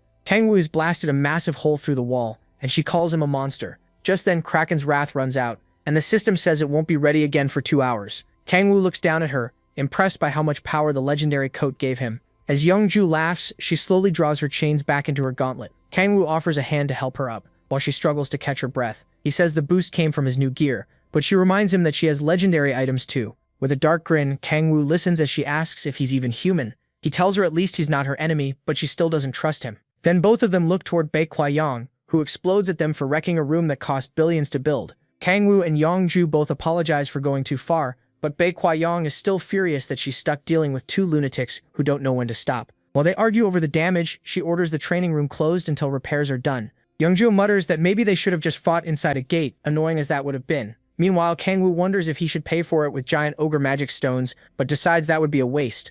When he asks, Yongju confirms that high-rank boss monsters can drop materials for legendary gear, so Kangwoo suggests they go hunt El Cuero. Baekwai-yong asks if he means the monster in the S-rank gate, and he says yes. They explain that no one has beaten it because of where it lives. It stays underwater, making close-range attacks useless, and when it's attacked it hides underwater again, so long-range attacks don't work well either. Yongju adds that even if they kill it, there's no promise it'll drop legendary gear. Kangwoo says it still might if they're lucky. He thinks this could help break his level cap now that he's unlocked his 6th awakening. Players usually hit 2 walls as they level up. The end of your efforts at level 59, and the end of your talent at level 89. The only way past them is to defeat a powerful monster. Since she's already at the end of her talent, Yongju thinks this could be her chance too. Then it hits her that she just lost to someone way below her level, which makes her feel pathetic. After thinking it over, she decides to help Kangwoo. She warns him the fight will be too much for just the 2 of them. But Kangwoo says he already has a plan, and gives Baekwai-yong a devilish look. He says they'll need someone strong in close combat. Hearing that, Baekwai-yong says she'll join the plan too. She wants to make up for the damage to the training room since she allowed them to use it. Yongju respects how serious Baekwai-yong is, especially compared to Kangwoo, who keeps getting on her nerves. Baekwai-yong is also interested in how Kangwoo plans to hunt El Cuero. The protagonist Kangwoo says it won't just be the 3 of them. Echidna is coming too. He also wants one more fighter who's strong in close combat, so he starts thinking about who fits. Bai Kuai-yong gets his attention and says she knows someone perfect for that role. Later, they arrive at the S-rank gate. There, Oh Kang-woo and Krednair are busy taking down a giant ogre. When he finishes it off, his level rises to 59. Then the system locks his level and says any extra X will be saved until the restriction is removed. That proves the level cap applies to him too. Youngju thinks he's burning through too much strength, but he tells her it barely cost him anything. Then he spots Bai Kuai-yong with the new recruit. She introduces him as Ku Hyun-mo, commander of Hwarang's 2nd Corps. Without the title, he just seems like a clueless idiot. Oh Kang-woo greets him and notices right away that he fights with twin blades. Young-mo calls him a rookie and asks why he's out hunting ogres. He also can't figure out why there's a kid with him, so MC explains that Echidna is his familiar. That only leaves Young-mo even more confused. Bai Kuai-yong cuts in and says he can learn the details later. Young-mo is stunned when she says Oh Kang-woo is as strong as Youngju. He can't believe someone who's only been a player for 2 months could match a national ranker. Meanwhile, he tells Bai Kuai-yong that Young-mo seems solid, and she's happy to hear that. While they're talking, Young-mo quickly pulls the protagonist aside for something private. Then he asks the Demon King what exactly is going on between him and Bai Kuai-yong. The guy is clearly checking if he has a rival in love. MC tells him there's nothing between him and the 3rd Corps commander. Bai Kuai-yong shuts the talk down saying they don't have time, and both MC and Yeonju instantly realize Young-mo is crazy about her. After that, Oh Kang-woo says they'll start right where they are instead of moving somewhere else. Yeonju wonders why he chose the Stone Giant area. He explains that the giants are part of the plan against El Cuero and are the key to bringing it down. After a quick rundown, they get to work. Once they gather several chains, Yeonmo says everything is ready. With that, Oh Kang-woo steps into the water and starts building up power. He uses the power of sound to send a huge shock deep into the sea. The water goes still for a second. Then a massive rumble begins. Realizing the creature is coming, he gets ready. As El Cuero rushes in, he signals the others to move. The sea starts to rise, and El Cuero bursts out with a roar. It spreads its wings and lifts into the air over the ocean. Then poison needles shoot from its fins at Oh Kang-woo and the others. Seeing that, he tells Echidna it's her turn. The little girl throws up a demonic barrier, but the attack is hard to handle. The protagonist Kang-woo tells her to hang on just a little longer. At the same time, Hyun-mo and Bai Kuai-yong move in with the chains. Oh Kang-woo joins them, tells them to hold tight and opens his wings. Then he shoots into the sky at incredible speed. Once they're over the sea monster, he drops them, and Yeonmo starts screaming the whole way down. Still, they land safely on El Cuero. Its slick body makes footing hard, so Oh Kang-woo gives them more chains and tells them to take opposite sides of the monster. They have to act fast before it dives again. The hooks sink into the monster's body, and it lets out a scream as it thrashes wildly. Even so, they manage to stay on. El Cuero suddenly makes a strange cry, and Oh Kang-woo notices it right away. He warns them to hold on because it's about to flee. After twisting its body hard, El Cuero launches upward, and strange electric patterns spread across it. As the monster tries to dive deep again, everyone clings on. Oh Kang-woo moves to stop it and orders the others to attach the last chains. He dives into the water and activates the power of destruction along with the power of thousand. Then he throws a punch through the water as El Cuero closes in, blocking its path downward. The shockwave nearly throws Bai Kuai-yong and Hyunmo off, but because he attacked from underwater, the blow loses some force. He sees it only knock the monster back into the air, so he looks for another way to hurt it. That's when he spots El Cuero's gills. Oh Kang-woo spreads his wings and rushes for that weak point. The Demon King slashes into it, and the creature cries out in pain. Then he notices yellow sparks around him. Bai Kuai-yong sees them too and realizes El Cuero is using its spark. Echidna calls to her master and raises her barrier again. With all the chains attached, Bai Kuai-yong decides it's time to jump off. She tells Hyunmo that Oh Kang-woo is stronger than they are, so all they need to do is stay out of his way. They leap off just before the monster unleashes its electric burst. As she falls, Bai Kuai-yong looks back and wonders if MC is still inside it. Then we see him protected by Echidna's barrier inside the beast. He realizes she shielded him the moment she sensed he was in danger. But keeping up a barrier from that far away is draining her badly. Oh Kang-woo tightens his fist and rips his way out of the monster's body. Thanks to his familiar, he feels even stronger. After cutting through it, he drives El Cuero down toward the ground. He pulls out the chains and signals to Yeonju. From far away, standing on the stone giants, she catches it. At once, she attacks the giants to stir them up. Yeonju keeps provoking them, and she's clearly having a great time. Laughing like a maniac, she lashes them with her chains. The giants start chasing her, and the chains tied to them yank El Cuero out of the sea. Oh Kang-woo uses his powers to keep those chains locked onto the monster. It only needs to come a little farther onto land before they can really finish it. But suddenly El Cuero starts fighting the chains, and even the stone giants get dragged back. Oh Kang-woo strains to hold it in place because the monster doesn't seem weaker despite all the damage it's taken. Even injured, El Cuero manages to line itself up and fires poison needles from its fin at the stone giants. Echidna blocks them with her barrier. things are getting dangerous, and he starts wondering if he underestimated this sea monster. While Echidna struggles to keep the shield up, he searches for any way to weaken El Cuero, but there aren't many options. So he tells Yeonju to use the thorns. She tries to warn him that he'll get caught in it too, but he just shouts for her to do it now. Yeonju is furious, but she has no choice except to follow his order. Using her arm braces, she activates her special skill, Energy Drain. As its effect reaches him, Oh Kang-woo uses the Gargoyle Armor's Petrification skill. Even with that rare item, enduring Yeonju's ability is rough. Still, if it weakens the monster, he's willing to take it. El Cuerón keeps raging and struggling, but little by little it loses strength until it can barely move.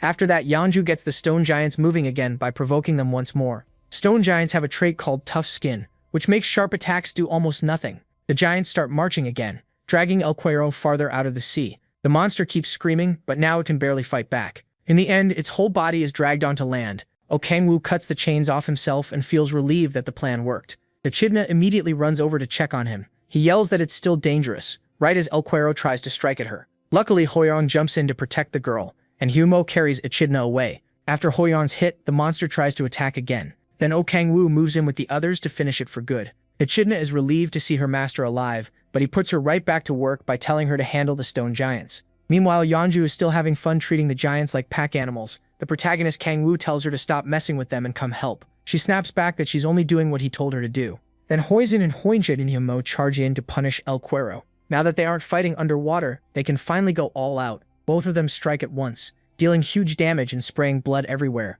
But the beating is far from over. The two corps commanders keep cutting into the monster in perfect sync. Then Yumoju finally joins them and drives her bloodthirsty spears into the beast. El Cuero roars in pain, and the blast knocks everyone back. The non-stop screaming is getting on Oh Kang-woo's nerves and everyone else's too. Even out of the water, he admits El Cuero is still a boss monster. He turns his focus inward to his myriad demon palace and spots 3 sealed doors. Still, he decides there's no need to open them. Instead, he drinks from the waters around him, and a huge surge of power fills his body. The Demon King summons his Boydin, but that alone isn't enough, so he feeds it more power with Kraken's wrath. Oh Kang-woo also adds the power of shattering, and once everything fuses into the spear, he creates a deadly new skill called Gay Bulg. His party freezes when they feel how terrifying that power is. He tells them to get clear and charges straight at the sea monster. Once he's close enough, he drives the spear into the beast's body. Faced with that overwhelming force, the monster starts shaking and lets out a helpless scream. Hoinjin and the others can barely keep their footing from the shockwave of Kang-woo's strike.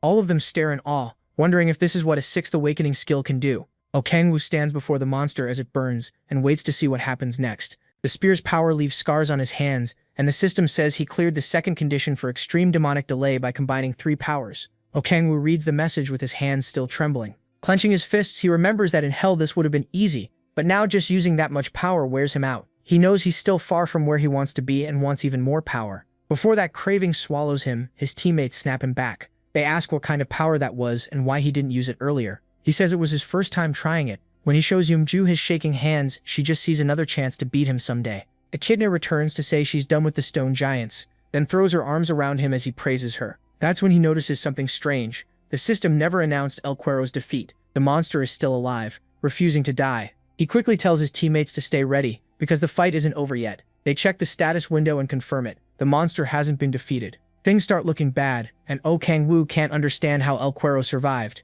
In hell, Gabol could kill a demon from the 7th hell, so a gate monster surviving makes no sense. Even so, the team holds position as the monster shrieks again. Then MC notices something strange coming out of El Cuero. Looking closer, he realizes it's demonic energy. Long, nasty tentacles start growing from the monster's wounds. Using those new limbs, it begins crawling back toward the sea. Bakwai Yong and the others spot it too, so Yeonju throws out her chains to hold El Cuero down. But she's too drained to stop it, and the beast starts dragging her with it. Her teammates tell her to throw the chain back to them too. Once she does, they grab hold and it turns into a full tug-of-war with El Cuero. Even with everyone pulling, they still can't keep it from reaching the water. Oh Kang-woo has almost no demonic energy left after mixing 3 powers, and it feels like they might still lose. At that desperate moment, Echidna turns into a full dragon and tells her master to leave it to her. Yeonju and the others panic at the sight of a dragon, but he quickly explains it's Echidna. The dragon dives in and pins the monster down with her claws. Those claws pierce El Cuero with ease. Trying to keep it from escaping, Echidna tears into El Cuero even more.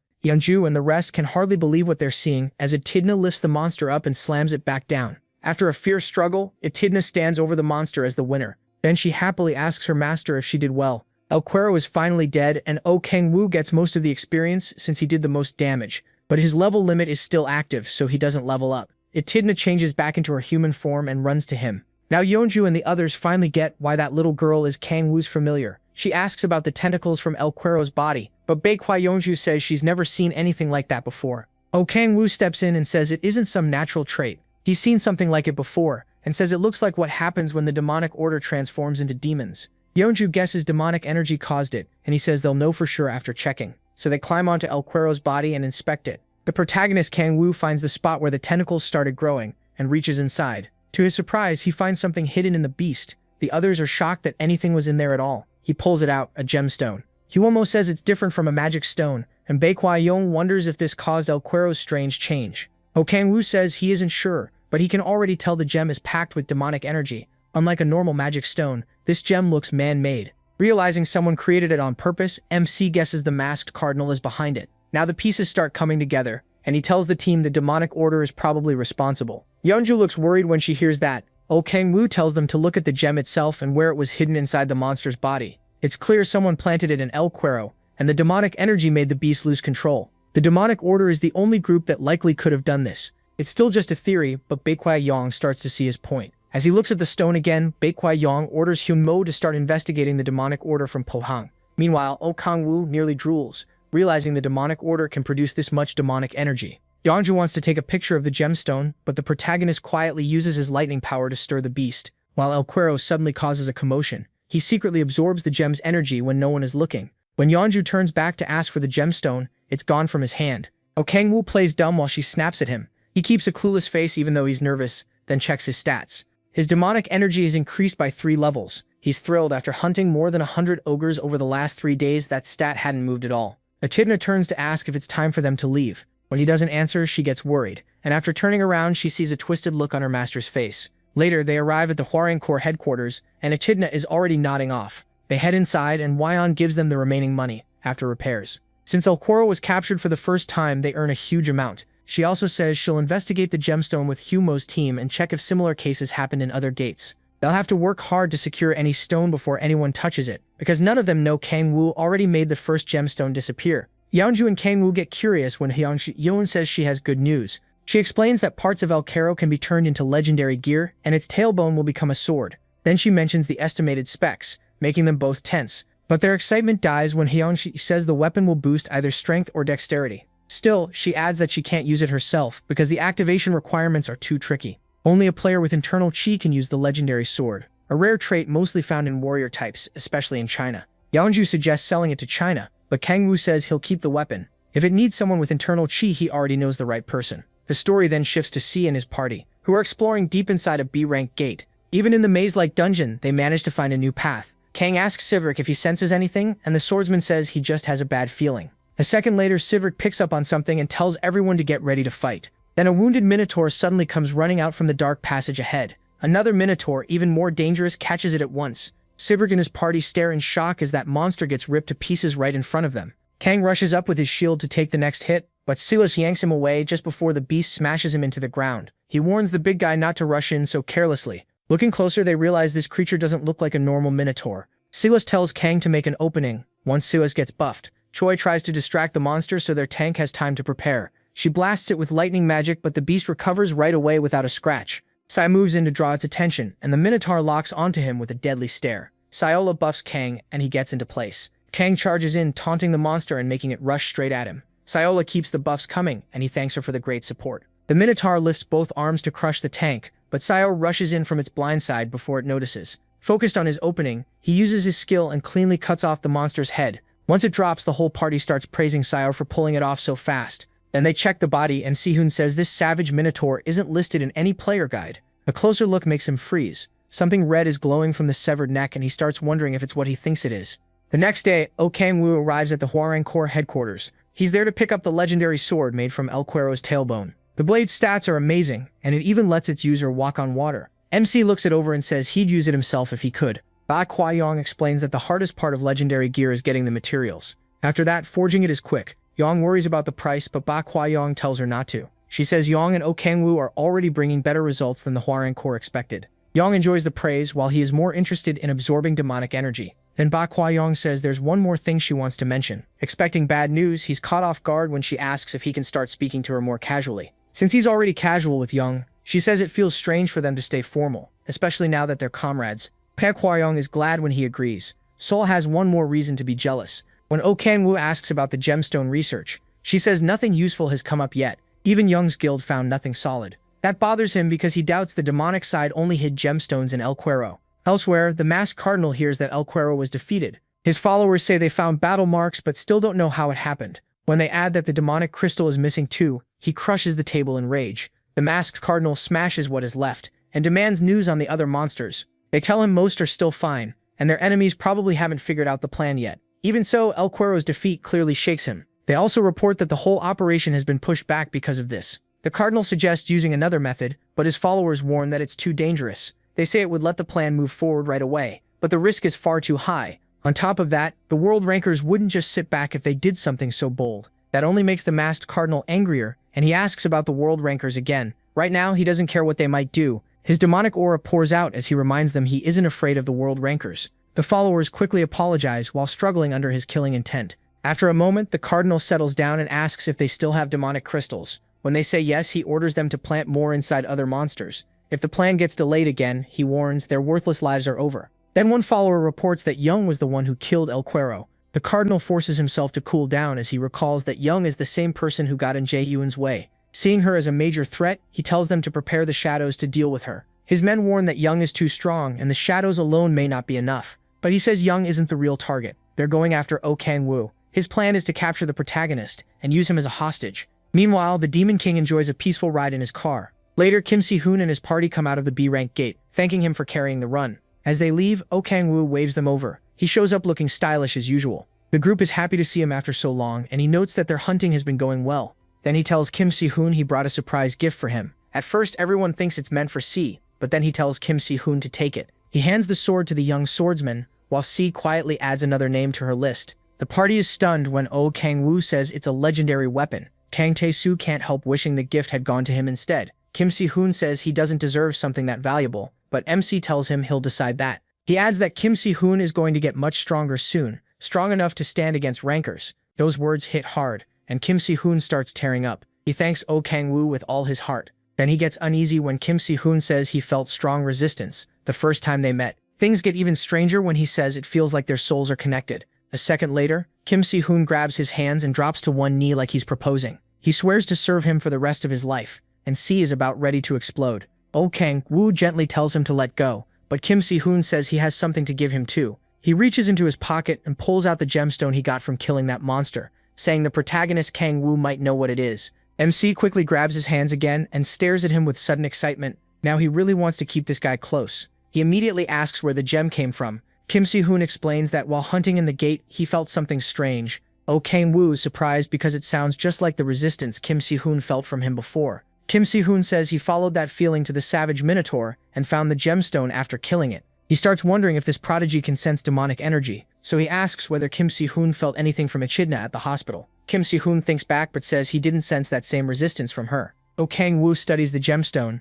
trying to figure out what he and that minotaur have in common. Then it hits him. It all goes back to the Gaia system's crack. Since Kim Si-hoon is the protector, he can sense beings tied to that crack. After realizing that, he grabs Si-hoon's shoulder and says, a little too eagerly, that they should work together. Later, Kang Tae-soo and Yoonbi are half asleep on a bus while Kim Si-hoon stares out the window. At the same time, Oh Kang-woo walks with Si and tells her she'll have to keep hunting with Yoonbi and Kang Tae-soo because he and Kim Si-hoon will start searching gates together. He thinks the other three have leveled up enough to manage without the swordsman. Si stays quiet for a moment, trying to find the right words. Then she calls out to him and asks if she and the others can come with him tomorrow. She says they'd level up faster that way and might even be able to help, but Oh Kang-woo tells her they're heading into A-rank gates. The monsters there are far stronger than the minotaurs she fought before. He asks if she's sure she won't just hold them back, and C ends up apologizing for bringing it up. He also warns that the demonic order will be after them, making things even more dangerous. That hits her hard, but she tenses when Oh Kang-woo suddenly puts an arm out in front of her.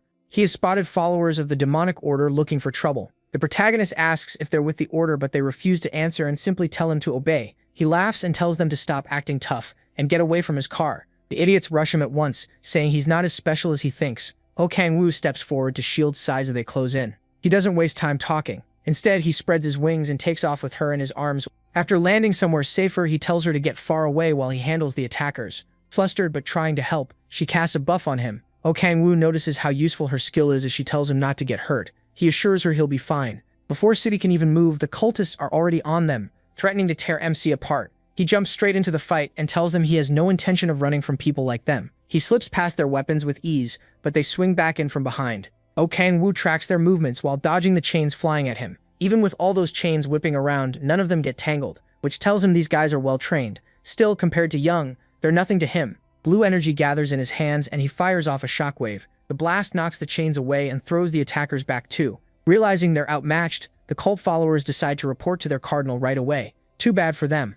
Freezes their legs before they can get away. Ice spreads over their bodies, trapping them in place as he walks over. Meanwhile, Sola watches from a safe spot behind a barricade. The protagonist steps up to the first cultist and decides to ask a few questions. He rips off the man's mask, exposing a terrified, shaking face. Then he uses dread, forcing the man to talk, and asks if the cardinal sent them. The cultist suddenly shifts from fearful screams to crazy laughter. Studies him and starts to wonder if he's resisting the fear. The mad follower praises his cult, then sets off a bomb hidden in his mouth. He bites down, triggering a huge blast. Sola shields herself from the shockwave and quickly looks back to see if MC is safe. Thankfully, he already blocked it with a barrier. Once lowers the barrier, he vows to drag the cardinal out of whatever hole he's hiding in. Later, the masked cardinal hears a report about the shadows being killed. The follower says Young is likely the one who took them out. Annoyed at losing good men, the cardinal asks about the crack fragments. The answer 30 have been collected. He sends the follower away. Once he's alone, the masked man tells himself there's no need to hurry. Then he removes his mask, revealing Kang. He's sure he still has time, and everything is going according to plan. Back in the city, Sola rushes over to check on after the blast. He doesn't answer and instead calls Sias. He tells him they need to push harder and gather every infernal crystal they can. He also says to meet at the gate at 6 in the morning. Sola hugs herself, clearly nervous from what he's saying. Then he faces her and repeats his point. Since he has no idea what the demon order is planning, he wants her away from the hunt for now. She calls him thoughtful for worrying about her even after all that happened. Seol-ah says she'll repay everything he's done, but first she has to grow stronger. So she smiles, tells him to wait for her, and promises she'll amaze him next time. Gets flustered by Seol-ah's beauty and quickly looks away before she sees him blush, then walks off in the wrong direction. 10 days later, at a gate, the protagonist is holding a few gemstones after hunting with Saidri. The swordsman is wiped out, and MC says they're done for today. Saij suddenly looks at him like an excited puppy when tells him how useful he's been. He offers him a ride, but Saij says he needs to visit his mother at the hospital. After that, the protagonist drives home by himself. When he gets there, Echidna runs up to him like a kid who missed her dad. He shows her the ice cream he bought and she has no clue what it is. As Echidna shoves her face into a bowl of ice cream, MC wonders why the demon order still hasn't moved, even after he gathered so many infernal crystals. Their silence bothers him, and he hopes they're not stirring up trouble somewhere else. Then he gets a call from Hua and answers. Hua says there's suspicious movement at the Ace rank gate in Pohang. She confirms it's the demon order, and they're preparing for a summoning. Young and her guild are already heading there, and Hua says she'll leave by helicopter soon. She offers him a seat, and he briefly wonders if flying that way would be more comfortable. Still, he declines and says he'll get there himself. Hua starts to insist that he's needed as fast as possible, but while patting Echidna's head, tells her he has his own helicopter anyway, so he doesn't need to borrow one. Later, he heads to an open area with his familiar. He gets her attention and says they're flying to Pohang in dragon form. Echidna agrees at once and transforms. As he climbs on, she asks him to buy more ice cream after the mission. She gets way too excited, and he tells her to settle down, so no one sees them. He turns her transparent and says that way she won't stand out. Then Echidna takes off for Pohang. On the way, worries, because he still doesn't know how many people are in the demon order, or how far its reach goes. Worst of all, he still doesn't know which guild betrayed them. They reach Pohang and he picks a good place for Echidna to land. They touch down far from the gate, giving her time to become visible again. After that, he tells her to switch back to her human form. As she does, her tail bumps into something, and they hear a voice. Spins around at once, ready to strike the hidden person. The man begs him not to attack and asks if that was really a dragon. At the same time, the protagonist notices an infernal crystal in his pocket. Their eyes meet and realizes it's Minhyuk, the head of Onori Guild. Minhyuk says he was tracking a suspicious shadow. Before he can even finish, MC tells him to shut up. Minhyuk tries to explain, but he has no interest in hearing excuses. He brings out his arm blades, trying to figure out what's really going on. Seeing a guildmaster sneaking around here puts him on edge, so he decides to find out exactly what Minhyuk is doing. Minhyuk pulls out a dagger too, convinced won't listen, so he decides to make him listen by force. As the distance closes, both of them lunge at once. O's speed and blades crash against Minhyuk's daggers, but Minhyuk can't handle that kind of power. He jumps back staring in fear and wondering how the protagonist is this strong. To MC though, the guy is pathetically weak. While Minhyuk struggles to catch his breath, he starts thinking maybe he isn't tied to the demon order after all. So he tells Minhyuk that Young and the Warring Corps will be here soon. He says he'll listen if Minhyuk keeps it short and explains why he came to Pohang. Minhyuk thinks that's insane and fires back that Oh is the one acting suspicious. He lets one dagger fall and tightens his grip on the other. Then he charges in with a spinning blade attack, but to Oh it's basically child's play. The protagonist sidesteps him with ease and asks if thieves usually settle things in one-on-one fights. A little later he gets a message saying Young and Hua will arrive in 10 minutes. He walks to a coffee machine and buys a drink for Minhyuk after taking all the poor guy's money and gemstones, grabbing one for himself too. Oh tells the guildmaster to start talking because his patience is running out. When MC asks why he's in Pohang, Minhyuk says the Anuri Guild has been looking into the demon order on its own. He brings up the phrase thieves only bandage and says people treat thieves like the most useless members of a party. Even so, thieves hear rumors fast, and Minhyuk says they've known about the demon order for a while. In a short flashback, he talks with his guild members and other thieves. He explains they chose to investigate without the government or Red Rose Guild, so they could prove thieves do more than patch people up. Then he says he saw O acting suspicious, which is why he followed him. He assumes someone as pathetic as him won't be believed,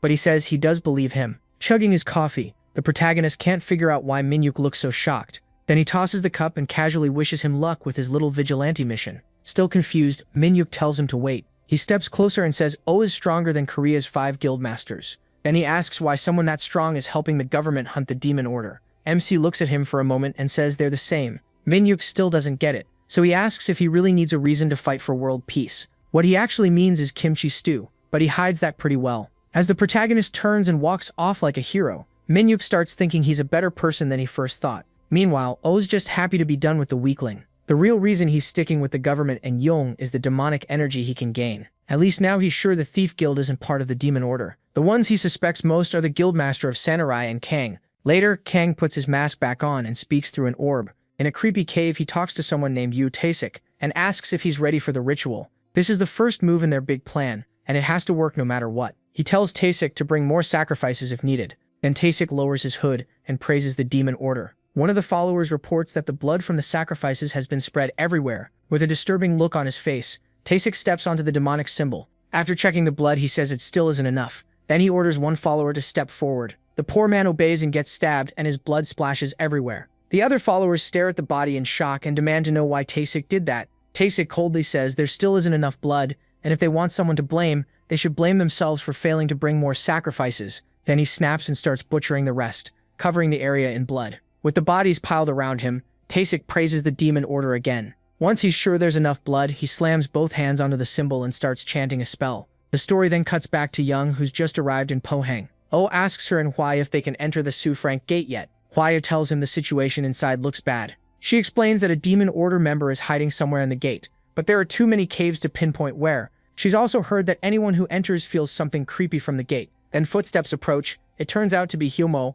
and he looks relieved to see them. He tells Hua they heard a huge explosion from inside the gate earlier. Echidna then tugs on O's coat and, clearly scared, says the gate smells strongly of blood. At the same time, Taesik finishes the ritual, and a crack opens in front of him. He looks up at it and begs whatever comes out to show him its power. A massive demon suddenly emerges from the crack. It introduces itself as Oriax from the 7th Ring of Hell and asks who dared summon him. Taesik drops into a bow before the demon, then proudly says he was the one who called him. When Oriax asks why, Taesik says he wants humans slaughtered and promises total loyalty. Hidden nearby, a spy watches from the shadows. He quickly pulls out a walkie-talkie and urgently tells Hyumo to come at once because he found something strange. Hwamo asks what's going on, but no answer comes back. O cuts in and says they need to move now instead of wasting time. As they head for the gate, the thick smell of blood hits them. Inside the gate, a few players see Oriax burst out of the cave. Instead of running, they freeze until Oriax notices them. The demon drops right in front of them and says they'll make fine sacrifices. Even then, the players refuse to back down.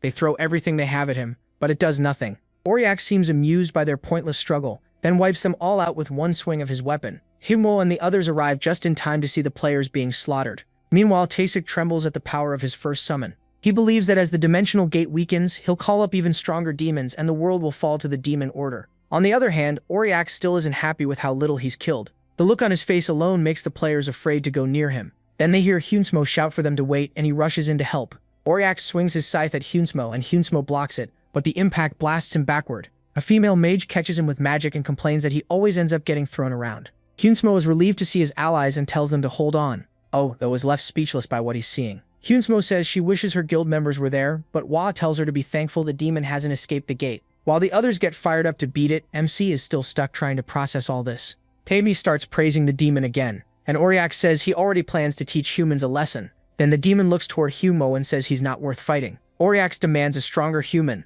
Then he spots someone else among them. He sees Oa, pretending not to know him. Auriax stares, trying to understand what he's seeing. At the same time, he realizes he's in trouble, because a real demon from hell has appeared. Auriax comes from the 7th ring, while he is from the 9th. That 9th ring is home to the being called the Eternal Conqueror, who is actually the Demon King himself. Auriax finally realizes who he's looking at and starts screaming. He can't believe the Demon King is here of all places. Meanwhile, Oa tries to hide his face and stay calm. Out of every demon that could have appeared, it had to be one who knows who he really is. Taimi sees Auriax shaking like a terrified dog and wonders what just happened. The demon quickly turns to him and orders him to cancel the summoning right now. Auriax grabs the idiot and says he doesn't want to fight. Oh, he just wants to go back to hell immediately. Taimi says he can't do that, but insists the protagonist's group is nothing but weak humans. Auriax can't believe the nonsense coming out of this moron's mouth. He can't understand how anyone could look at MC and think he's weak, calling Tavisik a fool. He says the man has no idea who he is or what he's done. Meanwhile, O's group is completely confused by the argument.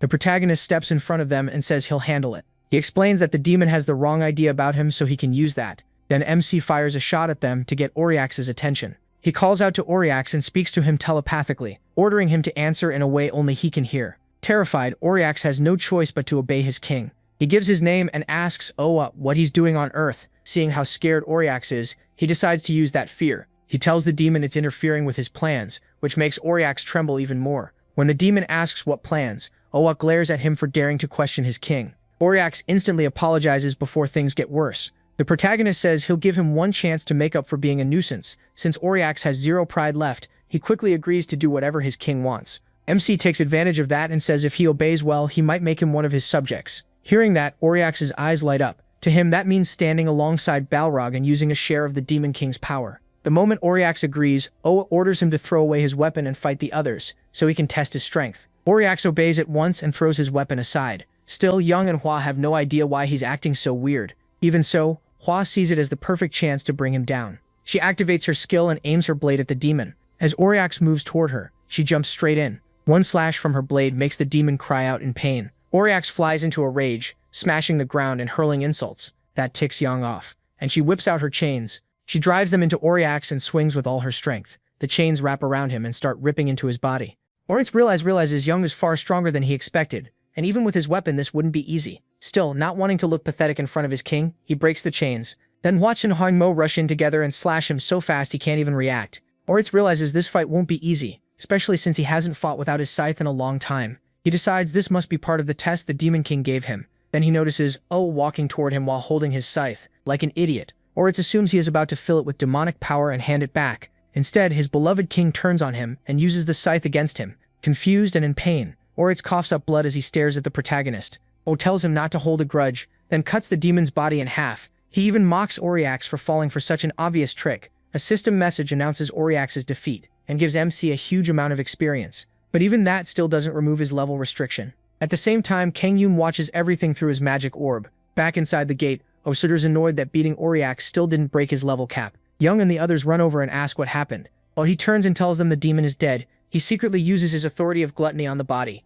Young notices flames swallowing the corpse. After that, O's demonic energy rises by 3 points. He's not happy it was only 3, but he knows leveling gets much harder at high levels. He also notices the seal on his myriad demon palace has weakened a lot, and that the quality of his magic has improved. As the others come closer, they wonder if demon bodies normally vanish like that after being killed. Hanmo then drags over the tied-up Taesik and shows him to Hwatch, asking if he's the masked cardinal. She says no, he's only a subordinate. Hanmo wants to deal with the madman, but members of the demon order are hard to capture. He tells Taesik to get ready for a brutal interrogation, but Taesik swears he won't say a thing. Hanmo glares down at him with killing intent and says a beating won't be enough after what he did to their comrades, but Hwa wants to talk first and make sure the prisoner is moved safely. Hanmo says they've already prepared cars and helicopters for transport. At the same time, Taesik regrets getting caught, because his plan would have worked if Auriax hadn't acted like a coward. Suddenly, he starts gagging, and a nasty aura spreads around his body. O immediately warns Hanmo to get away from the prisoner, but the commander still doesn't get it. Taisik coughs up blood and he explains he's been soaked in too much demonic energy. Right after that, Taisik starts turning into a grotesque monster. Young moves in at once to handle it. She draws out her blood, forms it into chains, and binds the transformed prisoner. Then she hurls him into the air and smashes him back down. Once the dust clears, Taisik is gone. That only makes her more frustrated, and she wonders when they'll finally catch the head of the demonic order. She admits she let her anger take over and wishes she'd only knocked him out so they could question him later. Oh disagrees. He tells her not to blame herself. They'll get another shot. She clearly likes hearing that even if she doesn't say it. Then the protagonist checks his status window. What he finds shocks him. The system says he's gained the first step toward becoming the demon god. Then it reveals a clue to the final requirement. He has to create a large infernal crystal. Back at the demonic order's hideout, the followers praise Kang Yoon for the summoning. Because of that, they say the order will send extra support. That means they can move on with the main plan. But Kang Yoon is far from happy. He's furious that the summoned demon went down so easily. And when he asks what support is coming, they say it's more infernal crystals. That should be enough to start their plan and strengthen the cardinal too. Even so, Kang Yoon can't stop thinking about how easily the demon lost. He suspects O is involved. Kang Yoon can't figure out why Oriax acted so strange around MC, since he sees the Demon King as nothing but some clueless kid. Then one follower cuts in saying, there's more news. Kang Yoon's face darkens when he hears that world rankers like Fujimoto are starting to work with the Japanese government. He jumps up from his seat and kills the messenger instantly. Then he starts shouting, angry they reported something so serious like it was no big deal. He demands to know if they think all these failures are somebody else's problem. Kang Yoon declares they're changing strategies right away,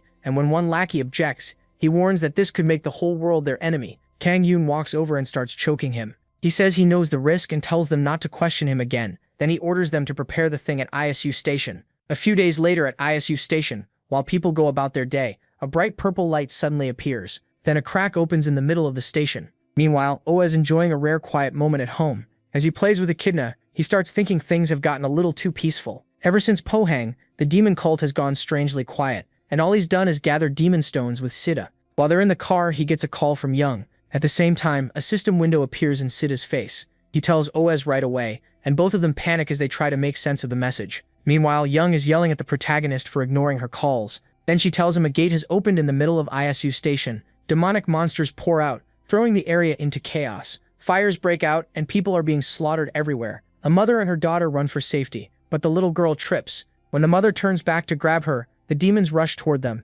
Terror takes hold of her, and she clutches her daughter as death closes in. Luckily, C arrives in time and cuts the monsters down. He tells the mother and daughter to get behind him, while he shields them. Facing the demons, C realizes the victims have turned into demonic monsters because of the energy leaking from the crack. He keeps cutting them down, giving hope to people who thought they were done for. But no matter how many he kills, more keep coming. Since these monsters were once normal people, C struggles to keep striking them down. Then he remembers what Oh had told him. Regular humans die from demonic energy, and once they turn, they can't come back. So MC told him to treat them like mindless zombies if he wants to save the living. He can't hesitate.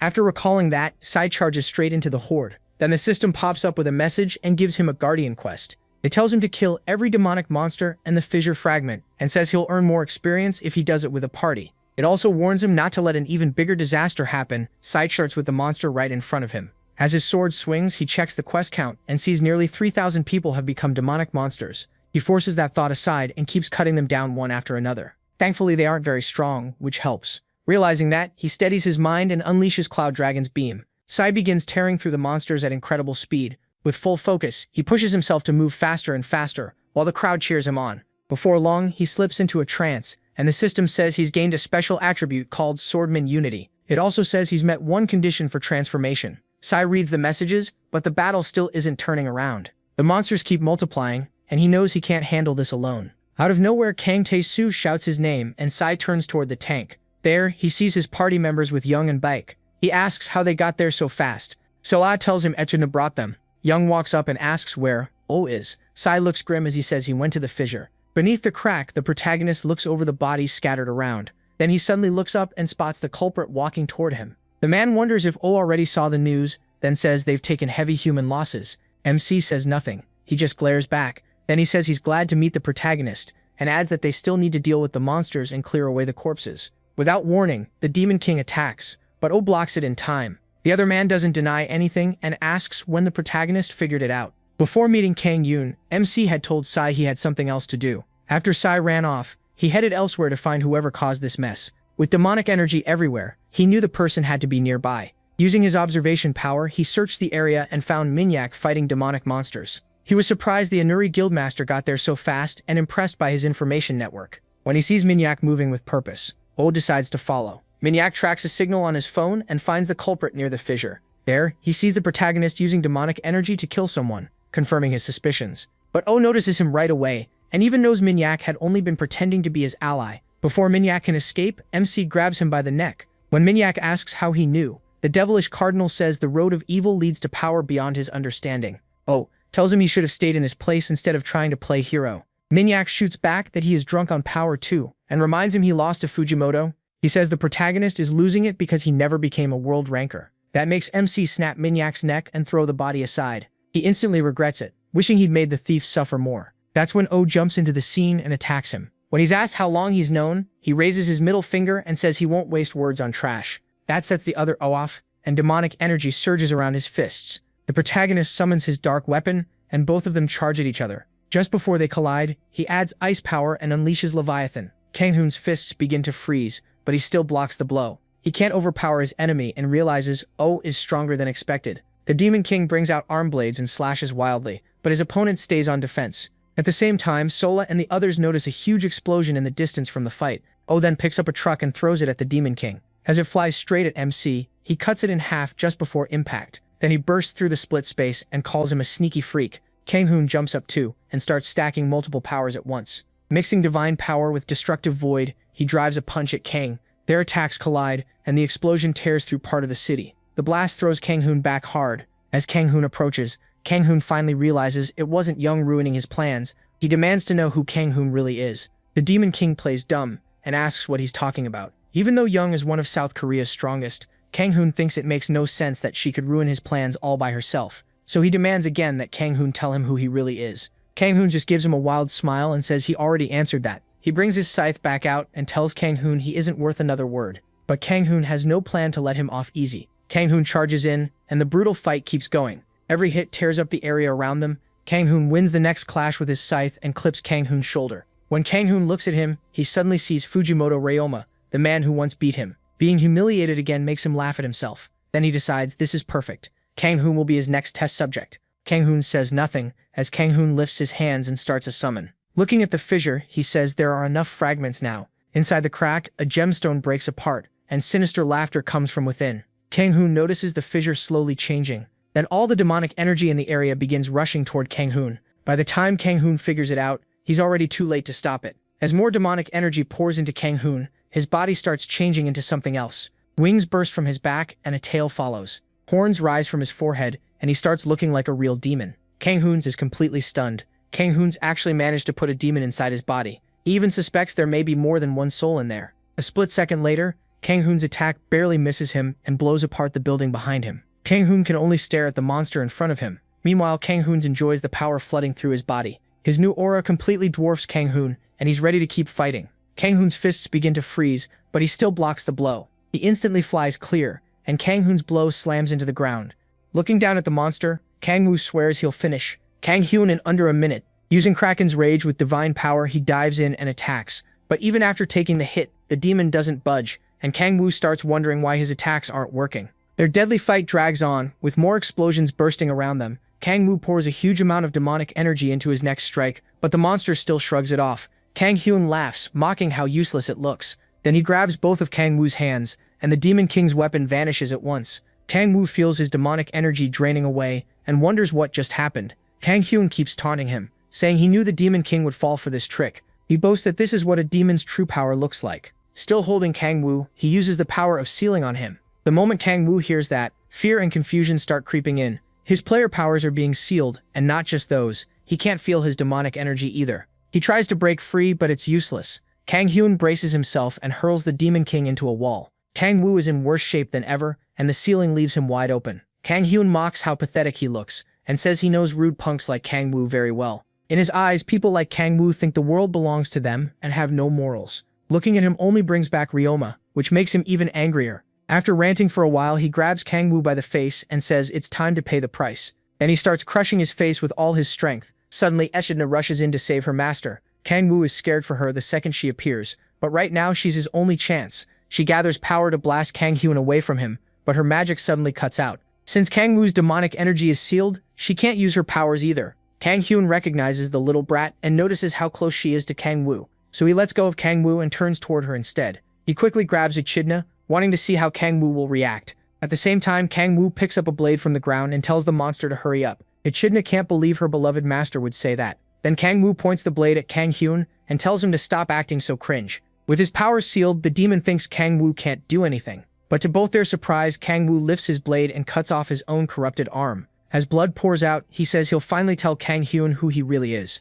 Watching Kang Woo sever his own arm sends a chill down Kang Hyun's spine. He never expected something that extreme. Once the arm is gone, demonic energy starts tearing through Kang Woo's body again. But after using so much power and losing an arm, he's still at a big disadvantage. Kang Hyun throws Echidna aside and asks if Kang Woo really thinks he can still do anything. Seeing how bad things are, Kang Woo decides to use the one thing he never wanted to. As his wound keeps bleeding, he looks into his myriad demon palace and chooses the authority of predation. His gaze moves to the 3 doors, and he reaches for the first one. The moment it opens, his body starts changing, covered in thick black liquid. While Kang Hyun tries to understand what he's seeing, Kang Woo turns into a dark shadow right in front of him. Even so, Kang Hyun doesn't feel threatened, especially after his gauntlet regenerates. He rushes at his enemy and smashes the shadow's head apart. Laughing at the transformation, he wonders if the Demon King turned into some pathetic slime. Echidna cries out for her master, but Kang Hyun soon realizes he's in serious trouble when Kang Woo's head grows right back. Then he looks at his hands and sees the black slime wrapping around him. In moments, mouths start forming all over his body. The black slime begins to devour him, and the horrifying sight leaves Echidna shaken. Kang Hyun finds himself drowning inside Kang Woo's myriad demon palace and calls to the summoned demon for help. He begs it to get out of there because he can't let this end so soon. The demon sees Kang Hyun has been cornered and asks permission to take control of his mind. Even knowing he could lose his body, Kang Hyun agrees. Looking through his summoner's eyes, the demon screams the instant he sees the Demon King. He demands to know why Kang Hyun fought a monster like this and says facing Satan would have been better. Kang Hyun can't understand it and asks if Kang Woo is really stronger than one of the 7 archdukes. The demon calls him an idiot and says there aren't 7 archdukes anymore. According to him, Kang Woo the Demon King devoured them. Kang Hyun is stunned and can't believe the Demon King is actually on Earth. Even while he's still trying to process it, Kang Woo lands in front of him and keeps devouring his helpless soul. Before long, even Kang Woo starts drowning in his own power. Lost in that dark sea, he can't remember anything. Then he looks back and sees Kang Hyun being eaten away by his predation. Realizing the guy is barely conscious, he tries to leave as fast as he can. But when he gets close to the door, he starts questioning everything. All at once, shadowy hands grab him and drag him back under. He can't even remember who he is and wonders why he keeps struggling. Giving up feels like it would be easier. As he drifts in those thoughts, shadowy hands surround him. Then he hears his name and fights his way out of the deep. When he breaks the surface, he opens his eyes and sees his comrades crying out for him. Kang Woo struggles to clear his head, then tells them he's fine and jokes that risking your life to look cool is normal. But Echidna, his familiar, knows he was about to vanish. He apologizes for almost leaving her alone again. With a heavy sigh, he admits opening that door was too reckless. Those doors forced the 10,000 demon core to explode. He avoided that method even in hell, because if he slips up, it can devour him. As he comforts Solaz and Echidna, he swears he won't do it again until he can control it. More than that, he can't die and leave his precious family behind. He promises to protect them no matter what. Afterward, the system tells him the demon from the 8th hell has been defeated. His level is still locked, but his demonic energy rises by 5, and he also gains the authority of sealing. Looking at the message, Kang Hyun sees his demonic energy stat has passed 100. That's the minimum needed to be a world ranker, but Echidna still gives him a proper scolding for making her worry so much. Sola puts her hand on his bandage and heals his wounds with magic. Kang Woo is amazed by how well it works and she tells him she's reached her 5th awakening. 3 days after the ISU station incident, Kang Woo finally gets some well-earned rest. After sleeping for 4 straight days, his body recovers enough. Echidna jumps with joy the moment he walks into the kitchen. Sola and Young also notice him, and she asks if he's okay. He says the sleep did the job, then asks what Young is doing at their house. Sola explains that Young has been coming by every day to check on him. Of course, Young quickly tries to act like she doesn't care that much. After that, Sola tells him he should rest a little longer, but he insists he's fine. Young then tells him the Hanwoo Guild was disbanded while he was asleep. She adds that they caught the demon cult members, but they turned into demons before she could stop them. Since then, the demon order has stayed quiet. Reports from other countries say most of the cultists have been wiped out. Young also says Korea took heavy damage, and repairs are still going on. Oh grabs his phone to check the news. The headlines are all about the demon cult and how Sibi is being praised as a hero. A little later, Young asks if he plans to drop the demon cult matter after what happened. He laughs and says he won't stop until every cult member is buried underground. That answer makes Young glad he's still taking this seriously. Then she warns him not to mess with Sifi, since the genius is now a huge trending topic. She also shares another update. A representative from a world ranker guild has come to Korea. They're from a Chinese guild called Thousand Sword Gate, and they're here to recruit Sif. O thinks about how the Gaia system keeps getting weaker and still has no clue what the demon cult will do next. His mood gets worse when he remembers his level is still capped. Since he can't level up, he starts thinking about the best way to sharpen his skills.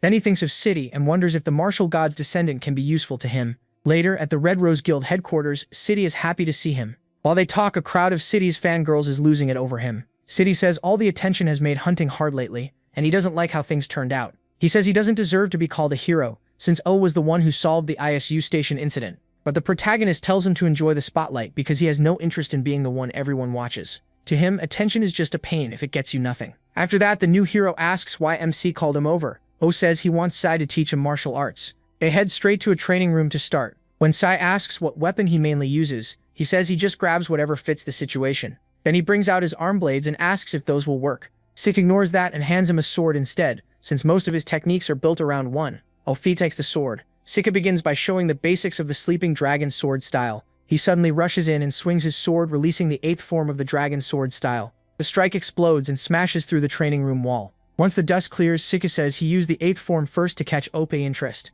Then, completely serious, he says the technique is actually very easy. After that, he tells the demon to just copy his moves, but the protagonist has no clue how that's supposed to help. Sita still insists that he'll definitely pull it off. O thinks this guy is crazy, but he tries the technique anyway. Sidis tells him he's putting in too much force and starts fixing his stance. Even so, MC just keeps flailing the sword around. After wearing himself out, he asks if learning this had been easy for C. When Sidis says yes, O realizes how dumb it was to ask a genius for normal advice. Annoyed, he throws the sword down and gives up on martial arts. Sidi grabs him and begs him not to quit, but he can't stand how badly this guy is missing the point. Sidi says he isn't good enough, and the protagonist tells him it's actually the opposite. Since the sword style isn't working, the prodigy offers to teach him the psyche style instead, saying it should be easier. Using his all-seeing eyes, O studies Sida's body and decides to give it a shot. He sits down and meditates, drawing up the demonic energy inside him. As he does, he activates Ruler of Demonic Energy and gains finer control over that power. After a while, the system tells him he has learned the Celestial Dragon's psyche style. During the meditation, he also creates a demonic energy stone and gets a clue about the final condition for the extreme demonic energy body. When O sees that, he turns to C, who has no idea why he's suddenly so excited. Overjoyed, MC blurts out that he loves him. C lights up like an excited puppy. The system window then reveals the last clue. He has to make a demonic stone of a certain size. That catches O off guard, and he wonders if it's the same kind of stone the demon cult used. After checking its energy, he finds the power is a little different from the Demon Order's version. To him, it's like comparing an Americano to an espresso, similar, but not quite the same. He turns to the test dummies and decides to try out his new power. Walking over, he charges up a punch and slams it into the dummies. The hit blows their heads clean off. Sidis T is stunned and can't understand how O is already using the psyche style so well. After testing it, he figures out that one attack uses about a third of the demonic energy stone. Sidis rushes over to praise him, and the protagonist says the psyche style is way easier to learn. He tells Sidis the technique helped him a lot. The stone is smaller than he hoped, but he's sure it will grow if he keeps training this skill. Then he uses it again while standing, which makes Sida panic and try to stop him. But O is completely fine, leaving the swordsman confused. He'd heard using the technique without sitting properly could cause chi overflow. Still, MC has no problem at all. And for him, this is much easier than controlling the 10,000 demon core. That makes him even more eager to make more demon stones. Sida says this is the best method he knows for now, though there are others he could learn by drawing more power from the martial god. OB says, that's enough training for one day, and suggests they hit an S-rank gate next time. After that, they leave the training room and head outside. Sidis tries to take the train, but the demon tells him to get in the car. While they drive away, O offers to buy Sidi a car.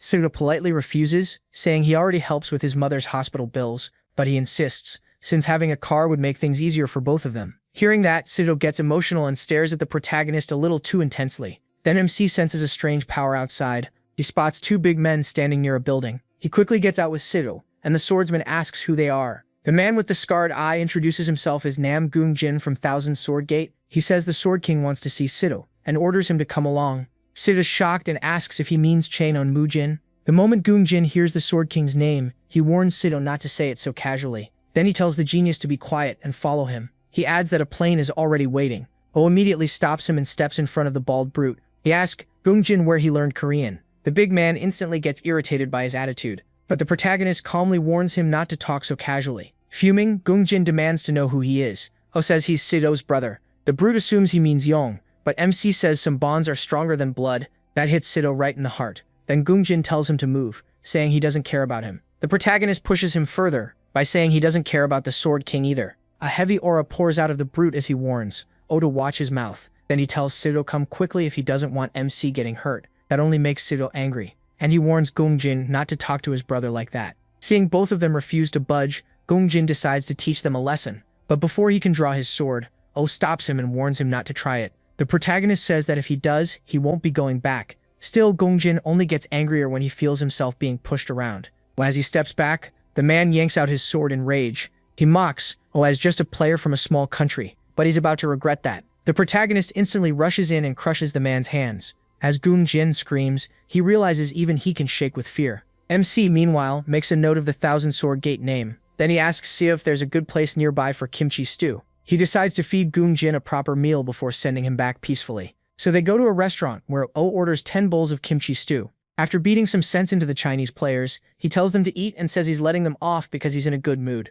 But Gungjin feels humiliated being treated like a dog by a Korean player. Then the waitress comes out with a steaming pot. She places the meal in front of them and Gungjin wonders what kind of dish it is. Later, Gungjin crawls back to the Sword King in miserable shape and reports what happened in Korea. The Sword King glares down at him. He points out that Gungjin still picked a fight with Sido-sun's group, even after being told to act with respect. Gungjin hurriedly apologizes for failing. Still, he says he never expected Kangwoo to be a real monster. One wrong comment about kimchi stew nearly got him killed. Then a strange girl steps out from behind the throne. Mujin bursts into wild laughter and blasts Gungjin into the wall. Right after that, he throws the brute out of the guild, saying they have no use for someone with no martial manners. The girl is revealed to be Mujin's daughter. She asks if he's heading to South Korea, and he says he should go, since he was invited. Back in Korea, Kangwoo is hunting with Si-hun and the others. After some time off, Si-hun is excited to start hunting again. Yoonbi, though, wants a little more rest. Echidna jumps onto Kangwoo, begging for his attention. She tells him not to push himself too hard and says she's ready to help however she can. Kangwoo smiles at her and says they'll move once they find a target. He searches for a monster separated from the pack and spots one standing alone. With a quick signal, he sends Echidna to lure it. He waits instead of rushing in, not wanting to draw the whole group. Using his power, he muffles her footsteps completely. Echidna slips in behind the monster and strikes with her power, cutting into its body. When the ogre's blood hits the ground, the nearby monsters catch the scent. As the ogre charges to attack, Kangwoo signals the party to move. Taesu leaps forward and catches the ogre's punch with his shield, while Echidna fishes for praise from her master. At the same time, Sola starts buffing Yunbai. The small mage begins her chant and fires off a lightning spell. Boosted by Sola's support, the hit stuns the ogre in place. Then Si-hun jumps in and finishes it with the 5th form of his dragon sword style. Once it's over, the group is shocked by how hard that fight was. Still, Sola and the others celebrate taking down an S-rank monster. Kangwoo thinks the team needs real battle experience, not just levels. Si-hun, meanwhile, barely looks bothered. Sonal heals Taesu, and the party prepares to find the next target. Then Kangwoo hears monsters nearby. He turns and spots 3 ogres charging at them, drawn by the smell of blood. All 3 at once is too much for the team, so Kangwoo forms his dark spear and decides to handle it himself. But before he moves, a bright beam of light flashes out. It pierces the monsters and kills them instantly. Kangwoo spots 3 people in the distance, and one says they've been searching for him. His face hardens the moment he realizes who they are. The 3 turn out to be Mujin of the Thousand Sword Gate, his daughter, and a terrified-looking assistant. Mujin apologizes for what happened with Gungjin, Se-hun and Solo are stunned to see the Chinese players, and Mujin assumes they don't understand him, so he tells his assistant to translate. But Kangwoo says to keep talking and uses his own power to translate the words. Then he tells the Sword King that anyone can apologize with words alone. Mujin apologizes again for his subordinate's rude behavior. To prove he means it, he bows to Kangwoo. His daughter and assistant are stunned to see the Sword King do that. Even Sulla and the others can't believe he went that far. Kangwoo is slightly taken aback when he hears Mujin kick Gungjin out of the guild for what he did. The Sword King promises it will never happen again. Kangwoo's devilish grin shows he noticed that promise. When Mujin repeats it, Kangwoo answers with a dark smile. He accepts the apology and decides not to treat a possible ally as an enemy. Mujin then explains that he came because of Si-hyun's fight at Isu Station. Kangwoo asks why he's so interested in Si-hyun. Mujin answers that he wants to know how Si-hyun learned the martial god's sword art. Echidna tugs on Kangwoo's clothes and asks what a martial god is. Kangwoo is surprised she can follow the Chinese. She explains that she's using magic to understand it, just like she does with Korean. She also says the spell can work on other people too, so Si-hyun asks her to use it on everyone. After that, Mujin can understand Si-hyun and the others. Echidna explains that her magic removes the language barrier. Mujin jokes that his translator is completely useless now, since everyone can understand each other. He asks the question again. Si-hyun is shaken by the mention of the martial god, and Kang Woo also wonders how Mujin recognized it. Mujin reveals that he is a descendant of the martial god, Chun Taehuang. Hearing that, Kang Woo wonders if Taehuang once lived on Earth. He also learns that Mujin knew martial arts even before becoming a player. To Kang Woo, that's similar to how the demon cult existed before players appeared. Then he asks what Mujin plans to do after Si-hyun explains how he learned the technique. He suspects the Sword King might try to kill Si-hyun to protect the art. Mujin laughs that off and says Kang Woo has read too many martial arts stories. Kang Woo of course thinks the guy looks exactly like someone from one of those stories. Mujin steps forward and offers a deal. Many martial arts have been lost over the generations. If Dragon Sword Si-hyun helps restore the Cloud Dragon Sword style, Mujin will personally teach him martial arts. Kang Woo turns to Si-hyun and asks what he thinks. Si-hyun wants to get stronger, so another disaster like Isu Station never happens again. Kang Woo reads the look on his face and tells him to go talk with the Sword King. He already knows Si-hyun wants more strength and wants to meet his expectations. The two end up staring at each other like long-lost lovers, which makes Si-hyun look ready to set the whole place on fire. After that, Mujin heads home with his daughter. He's pleased the deal worked out. Si-hyun agreed, and Kang Woo said the training and restoration of the style would happen in South Korea. Since he'll be staying there for a while, Mujin asks his daughter So-yeon if she's okay with it. She says yes, she already wanted to visit the country. He immediately loses his composure when she says a man there caught her eye. So-yeon used to say she had no interest in anyone weaker than her father, but now some guy has her licking her lips. Mujin assumes she means Si-hyun and says he's a good man. With the martial god's soul inside Dragon Sword, Mujin is amazed at how perfectly Si-hyun uses the Cloud Dragon Sword style. He even thinks Si-hyun may be something called the Sacrum, so he offers to arrange a date between Si-hyun and Si-hyun. But the man she means is Kang Woo. At this rate, Seola is going to need demonic stones to keep everyone away from her man. Mujin is stunned by that answer. She says seeing Kang Woo force her father to apologize awakens something inside her. Unfortunately, Mujin thinks this ruins his plans. He believes Se-hun will surpass Kang Woo in a few years, and by then Saini may lose her chance to get close to Dragon Sword. That worries him a lot because he wants to see his daughter married before he dies. He tries steering her towards Se-hun, but she cuts him off, reminding him she doesn't like men weaker than him. In the end, he gives in and decides to see how strong Kang Woo really is. The next day at the Red Rose Guild, Kang Woo and Se-hun have their training interrupted.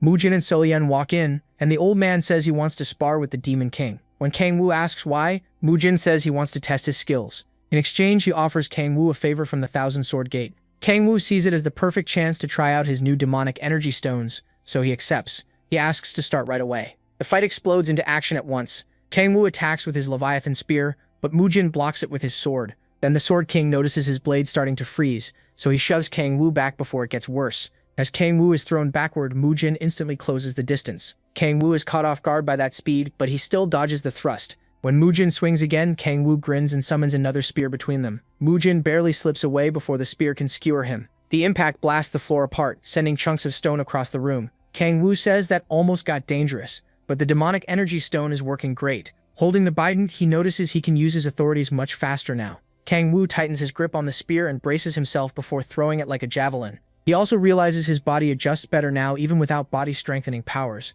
Then he fires the spear straight at Mujin, but Mujin calmly lifts his sword and uses a blue dragon move. The technique stops the spear in midair and crushes it apart. But Kang Woo snaps his fingers, making the broken pieces of the spear blow up around Mujin. That shows just how much his destructive power has grown. Sia and Seola panic and shout for the Sword King after the explosion. Mujin immediately tells them to stay back, then lets out an even heavier aura. Kang Woo feels the old man's killing intent, and it sends a chill through him. Now he finally sees what a true world ranker can do, while Mujin says he's done holding back. That only fires Kang Woo up more. He pulls out his blades and ignites hellfire. Then he adds the authority of slaughter, creating a massive sword called Graham. The air trembles as both of them power up and Mujin asks who Kang Woo really is. Kang Woo says whatever he's heard is probably true, so he should stop talking and come at him. Right when they're about to clash again, Kang Woo's phone rings. He stops when he sees it's Youngju calling. The second he answers, Youngju starts yelling, asking why he didn't wait at the guild entrance and why he's still inside. Still annoyed, she says Captain J just got back from Japan and needs him to take her to the Huai Squad's base. She even threatens to take his car, so Kang Woo has no choice but to agree. Seeing the bad timing, Mujin tells him to go. They can settle this fight another time. As Kang Woo heads out, the Sword King is clearly upset. They can't finish. Still, Sorrel and C can't stop thinking about how strong Kang Woo is. Mujin decides to delay his plans until he learns who Kang Woo really is. The pressure he felt from the Demon King was like a dark sea ready to swallow everything. Later, at the Huai Squad headquarters, Kang Woo breaks into a cold sweat when he hears the word succubus. In the meeting room with Youngju and Huai, Captain J explains that Japan's demon order is trying to summon one. He then confirms the demon's name, Lilith. Hearing that, Kang Woo is dragged back to some very bad memories of that monster. A little earlier before the meeting, Jay introduced himself as the first squad captain of Hwai. After greeting each other, they sat down and began the meeting. As Kang Woo takes his seat, he looks over at Jay, who's said to be on the same level as Kang Yoon. At the same time, Jay apologizes for not being there during the South Korea incident. Youngju says Kang Woo handled it, and Jay thanks him for that. Then the captain says he has news, and once he mentions the demon cult, Youngju gets a bad chill. Jay starts explaining the cult's plan in Japan, and Youngju says she'd heard the demon cult there is much bigger. Jay tells Hwai that the Japanese government asked for help because things have gotten serious. Youngju wonders why they need outside help when they already have someone like Fujimoto Ryoma. But aside from Ryoma, Japan doesn't have many top players. She's still worn out from the Isu Station incident, and now the cult is summoning another demon. Kang Woo though gets interested and asks what demon they're trying to call. Since his demonic energy hasn't gone up in a while, he sees this as the perfect chance to hunt a demon and eat it. Of course, that excitement vanishes the moment he hears it's Lilith. Kang Woo instantly loses his composure and startles Youngju. He swears he'll stop the summoning no matter what. The last thing he wants is that crazy ghost-like demon back on his back. In hell, Lilith was one of his closest aides, alongside Balrog. While Balrog stood for raw power, Lilith ran the Demon King's army with her sharp mind.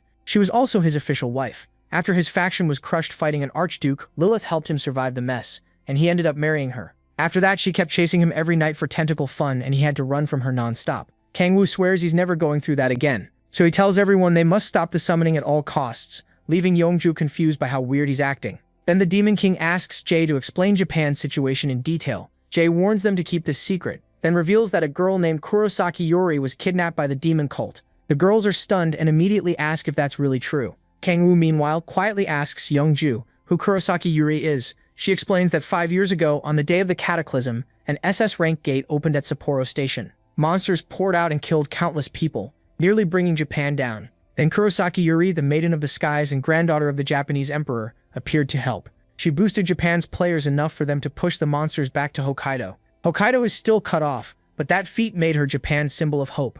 Youngju adds that Kurosaki Yuri has a special power. She can let Japanese gods descend into her body, and that's how Ryomasu's no eyes were made. Kang Woo figures the cult must have a very important reason for taking someone like her. He remembers that the 7 archdukes are tied to the 7 deadly sins. If he's right, then Yuri's power may be about bringing in a being from another dimension. That would mean the demon cult wants Lilith for her illusion and control abilities. Jay then says they can only send 7 people, since Japan wants the kidnapping kept secret. With Hyunmo included, they already have 5, so only 2 more can join. Jay also says a plane is waiting at the airport to take them, but Kang Woo suggests using Echidna instead. Jay has no idea who that is. Later, Echidna tears through the clouds at incredible speed. A purple barrier covers her back, and Kang Woo's group rides safely inside it. Youngju taps the barrier and asks when he made something like this. Kang Woo says he came up with it so everyone could ride together. Meanwhile, Haimo looks sick from the flight and struggles not to throw up. If Kaina warns that if he vomits on her back, she's tossing him off. Sol-Ah, who came with them, gets Kang Woo's attention and asks if it's really okay for her to come instead of Si or Su.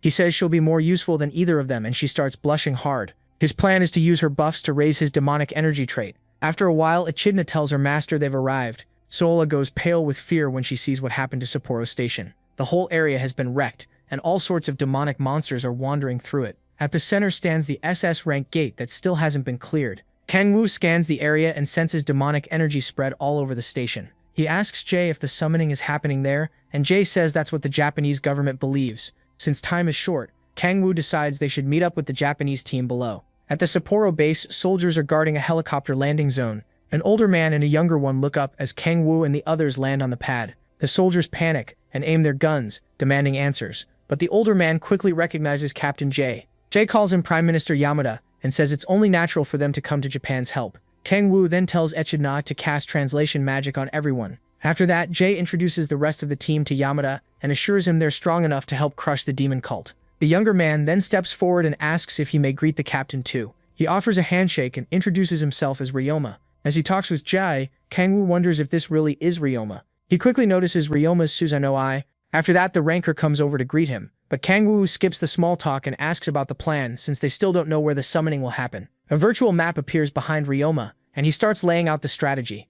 A little later, a swarm of demonic beasts starts tearing through the area. Echidna charges her magic and strikes the monsters, dropping them one by one as they gasp for air. Kang Woo and Sella stand off to the side watching the others fight. Among the beasts, he spots a demon golem from the second hell and a Kerberos from the third. As the battle goes on, he wonders how the cult is controlling them. Youngju then calls out, asking why he's making everyone else do the hard work. At his request, Sela uses her buff magic on him, and his stats jump hard. Kangwoo was right, the buff worked really well. He quickly mixed 2 authorities to try it out. Then he fired a massive blast of flames at the monsters, almost roasting his own teammates too. As the creature burns alive, Hanju throws up a guard against the shockwave from Kangwoo's attack. But instead of relief, she just stares at the couple and asks if they've both gone crazy. Kangwoo ignores that and tells Sela she's perfect for this. She agrees if he keeps hitting this hard, wiping out the monsters should be easy. Even so, something still feels off to him. He thinks back to Ryoma's plan. The team was supposed to split in 2 to handle the demonic beasts, and with the Korean players there to confuse the demon cult, they planned to use that opening to sneak one person into the ritual site. When Hyunju asked if that person would go alone, Ryoma said yes, and made it clear he wouldn't send the captain into that kind of danger. He said he'd do it himself. That made Kangwoo feel like Ryoma was trying too hard to play hero. He was so caught up in that thought he missed Sela warning him that Hyunju was coming over. Then an explosion erupts from a nearby rooftop. Hyunju panics at once, and Kangwoo blames Ryoma for making such a flashy entrance. The Demon King uses his observation power to find Ryoma. Once he spots him, Kangwoo wonders if that's where the ritual is happening. As Ryoma keeps moving around and cutting down monsters, Kangwoo starts finding it odd that none of the demon cult members have shown up in all this chaos. Then it clicks. He figures out where the summoning is really happening. Hyunju and Sela immediately ask what he means. Kangwoo merges 2 of his authorities and slams the ground. Hyunju snaps and yells, asking what that lunatic is doing now. As they look down, 2 shadows appear beneath the cracked ground. Their masks make it obvious they're from the demon cult. They draw their weapons and demand to know how Kangwoo found them. But the moment Kangwoo and the 2 girls face them,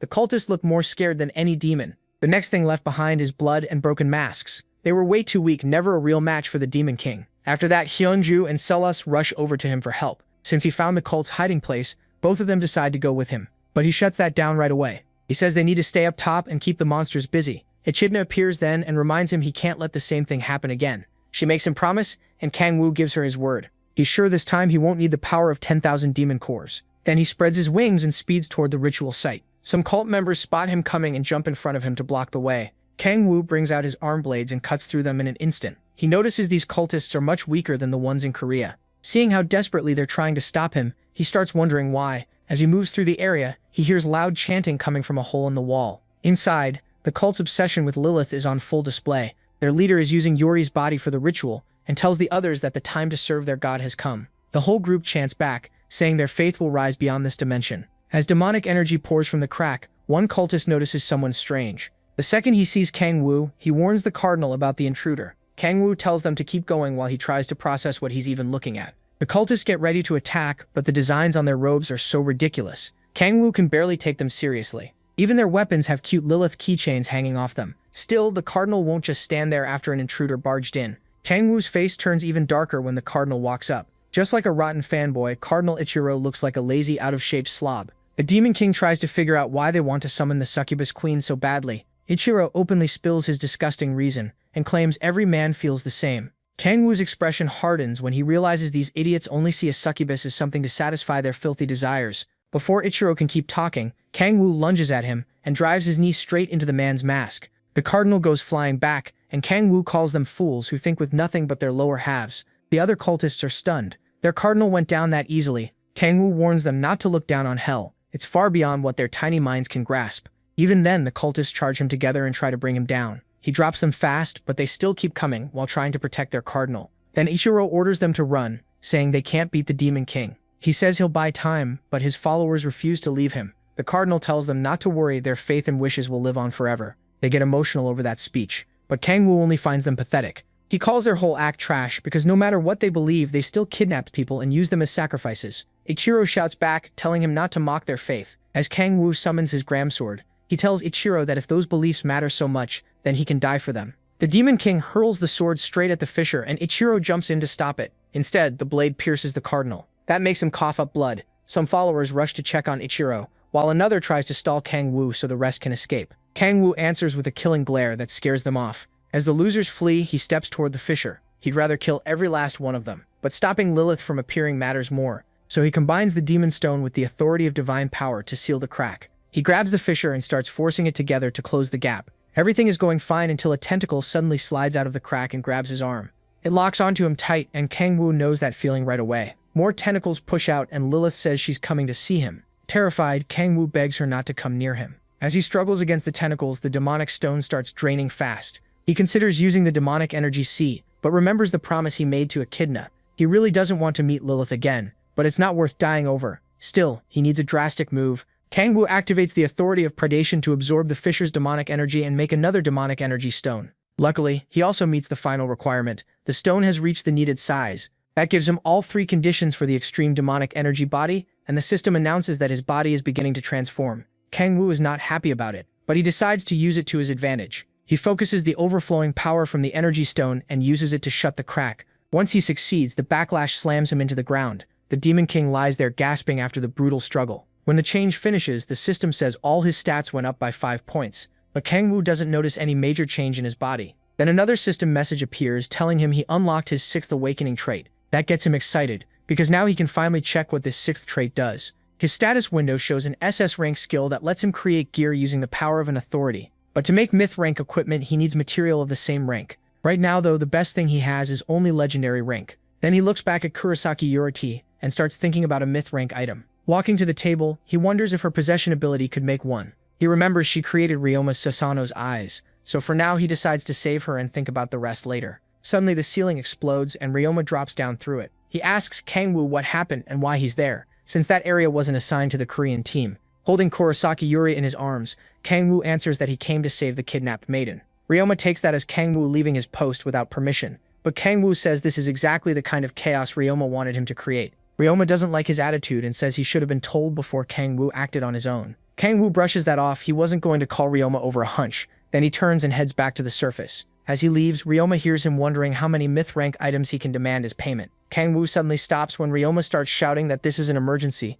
He sees Ryoma speaking through an orb telling his men that Kangwoo is part of the demon cult. Ryoma even claims Kangwoo is kidnapping the maiden and gives away their location. The Demon King is caught off guard by the sudden betrayal. Not long after, Kangwoo ends up locked in a Tokyo prison with a magic restraint on his hands. Ryoma tells him he'll stay bound until the trial tomorrow. Kangwoo is being charged with trying to kidnap the maiden and belonging to the demon cult. Ryoma says he can hire any lawyer he wants, but he doubts anyone will defend him. Right before leaving, Kangwoo calls Ryoma back. He says Ryoma made 5 big mistakes. Ryoma just gets annoyed. He thinks Kangwoo is bluffing and says he's only talking trash because he's cornered. Then Ryoma walks out, eager to see how long Kangwoo can keep the lie going in court. Left alone, Kangwoo knows he needs a plan fast. Before he was taken away, Sola and Young were stunned to hear him called a demon cultist. His teammates argued that it was impossible, but Ryoma claimed Kangwoo tried to kidnap Kurosaki Yuri. Even Yamada backed up the lie, but Kangwoo stayed calm. Furious, Young tried to attack them for saying such garbage. Kangwoo stops her and says he'll be back soon. He also reassures Sola that when he says things will work out,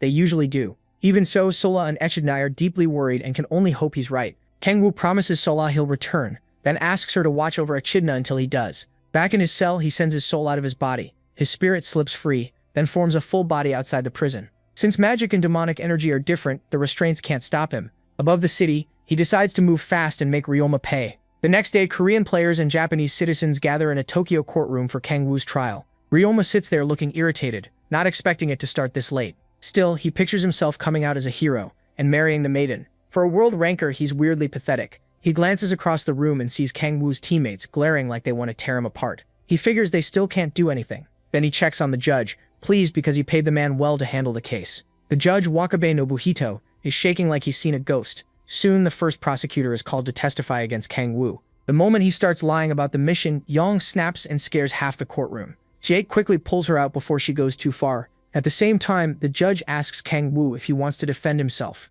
Smiling brightly, Kangwoo simply says he is not part of the demon cult. Ryoma can barely hold back his laughter. As more witnesses are called, Ryoma smirks, sure he's already won. After what happened underground, he's certain they'll all support his story. The first witness is Prime Minister Yamada, but he's trembling like his life depends on this. Ryoma brushes it off, thinking both Yamada and the judge are just acting weak because they're old. Then Yamada says he's been hiding the truth, and everything flips. He tells the court that Ryoma has been threatening him. The whole room explodes into chaos. Hearing that, Ryoma slams the table and demands to know what Yamada thinks he's saying. Yamada answers by calling Ryoma a demon cultist. The courtroom goes wild with questions, but Yamada keeps going. He says he stayed quiet because Ryoma threatened to sacrifice his family to demons. He also reveals that Kangwoo is the one who actually saved the maiden. Ryoma cuts in at once, shouting that Yamada has no proof, but then he hears there is evidence. Yamada holds up a demonic energy stone and explains what it is. He says it was found in Ryoma's home, and only the demon cult can make or use something like that. Ryoma immediately demands proof that it really came from his house, trying to talk his way out of it.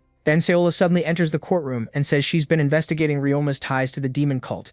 She explains that she searched his home at the Prime Minister's request. A man behind her opens a case packed with demonic stones and daggers. Sola tells the court this was all taken from Ryoma's residence. She even swears on the name of the Thousand Sword Gate that Ryoma belongs to the cult. Things are turning bad for the world ranker, but Ryoma suddenly bursts out laughing. Looking completely unhinged, he asks what any of these claims are supposed to prove. Then he starts shouting that this is all a Thousand Sword Gate plot to take over Japan, trying to stall for time. At that moment, a girl beside Sola pulls back her cloak and reveals herself as Kurosaki Yuri. The reporters are stunned by the maiden's sudden appearance. Kurosaki Yuri steps forward to speak. She says she can't remember everything from that day, but she knows the one who saved her was Oh Kang-woo. Then she apologizes for being kidnapped and worrying everyone, though the crowd tells her it wasn't her fault. Sola turns to the judge and asks him to have Ryoma arrested. As the order is given, Ryoma starts laughing again, slower this time, like he's losing it. His face twists with madness, fear, and confusion. He looks toward Kang-woo's side and realizes someone arranged all of this in just one day.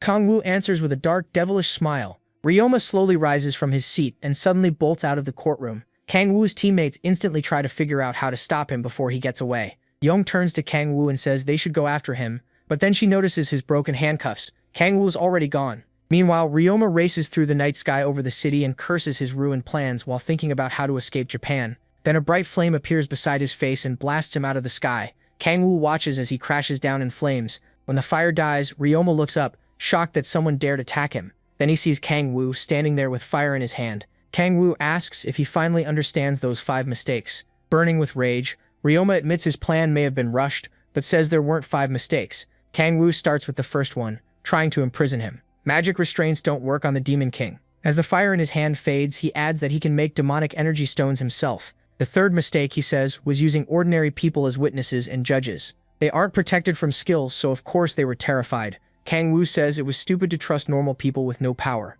The fourth mistake was assuming he was some nobody with no backing. In reality, this gave him the perfect chance to call the Sword King and ask for help. Then he gets to the fifth mistake. Ryoma never understood the gap between a dog and a demon. Enraged, Ryoma rises into the air and sends wind blades at Kang-woo. He swears he'll tear the Demon King apart. Kang-woo doesn't even flinch at Ryoma's little tornado tricks. The attack lands with a huge blast over the city. Ryoma thinks he's won and says he should have done that from the start, but his face suddenly changes when he sees Kang-woo standing there without a scratch. Kang-woo blocked it with his defense skill and says he's disappointed in Ryoma. Confused, Ryoma asks what he means, and Kang-woo tells him he's the type who acts nice in public while controlling people from the shadows. He says Ryoma's fake mask came off way too easily and his methods were cheap. While Kang-woo keeps explaining this, Ryoma charges up another attack. He pours in more power as Kang-woo mocks him for being slow-witted. Ryoma throws down another tornado and yells at Kang-woo not to judge him. After using that much power, he's clearly worn out, but Kang-woo appears behind him and points out how easy he is to read. Ryoma ignores him and rushes in blindly. Kang-woo charges too, and they collide in a massive explosion. They keep trading blows, shooting through the air at insane speed. The fight looks straight out of an anime battle. They keep circling a tower as they clash, climbing all the way to the top, not taking it seriously at all. Kang-woo casually asks if the city has any good sushi spots. Ryoma is furious at being mocked and can't believe Kang-woo is making this much of a joke out of him. He summons a storm of tornadoes and sends every one of them at Kang-woo, swearing he'll give him the most painful death possible. Kang-woo dodges them all with ease and laughs. He even admits Ryoma is stronger than the enemies he's fought so far. Still weaving through the wind attacks, he jokes that he'll take Ryoma out for sushi after this. Then Kang-woo slips behind him, ready to strike, but Ryoma activates Susanoo's eyes. A burst of light appears behind Kang-woo and blasts him into the ground. When he gets back up, through the settling dust, he says he never thought he'd live long enough to see a god. In front of him stands Susanoo. Ryoma can only keep this power up for 1 minute, so he has to finish Kang-woo fast. He orders Susanoo to kill the Demon King, but as Susanoo looks down at Kang-woo, he senses the power inside him and recognizes him as the being someone once spoke of. Kang-woo can't understand what the god is saying and wonders if he should use his translation power. Then Susanoo lifts both hands and summons a giant spear from the sky. He wants to test the demonic sea inside the Demon King. Seeing that, Kang-woo starts making his own weapon. He quickly realizes even Gabe Bulg won't be enough, so he pours in more power to forge something stronger. But Ryoma traps him inside a whirlwind and laughs at him for all that mocking earlier. He vows Kang-woo dies today, then suddenly notices the storm around Kang-woo growing even wilder. Kang-woo mixes that storm power with the other forces he's already using. By combining them all, he creates the mighty spear Gungnir. Susanoo is impressed by Kang-woo's power and attacks with his divine spear. Kang-woo charges straight at the god and their weapons slam together. The clash sets off a huge blast and a light that spreads across the whole city. Kang Woo's girls reach the area and spot the bright glow in the sky. At the same time, Kang Woo is barely holding on against a god's strength, and each second leaves him more injured. As his blood spills out, he notices it's black. That makes him wonder if his demonic energy fused with his blood when he got his extreme demonic energy body. Since the energy is packed so tightly, he decides to blow it up. That move lets him push back the god and crack the divine spear. Susanoo feels fear and says the prophecy was true. Then the Demon King pierces the god and defeats him. After that, Ryoma drops to the ground and cries for help. He suddenly looks like an old man, and his body slowly fades because Susan drained his life and magic power. While he hopes Kurosaki Yuri can restore him, Kang Woo floats above the broken fool. He reminds Ryoma that calling down a god comes with a huge price, then mocks him as he lies there helpless. When Ryoma keeps insulting him, Kang Woo burns off his hand. Then he tells him none of this would have happened if he hadn't tried to kill an innocent person. With that, Kang Woo decides to take Ryoma's myth-ranked item. Ryoma begs to live and promises to have Kurosaki Yuri give Kang Woo a myth item instead. As Kang Woo's hand moves toward his eye, Ryoma swears he'll never stand before the Demon King again if he's spared. Kang Woo ignores the plea and takes the eye. After that, the ranker's body slowly crumbles into dust, and in his final moments, he still calls out the Demon King for mocking him. A system window appears and tells Kang Woo he can't use Susanoo's eye. He thinks about the god and wonders if more will show up as Gaia's system keeps weakening. While he considers how to deal with future gods, another system message appears. It shows 2 unknown conditions and says they're the second step to becoming a demon god. That makes Kang Woo wonder if he has to become a god to fight gods. As he leaps off the tower, he leaves the cleanup to Mujin and Soya. The Sword King starts wondering if Kang Woo held back the last time they fought. After seeing the Demon King's skill, he even offers to set up a marriage between Soyeon and Kang Woo, but she shuts it down and says she's going back to China. When her father asks why, she says she wants to train. She wants to cover the part Kang Woo lacks: martial arts talent. Watching the man she loves float down, she admits sneaking in to see him will be much harder now.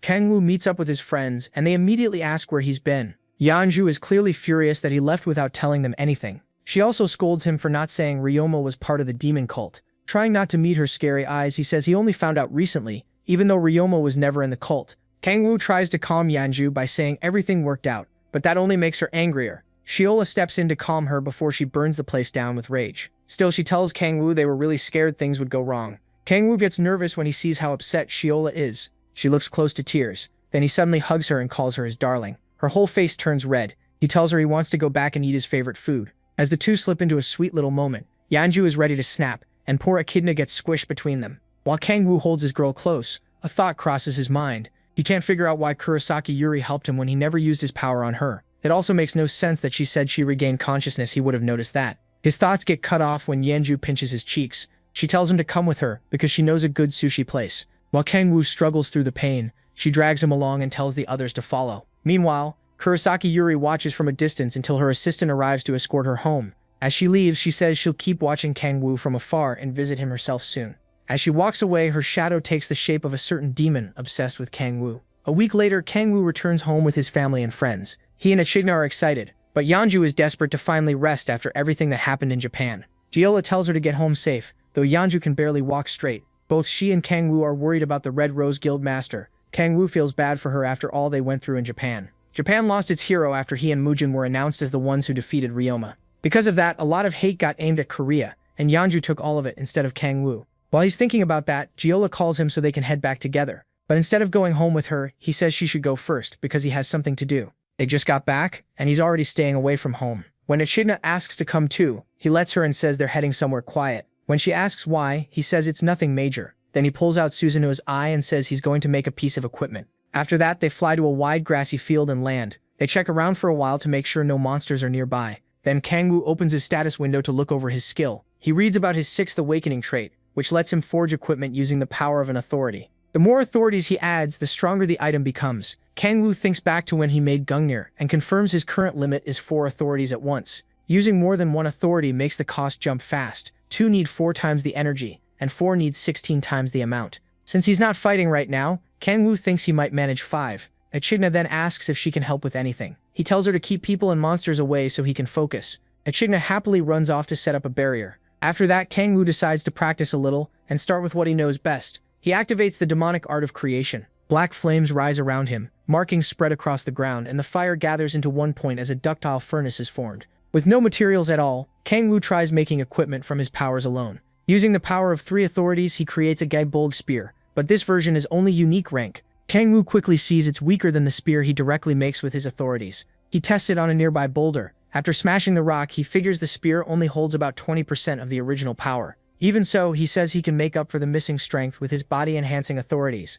Echidna comes back and asks what kind of equipment he wants to make, but he still hasn't decided. He considers crafting a main weapon like Sai Hun's, but that would keep him from swapping styles and attacks. Then Echidna gets an idea and suggests a weapon that can change shape. As Kang Woo thinks it over, night falls. Saola is now there with him, and he gives her the signal to begin. She uses graceful light to buff him, and he stacks it with Kraken's rage. Then he activates creation again, and uses Suzanu's eye as the material. As he adds the authority of storms, he remembers Echidna saying a shape-changing weapon would let him attack in many different ways. Kang Woo adds a fifth authority and meets every condition. The system tells him a myth rank item will be finished in 10 seconds. As he struggles to hold on until the countdown ends, he wonders if myth rank is really the highest. He also wonders if he could make something like the dimensional rift he once created with the Archduke's equipment. Right before the timer reaches the final second, Kang Woo forces in even more power and adds the authority of predation, changing the conditions. Saola and Echidna grow uneasy from the aura pouring out around him. At the same time, the system announces that a transcendent rank item is being created. A blinding light bursts across the field, and the girls shout for Kang Woo while covering their eyes. The light floods the whole area until it finally fades away. The girls look up in shock, and Kang Woo stares at his new equipment too. A strange mystical object floats above the water, and the system names it the Key of the Demonic Energy Sea. More system messages appear. He's mastered the demonic art of creation, so he can't use that skill anymore, and his demonic energy goes up by 2. When Kang Woo reaches for the key, the engraving process begins. Checking the status window, he finds out the item gets stronger once certain conditions are met. It also has more effects that are still locked. Kang Woo is blown away by what it can do. Its first effect, Indomitable, means no attack can break it. The second, Transformation, lets it become any weapon saved as a skill and use up to 34% of that weapon's power. One look at his face says it all. He already loves it. Then Kang Woo activates the item's transformation and turns it into a bident. It turns out well, and its power is close to the gay bulk he made before. Next, he changes it into the magic sword, Gram. The switch is almost as fast as using the demonic energy stone. Finally, he tries to turn it into Gungnir, but nothing happens. The system explains that the key can only copy weapons made with 4 authorities or less. That disappoints Kang Woo, but he's already eager to see how it'll develop. After that, Saola gets his attention and asks if the weapon came out right. He says it did, then changes the key into a ring so she can see it. He figures that'll make it easier to carry. Saola, though, looks ready to kill him over the ring. Once everything is done, they go home. A week later, back at the apartment, Kang Woo is still stuck because of his level cap. Even after getting the key of the demonic energy sea, the restriction hasn't gone away. He sighs in frustration. Staring at the ring, he wonders how he's supposed to level up and gain another trait to weaken the seal on the demonic energy sea. He thinks it over and starts asking if he should just give up and find another way to grow stronger. One idea is visiting the demon cult in Russia and devouring demons there, but tracking them down won't be easy. Then his stomach growls, reminding him he hasn't been eating right. He goes to make his favorite kimchi stew, but suddenly spots Lilith's tentacles in the pot. Kang Woo nearly jumps out of his skin at that, only to realize it's his imagination. The stew really does have octopus tentacles, though. He feels bad for even thinking an angel like Saola would serve him something that awful. Looking around, he notices Sola's gone and sees luggage by the sofa. Echidna says she left to hunt an A-rank gate with her party. She adds that the octopus and the luggage were brought over by Young the night before. The night before, Sola and Echidna met Young at the door. The guildmaster said Kurosaki Yuri had sent supplies along with $30 million. According to Yuri, it was an apology for what happened in Japan, and she wanted to help Kang Woo however she could. Young is surprised the maiden likes him, but Sola's reaction shocks her even more. Even Echidna is stunned by the scary look on Sola's face. Kang Woo, meanwhile, thinks that much money is way too much for simply saving the maiden. Even so, the octopus is still bothering him and making his skin crawl. Then a news report catches his eye. World ranker Alec Osborne, the Sword of Justice, is visiting South Korea. The report says Osborne is here to meet Kim Si-hoon after seeing what he did during the ISU station incident. Kang Woo checks his phone for more details. Alec Osborne is a famous hero known for protecting the weak. 2 months after the ISU station incident, he revealed that he'd also been fighting the demon cult. A month ago, demon cult activity was found in Europe, and he stopped it. Somehow, not a single person died. Kang Woo figures this is exactly the kind of guy Kim Si-hoon would admire. Then his mind starts taking that thought in a very weird direction. After that, he puts on his jacket, asks Echidna where Sola is, and says he's going to hunt with Golden Sun. Echidna happily asks to come too. Later at a cafe, Tae-sol waves Kang Woo over to the table. Kang Woo says they could have kept hunting, but Tae-sol replies that once they heard he was coming, they had to stop. They start talking about Alec Osborne, and Tae-sol says they heard about him from players who recognized Kim Si-hoon. Meanwhile, Kang Woo glances at Kim Si-hoon and wonders why he looks so excited. Kim Si-hoon admits he's thrilled because he never thought the Sword of Justice would come all the way to Korea just to meet him. Acting like a total fanboy, he gushes about how cool Alec Osborne is. Kang Woo tries not to care that his subordinate is praising someone else and asks how Kim Si-hoon's leveling is going. He's shocked to hear the swordsman has already reached level 60. Sola explains that Kim Si-hoon never had the same level restriction the others did. Hearing that, Kang Woo feels pathetic. His underling is flying through levels while he's still blocked. Kim Si-hoon then asks if he should go to the airport to meet Alec. Kang Woo says there's no need, and right then someone enters the cafe. Kim Si-hoon instantly recognizes him as the Sword of Justice. While Kim Si-hoon rushes over to greet the world ranker, Kang Woo turns back and sizes up Alec's aura and the way he carries himself. The moment Alec speaks, the Demon King can tell he's stronger than Ryoma. Kim Si-hoon greets Alec with humble but obvious excitement. At the same time, Kang Woo feels a little bitter, because Kim Si-hoon was never this happy when they first met. Alec finally notices the Demon King, who asks why he came all the way to Korea. Kim Si-hoon quickly steps in and introduces Kang Woo as his brother.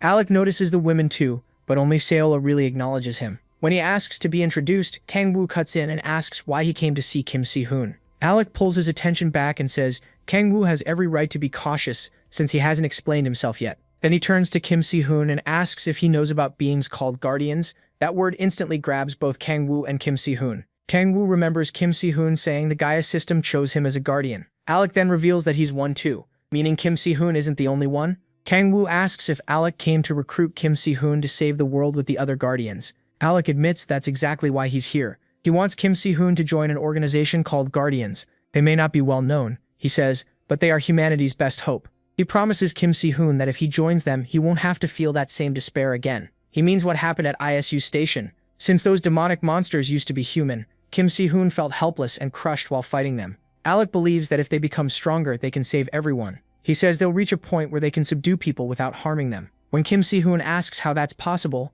Alec explains that Guardians can boost the power of other Guardians. At that point, Kang Woo finally understands how Alec stopped the demon cult in Europe without killing anyone. He watches Kim Si-hoon closely to see how he'll answer this desperate offer. Kim Si-hoon is nervous and struggles to respond. As he looks at Alec and prepares to answer, the scene shifts to Alec walking alone. He reveals that Kim Si-hoon turned him down, but he still plans to win him over. Not far away, Kang Woo watches him in secret and can't believe how stubborn he is. Before Alec got rejected, Kim Si-hoon had actually been ready to accept, but Kang Woo stopped him with his power. The Demon King interfered with his spirit, making Kim Si-hoon suspect Alec might be lying. Because of that, Kim Si-hoon couldn't give a clear answer. Alec told him to take his time since he'd be in Korea a while longer. As Alec walks off, Kang Woo swears he won't let Kim Si-hoon end up as delusional as this ranker. He decides to keep them apart. Suddenly, Alec calls out to someone hiding in the shadows, and Kang Woo thinks he's been discovered. But instead, a cult member jumps down from a rooftop and attacks Alec. The cultist's nails stretch into long claws while Alec draws his sword.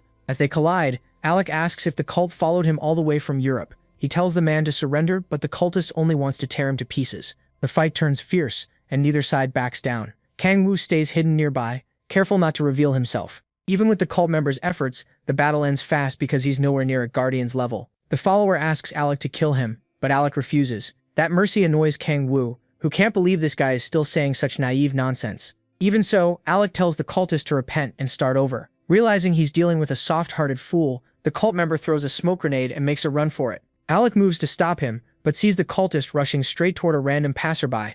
The man slams into the girl and sends her into a wall. After a quick look around, he escapes, leaving Alec behind with the injured girl. Alec runs to her, but his hands start trembling when he realizes she's dead. He breaks down, asking why this had to happen. If he just killed the cultist, none of it would have happened. Then he hears someone ask what he's doing. Alec turns and sees Kang Woo glaring at him. The Demon King demands to know why he let the cultist live. Kang Woo says the girl's death is basically Alec's fault because he spared that cultist. Alec tries to defend himself, but Kang Woo cuts him off and says his foolish beliefs killed an innocent girl. Then Alec says no one was hurt, and that catches Kang Woo off guard. Right then, the girl's body starts fading away. Soon, only her clothes are left in Alec's arms. At that moment, Kang Woo realizes Alec is completely out of his mind. Even so, the Guardian keeps acting like nothing happened. Kang Woo calls out to him, then fixes him with a cold stare, and asks if he's finally gonna stop chasing Sai-hun. Alec flatly says no, he has no intention of giving up on the swordsman. He insists Sai-hun is meant for something greater, and Kang Woo just laughs. Alec excitedly goes on, saying Sai-hun was born to protect many people. With that, he turns to leave. Before going, he tells Kang Woo to help persuade Sai-hun to join the Guardians. But Kang Woo knows it's nonsense. Alec just wants Sanhun to end up as twisted as he is. He also knows he can't keep stopping his subordinate forever, not when Sanhun admires the Sword of Justice so much. Then an idea hits Kang-woo. He remembers Alec saying Sanhun needs to grow stronger, and starts cooking up a dark plan. Later that night, Alec sits alone in his room, deep in thought. Kang-woo's words keep bothering him, and he starts feeling uneasy. Still, he tells himself Kang-woo just wouldn't get it, because he isn't a guardian. Alec believes the Demon King will understand one day. For now, he focuses on bringing Sekun into the group. Suddenly, a loud scream rings out. Alec jumps up and rushes to find where it came from. The cry for help comes again, and he realizes it's from the rooftop. He dashes up there and makes a dramatic landing. When he looks ahead, a cultist is waiting for him. The man says he's the same cultist Alec fought a few hours earlier. When Alec asks about the voice he heard, the cultist admits he was the one screaming. Alec realizes he was lured into a trap. Then the cultist brings up the woman he killed while escaping earlier. That memory makes Alec's face turn dark. Still, he acts like no one died. The cultist laughs and mocks the so-called Sword of Justice for ignoring an innocent person's death. As the taunting continues, Alec draws his sword and says he'll make the cultist repent for the rest of his life. But the follower notices Alec still never says he'll kill him. To Alec, the cultist could never understand why he refuses to take a life. He truly believes saving everyone is the right path. Then Alec rushes in to strike. The cultist only points at his own neck, telling Alec to go ahead. In the end, Alec can't bring himself to kill him and slams into the wall instead. While trying to redirect his blow, he injures his arm. The cultist pretends Alec simply missed, then cocks back a heavy punch. The hit buries itself in Alec's stomach and sends him flying for being so naive. Before he can even hit the ground, more fireballs slam into him too. The whole rooftop erupts in flames, but Alec somehow survives. As he wonders how this enemy got so much stronger in less than a day, the cultist comes down at him with an axe. Alec raises his sword to block, but the weapon suddenly vanishes. Before Alec can adjust, the enemy smashes him across the face. Alec goes tumbling across the roof, clutching his bruised face. He starts to think this may not be the same cultist. Maybe it's someone else. Then he remembers that cultists can suddenly grow much stronger, and guesses his foe is actually a demon. The masked cultist says nothing, and just stares back. The fight keeps going, and every clash sends bright flashes across the rooftop. They move at incredible speed while Alec tries to overpower his enemy. He tells the demon to give up, but the cultist is already tired of this pointless fight. Just as he thought, Alec isn't fit to be a guardian. Earlier, before this fight, the cultist had been resting alone while planning another ambush on Alec. Then the wall beside him suddenly exploded. Thinking Alec had found him, he got up, ready to fight, only to freeze when he saw Oh Kang-woo instead. The Demon King is puzzled when the cultist mistakes him for one of the guardians. He starts asking about the guardians, but the cultist refuses to talk, so Kang-woo turns his ring into a demonic glove and gets ready to beat the answers out of him. Oh Kang-woo lunges forward and drives his hand straight through the man's chest. Even then, the cultist thinks the protagonist Kang-woo is stupid for stepping into his range. But when he tries to use his claws, his hands return to normal, and he feels his demonic power draining away. Looking down, he sees Oh Kang-woo's claws sucking out that energy. Then Kang-woo asks if he's ready to talk. The cultist stays stubborn, so the Demon King jams a hand into his mouth and uses subordination on him. Even so, the cultist somehow resists. Left with no other choice, Kang-woo burns him from the inside with hellfire. Then he pulls his hand from the cultist's torn mouth. The man collapses, screaming in pain. At last, he agrees to talk. Oh Kang-woo orders him to share everything he knows about the Guardians, but the cultist says Kang-woo should already know more. That only earns him another threat from the Demon King. The cultist finally says the group is called Guardian and has fewer than 10 members. He also reveals their leader is a woman whose power lets her locate guardians around the world. So that's how Alec found Kim Si-hoon. When Oh Kang-woo asks about the rest, the cultist admits Alec is the only guardian he knows. After giving up that information, he begs to be spared. MC says he might return the man's life for something else. Trembling, the cultist looks up as Kang-woo asks what he can offer. Terrified, he decides to tell him everything he knows and starts spilling every detail while Kang-woo listens. After a while, Oh Kang-woo says none of it is new, but thanks him anyway. The cultist asks if that means he'll be spared, only for Kang-woo to say there's no reason for that. As panic takes over, the cultist realizes this was the plan from the start. The last thing he sees is the Demon King burning him alive. Afterward, the protagonist Kang-woo walks out of the flames and puts on the cultist robe. Now that he has what he needs, he moves on to the next part of his plan. The story returns to his fight with Alec, and by now he fully understands what kind of man the Guardian is. Then he suddenly ends the fight with Alec. He knocks away Alec's sword and says fighting him is boring. Next, the Demon King grabs Alec by the throat and lifts him into the air. Alec fights back, but he's far too weak against Oh Kang-woo. Kang-woo even wonders why there aren't more normal rankers like Cha Youngju Mujin. He figures Alec may have some tragic reason for refusing to kill, but he couldn't care less. Alec gets furious when Kang-woo questions his ideals and asks if problems disappear just because he looks away. Barely able to breathe, Alec listens as, oh, Kang Woo reminds him of the body he erased earlier that day. That finally makes Alex shout, and the protagonist is glad to see him lose control. His anger only grows when Kang Woo says all of Alex's actions are really just selfish. Alec tries to protest, but MC Kang Woo tightens his grip. Suddenly the rooftop door blows open. Kim Si-hoon rushes in, ready to save Alec and face the attacker. He demands to know who the masked cultist is. Oh, Kang Woo quickly changes his voice and throws out a few fake names. At last, he introduces himself to the swordsman as Satan. Hearing that, Kim Si-hoon decides the enemy must be a demon too. Kang Woo squeezes Alec's throat even harder and reminds the boy he has bigger problems right now. He watches Kim Si-hoon start to sweat, even as he tries to stay calm. The boy grips his sword and refuses to answer the Demon King's taunts. He remembers the call from Kang Woo, warning him that Alec was under attack by the demonic order. Kang Woo had pretended to be injured, then cut the call, leaving the swordsman in a panic. Kim Si-hoon doubts he can beat someone strong enough to crush even Alec. Still, he charges in to prove himself and unleashes his dragon sword technique as he closes the distance, but the Demon King blocks it all with ease. Kim Si-hoon grits his teeth when the enemy mocks how weak he is, yet he pushes forward and starts another dragon sword skill. Before he can even finish saying its name, Kang Woo punches him and sends him crashing into the wall. A dark purple aura wraps around the Demon King's body, and he glares at the swordsman, wondering why the boy still can't feel the gap between them. But Kim Si-hoon refuses to quit and attacks again.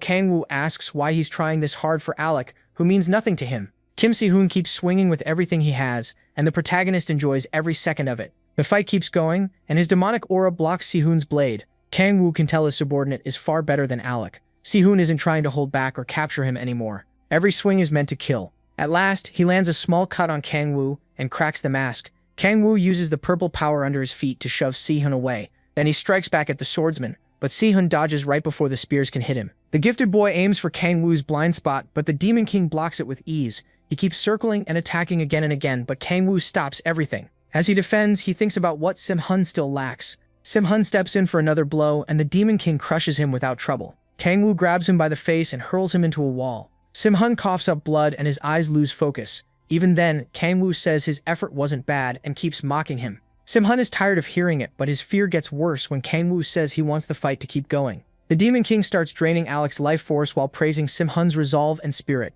Alec barely whispers Sim-hun's name and tells him to run, then he's destroyed right in front of him. Watching that finally breaks something inside Sim-hun. His voice shakes as he charges at the one calling himself Satan, desperate to avenge his ally. He attacks with pure killing intent, but his body gives out and he drops to the floor. All he can do is grit his teeth and glare while Kang Woo tells him to keep struggling and remember him. As Sim-hun slips out of consciousness, Kang Woo tells him to use that anger and hatred to grow stronger. Once Sim-hun passes out, he removes the mask. Then he nearly throws up from how embarrassing his whole Satan act was. Still, he hopes this pushes Sim-hun past his limits and helps him grow. Ever since Young and Jae went to jail, Sim-hun hasn't had much driving him. At the same time, Kang Woo still doesn't know if the Guardians are friends or enemies. If the others are like Alec, he may have to kill them himself. While thinking about getting stronger, a system message appears. Because he killed a Guardian, his level cap is lifted and reset to 69. His level also jumps by 10, bringing him to his 7th awakening. Kang Woo realizes killing a Guardian is the key to removing the restriction, but the new cap at 69 shocks him.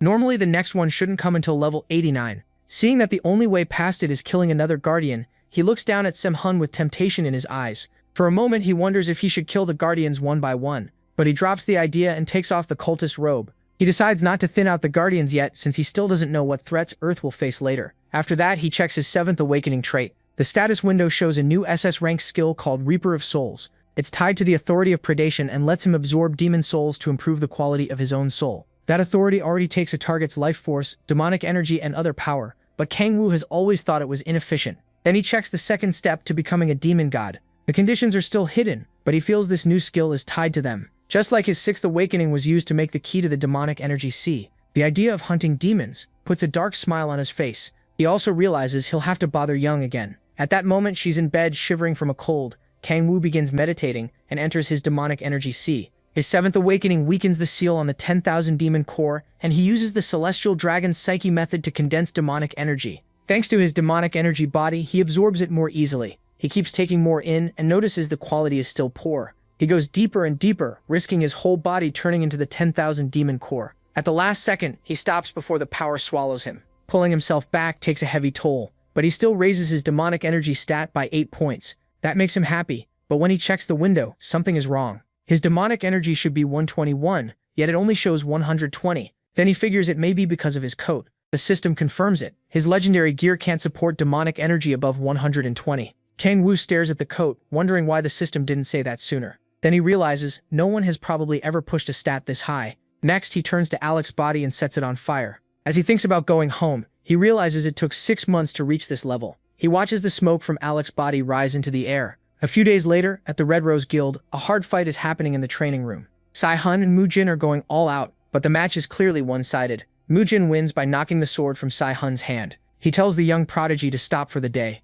Sai-hun insists he can keep going, but Mu-jin doesn't buy it. He's worn out and battered, yet he still wants to push on. With fierce eyes, he says he has to get stronger. Mu-jin can see his sword skills are improving, but he's still worried. Later, he tells Kang Woo that he plans to take Sihee-turan hunting. Kang Woo grows uneasy when he hears the destination is Shanghai. There's an SS rank gate there like the one in Hokkaido, so it feels too soon. Mu-jin argues that real combat against monsters will help Sihee-turan more. Kang Woo realizes it's basically closed-off training, and probably the best way for Sai-hun to grow. Meanwhile, Sai-hun is still trying to catch his breath. Kang Woo walks over to give him some motivation. He grabs him and puts on a sorrowful act, blaming himself for failing to save Alec Osborne. Then he says they need to get stronger and avenge the fallen guardian. That hits Sai-hun right in the heart, and he swears to become stronger. Just like that, Kang Woo's twisted plan keeps moving forward. Afterwards, Sai-hun leaves for Shanghai with Mu-jin, while Kang Woo wastes time on his couch. Then his phone starts ringing. When he answers, Young tells him to turn on the TV. He does, wondering what's going on, and is left speechless by reports that the demon cult has started a massive summoning.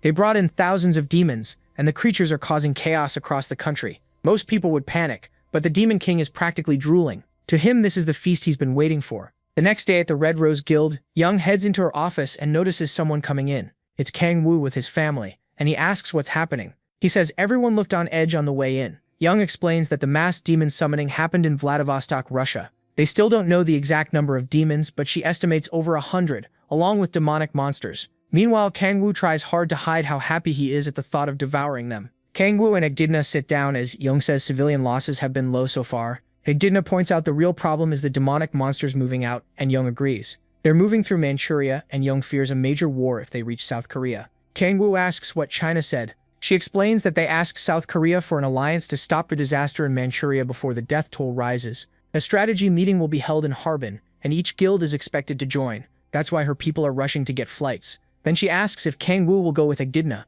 She also wonders if just the two of them will be enough. Kang Woo says Si-hun is still training, and he left the others behind on purpose. He thinks it's too dangerous for them if demons are involved. He starts acting like he alone is enough, and Young looks disgusted. A little later, they arrive at China's player administration office. So-yeon guides them inside. Kang Woo thanks her for helping during the Ryoma incident. She blushes at the praise and says she had a promise to keep. With her father away doing private training, she's been stuck handling all his work. Still, she says she's worried about her uncle. That uncle is the swordmaster Cha Young-ju Mu-yeon. She explains that Mu-jin overshadowed him, so he never became famous. Even so, Mu-yeon is the vice leader of the Thousand Sword Gate, and sadly he doesn't think well of South Korea. Kang Woo tells Su-yeon things will be fine, and she says she hopes so. Up ahead, a huge guard is blocking two people. Those two are Minjung from the Onuri Guild and Hyunju from the Samurai Guild. Hyunju is surprised to spot Yeonju, who asks why they still haven't gone in. The second she hears they were barred from the meeting, Yeonju snaps. She orders the guard to step aside, but he says they'll hear the results later. Then he warns that if they ignore Mu-yeon's orders, the China-Korea alliance could be called off. Yeonju is ready to blow the door open, but So-yeon quickly tells her to calm down. Then So-yeon steps forward and tells the guard to move. He refuses, saying her uncle's orders come first while her father is away. While they argue, Kang Woo quietly walks up to deal with it himself. He politely asks to be let in, but the guard gives him the same answer. Kang Woo says he'll enter anyway, and the guard swings at him. A moment later, the meeting room door explodes. Everyone inside jolts in panic. Kang Woo strolls in with a smile, while the guard is left crumpled on the floor. One guild leader jumps up and attacks him for barging in. Kang Woo catches him and slams the bald man's head into the ground. The other leaders are stunned by how easily he gets dropped. Kang Woo jokes that the guy should have stayed seated, especially after already losing all his hair. Then he sits on the unconscious man and casually tells everyone to keep the meeting going. Across from him, Mu-pyeon hints that Korea isn't needed here, and Kang Woo fires right back. He even calls the vice leader a cocky little brat. Already fed up, Kang Woo decides to expose exactly what kind of man Mu-pyeon is. He talks about a jealous younger brother, who can never outshine his gifted older brother. Now that monsters are invading and the older brother is absent, that younger brother wants to prove himself. As he says it, Kang Woo flicks a pen into the mat behind Mu-pyeon, barely cutting his cheek. Then he adds that this little brother is pushing other forces to the back so they can't earn any credit. Kang Woo calls Mu-pyeon a fool, trying to escape his brother's shadow. That hits Muhyun right where it hurts. He insists Kang Woo knows nothing, but Kang Woo says he had him figured out the moment he opened his mouth and people like him are boring. By then it's obvious the vice leader is furious and barely holding himself back. Kang Woo tells him to continue the meeting and stop wasting everyone's time. A little later, troops are gathered outside. Yeonju is about to speak to them, and Kang Woo wonders why she's so tense. She snaps that it's all because of him. Earlier, after he provoked Muhyun, the vice leader lunged at him, swearing to shut him up for good. He tried to kill Kang Woo, but before his sword landed, Kang Woo threw a pen into his face and sent him crashing across the table. Since working together was clearly impossible, Kang Woo said both sides should fight separately and go their own way. Muhyun ended up unconscious on the floor, unable to argue back. Yeonju complains because she thinks he should have finished what he started. Now she's stuck leading a huge force and doesn't know how to handle it.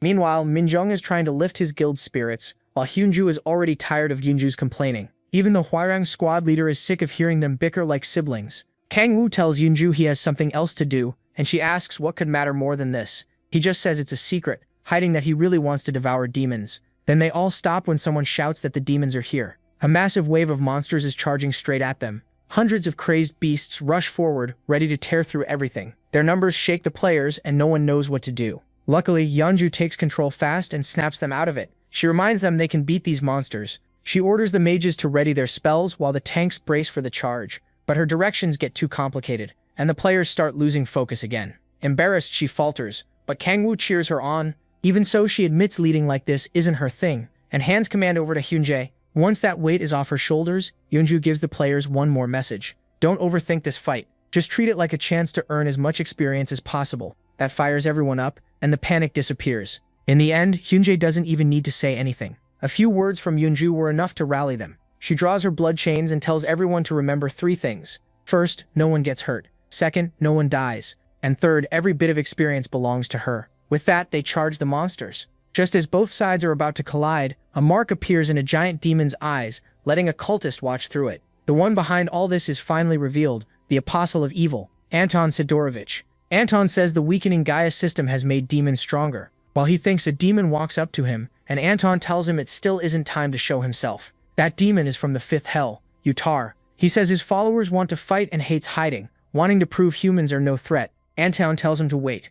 Looking at a poster of Oh Kang Woo, Anton says there's someone they need to meet. After seeing what happened with the Japanese demon cult, he noticed the look in Kang Woo's eyes and assumed they were alike. Anton believes he understands what Oh Kang Woo wants and thinks he can bring him into the demon cult. As a dark power gathers in his hands, Anton tells Utar to hold back until he contacts MC Kang Woo. Utar hates being ordered around by an old man. Anton apologizes and pleads with him not to act recklessly, but to the demon, Anton is still just a human. His anger rises even more when Anton warns him not to go against the demon cult's will. Insulted, Utar moves to crush him, but the dark force Anton summoned grabs his hands. More shadowy hands rise and pin him down, forcing the great demon to the ground. Anton asks if he'll listen. Utar only curses, so Anton closes his book and lets the hands tear him apart. His followers watch their master get ripped to pieces. They turn to the old man in fear, and he tells them to listen carefully. Back on the battlefield, the demon assault keeps coming. Yeonju cuts through them with ease and keeps pressing forward with her blood chains. One demon tries to attack her from behind, but Baekwai Yong slices it down and saves her. She says she and Hyunmo came to help, so Yeonju shouldn't be too upset. Hyunmo is worried because the demon horde seems endless. Baekwai Yong says this would be easier with Oh Kang Woo, but Yeonju refuses to admit she needs his help. Still, he is already there, just invisible to everyone else. He can tell the players are holding up well. Sigola and the Samurai Guild are giving solid support, and the others are managing the demonic monsters well enough. Kang Woo thinks they'll win at this rate, but one thing bothers him. The hundreds of demons they reported still haven't shown up. He wonders what they're after, and why they're still hiding. Then something catches his eye. He calls Echidna and tells her to guard Sigola with the Samurai Guild. The little girl promises no one will touch her master's babe. Kang Woo says his plans have changed when a burst of demonic energy erupts from the ground. A hand rises up and writes a message. Someone wants to speak with Oh Kang Woo. That excites him. He thinks his feast invitation has finally arrived. Anton confirms that the protagonist saw the message and tells the demon beside him not to worry. They'll likely meet him after the battle. The demon gets angry, not wanting to sit around and wait. Anton glares at him and makes it clear who's in charge. The frightened demon hurriedly apologizes. Anton forgives him, then asks if any other demon wants to step up. None of them do. With the demons under control, Anton thinks about the best way to draw Oh Kang Woo out. He decides kidnapping Skyella would work best if only he knew how badly that choice would backfire. For now, he decides to end things here, but then he notices something troubling. Looking into the distance, he sees Oh Kang-woo coming straight toward him. When the Demon King lands, Anton thinks he can kill him if he rejects the offer. Brushing off the dust, Anton asks if MC speaks Russian. Kang-woo has no trouble understanding him, but first he looks over the lower-ranked demons. Most are from the 5th hell, while the stronger ones are from the 6th. After confirming none of them recognize him, he asks Anton what he wants. Anton starts talking about the privileges of being that talk about demon perks catches O's attention. Anton says humans die but demons don't. The old man keeps pushing, saying demons don't need food or water and aren't limited by age. He tells him to stop dragging it out and get to the point. Anton finally says the demon cult can turn humans into demons, and he offers the protagonist eternal life. Like a fool, he tries tempting the Demon King with immortality, saying he'd never have to decay like a human. Then he holds out his hand and asks Oh to join the cult. Anton says he understands people like MC and claims he's the only one who can. That's when he finally loses it. He bursts out laughing at the old man and his pathetic offer. The other demons are stunned as the protagonist openly insults Anton and mocks everything he said. Anton is left speechless when he sees Oh laughing at him. Once he's had his fun, MC's face turns cold. He tells Anton not to pretend he knows him because he has no idea who he's dealing with. Then he releases his power, and the ground beneath them starts breaking apart. The demons try to flee as the earth splits open, but they only end up dropping into the cracks below. As huge pillars rise from the ground, terror spreads through the demons, and Anton too. Shaken, the old man can't understand what's happening. Young and the others feel the battlefield quake hard, and they're shocked too. When she notices the eerie structure Oh made, her frustration only grows. Even so, she's worried about the protagonist and hopes he's safe. Anton watches MC turn the area into something like hell, then stares in disbelief and asks if this is really the power of a mere human.